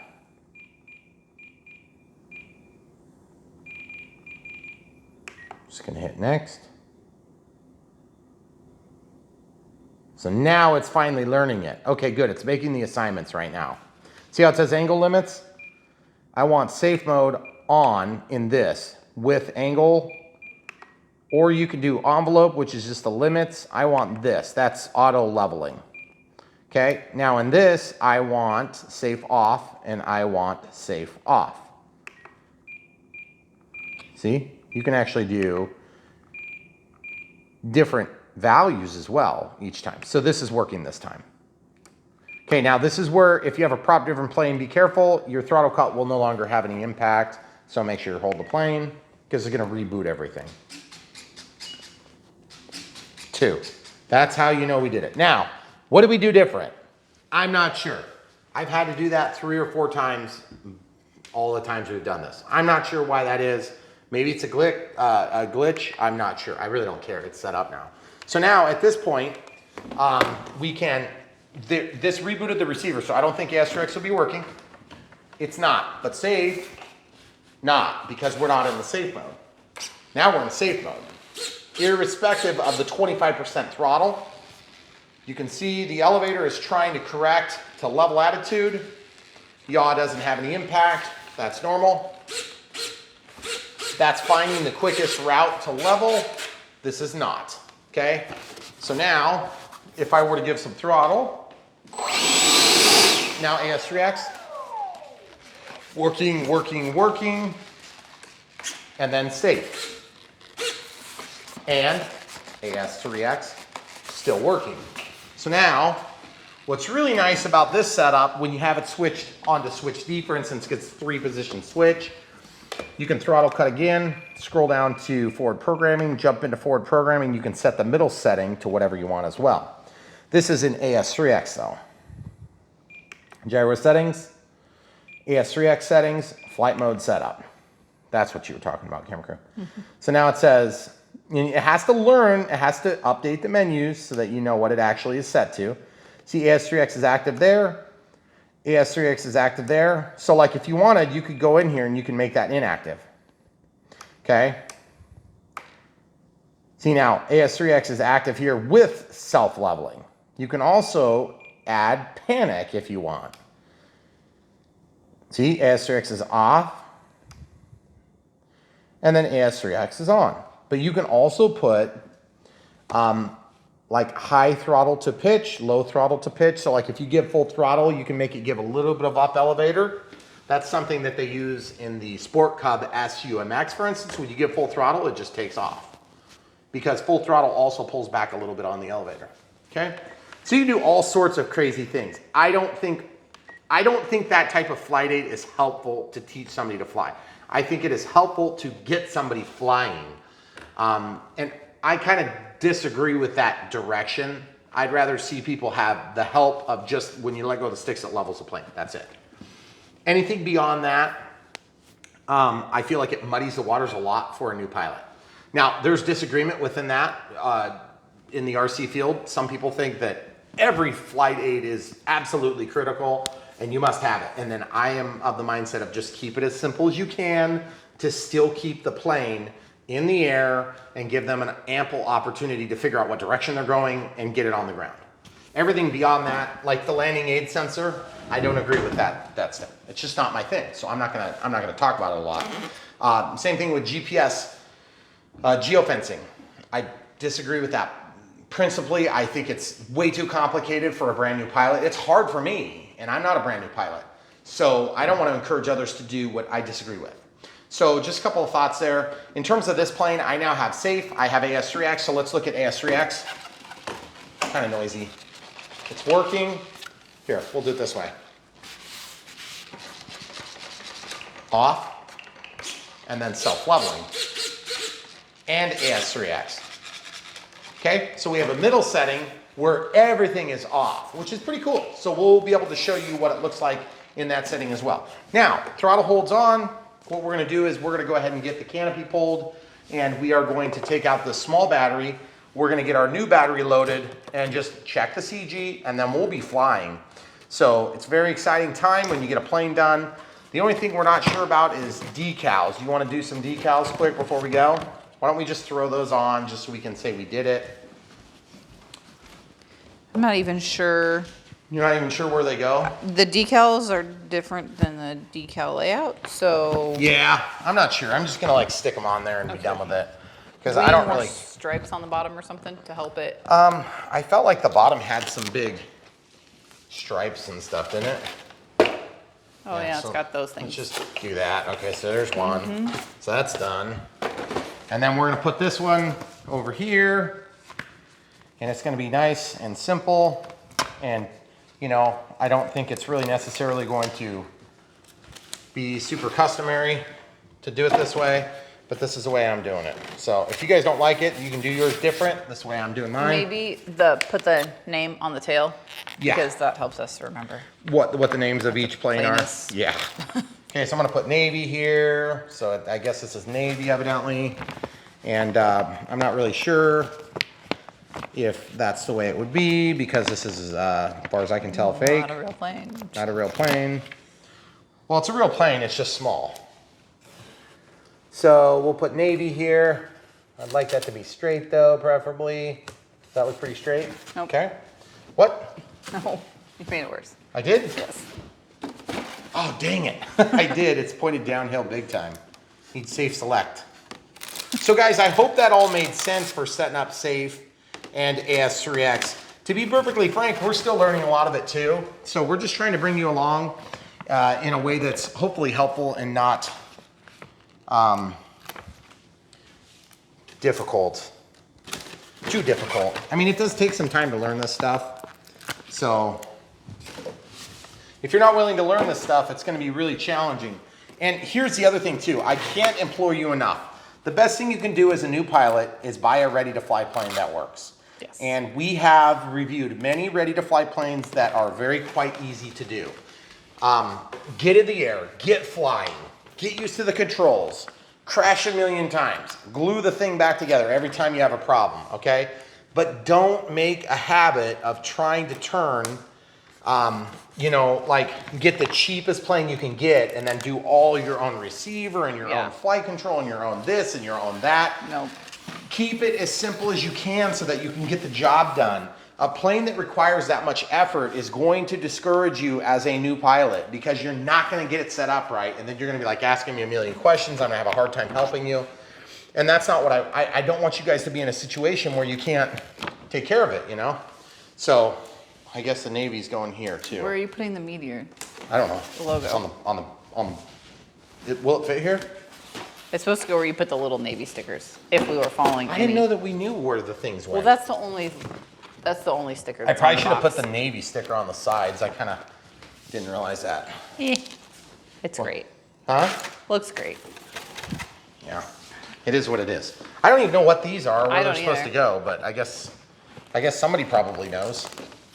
So the Meteor. Let's see if we can put that on the tail maybe, don't you think? Okay. Sure.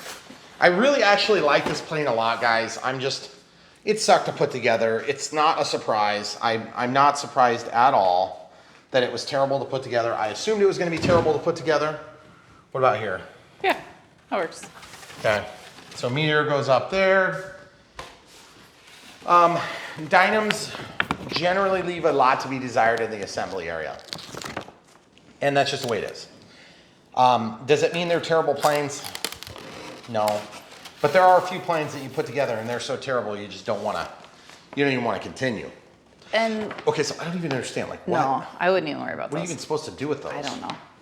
And there's not even Dynam stickers. I would actually put a Dynam on the tail on this one. And like we always say, we're filming it, so It does make it more makes it a complicated. lot more complicated. Yeah. If you're just like sitting around Just doing it your own leisure or having a whatever. weekend It's- project. It's a different experience. Yeah. It's more fun. It's more relaxed. You know, you can have some tunes on, maybe have a beer or glass of wine or whatever it is that you do, or not, or water. And when we're filming, it's like we want to make sure we don't miss anything. We're actually quite, well, I am quite hypercritical of what we cover because we know that like if we miss something, we're going to hear about it for years. I've never noticed that. And also, we don't want to mislead you guys. We want to make sure you have very good information. Now, we talked about using 4000 4S, but I did discover that I had 3200 4S right. and I We forgot did about. last night. So we're going to test that and just kind of see how it fits. I'm thinking that the lead is going to have to go back. The camera crew is going to try to give you a shot of what I'm doing. If you use an AR637T, then you could get voltage telemetry of your pack. I've been talking with Horizon quite a bit about, you're like, hey guys, we kind of, you know, need to have telemetry on the 631. I have been pressing them pretty hard on that. And they've been not reluctant to follow through, but they do have to make some changes to get that. And at this point, I am pushing them pretty hard. I'm saying, guys, you need to get it done. You need to get it done. These are not cheap receivers. They really should have pack voltage. Now, I'm not saying cell by cell voltage. That'd be sweet.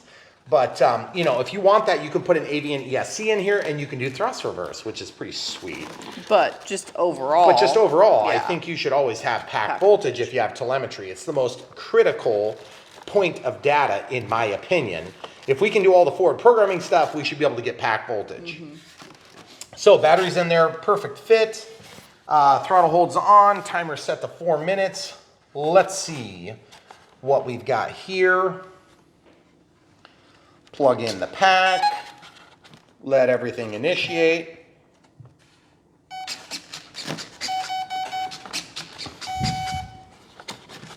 Twist the wires so that they're in there neatly. Put the canopy on. Okay, time to check the CG. Okay, back hole, nose heavy, front hole.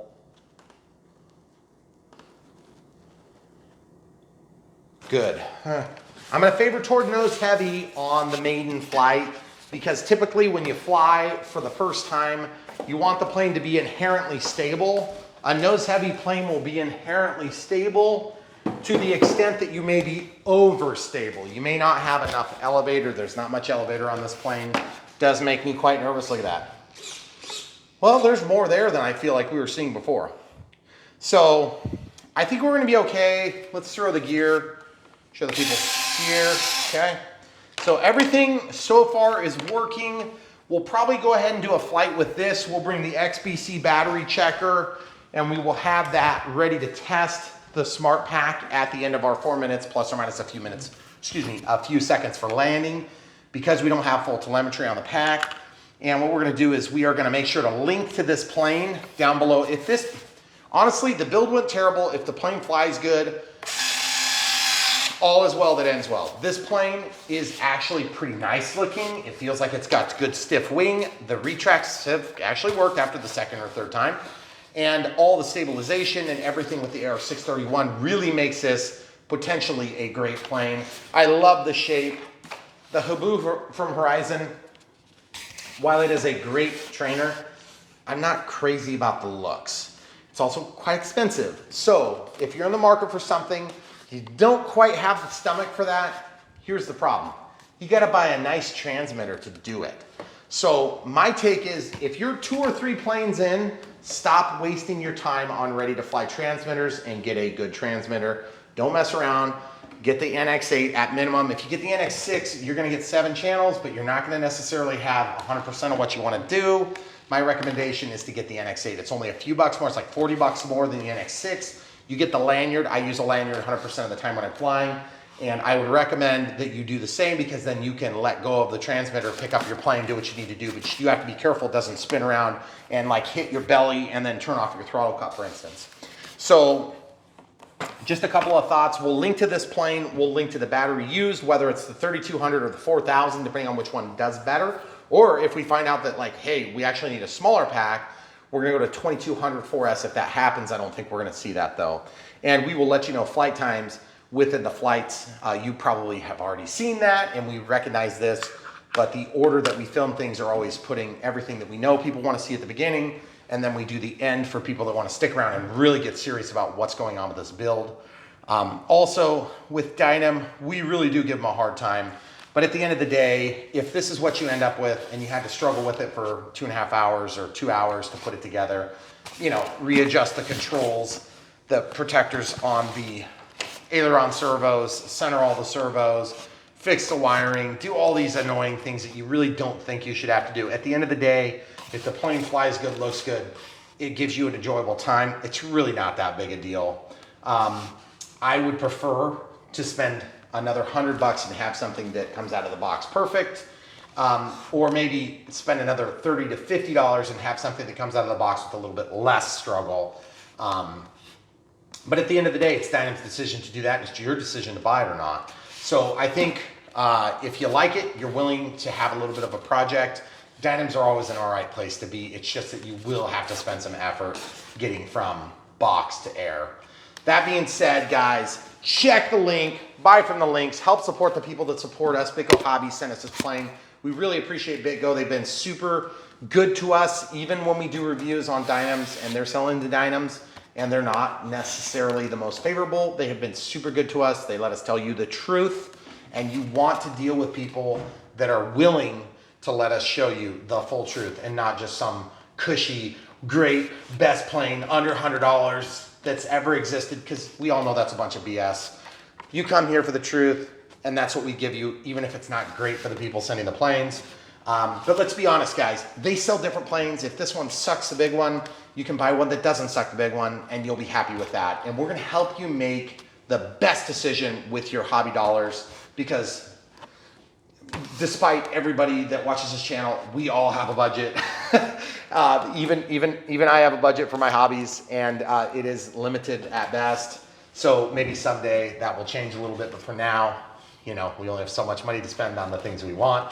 So, and I know that you guys are in the same boat. Anyway, come back for more. We got more action coming. I hope this plane flew as good as it looks, because it does look pretty sweet now. Other than the canopy where we melted it with hot glue, don't do that. And honestly, guys, thanks for being a part of this experience. We've got a little bit over 100,000 subscribers now, and we're obviously growing still, so we couldn't have done it without you. So thank you once again. Obviously, the lab mics are new. Hopefully that's been working out good for you all. We've been running these for what, like 5 videos now? Yeah, so we're like kind of getting used to it. If you guys are having issues with audio and things like that, let us know. We generally know when it gets released if there's going to be problems, but we are trying our best to really tidy up our performances, get things to the point, which doesn't seem right when you see a 4-hour video. But if you look at the amount of content that you get in each video, we hope that it's valuable to at least some of you out there. And for those of you that don't want to see the whole thing, thank you for sticking around. Thanks for watching what you do watch, and definitely buy from the links in the description below. Come back for more.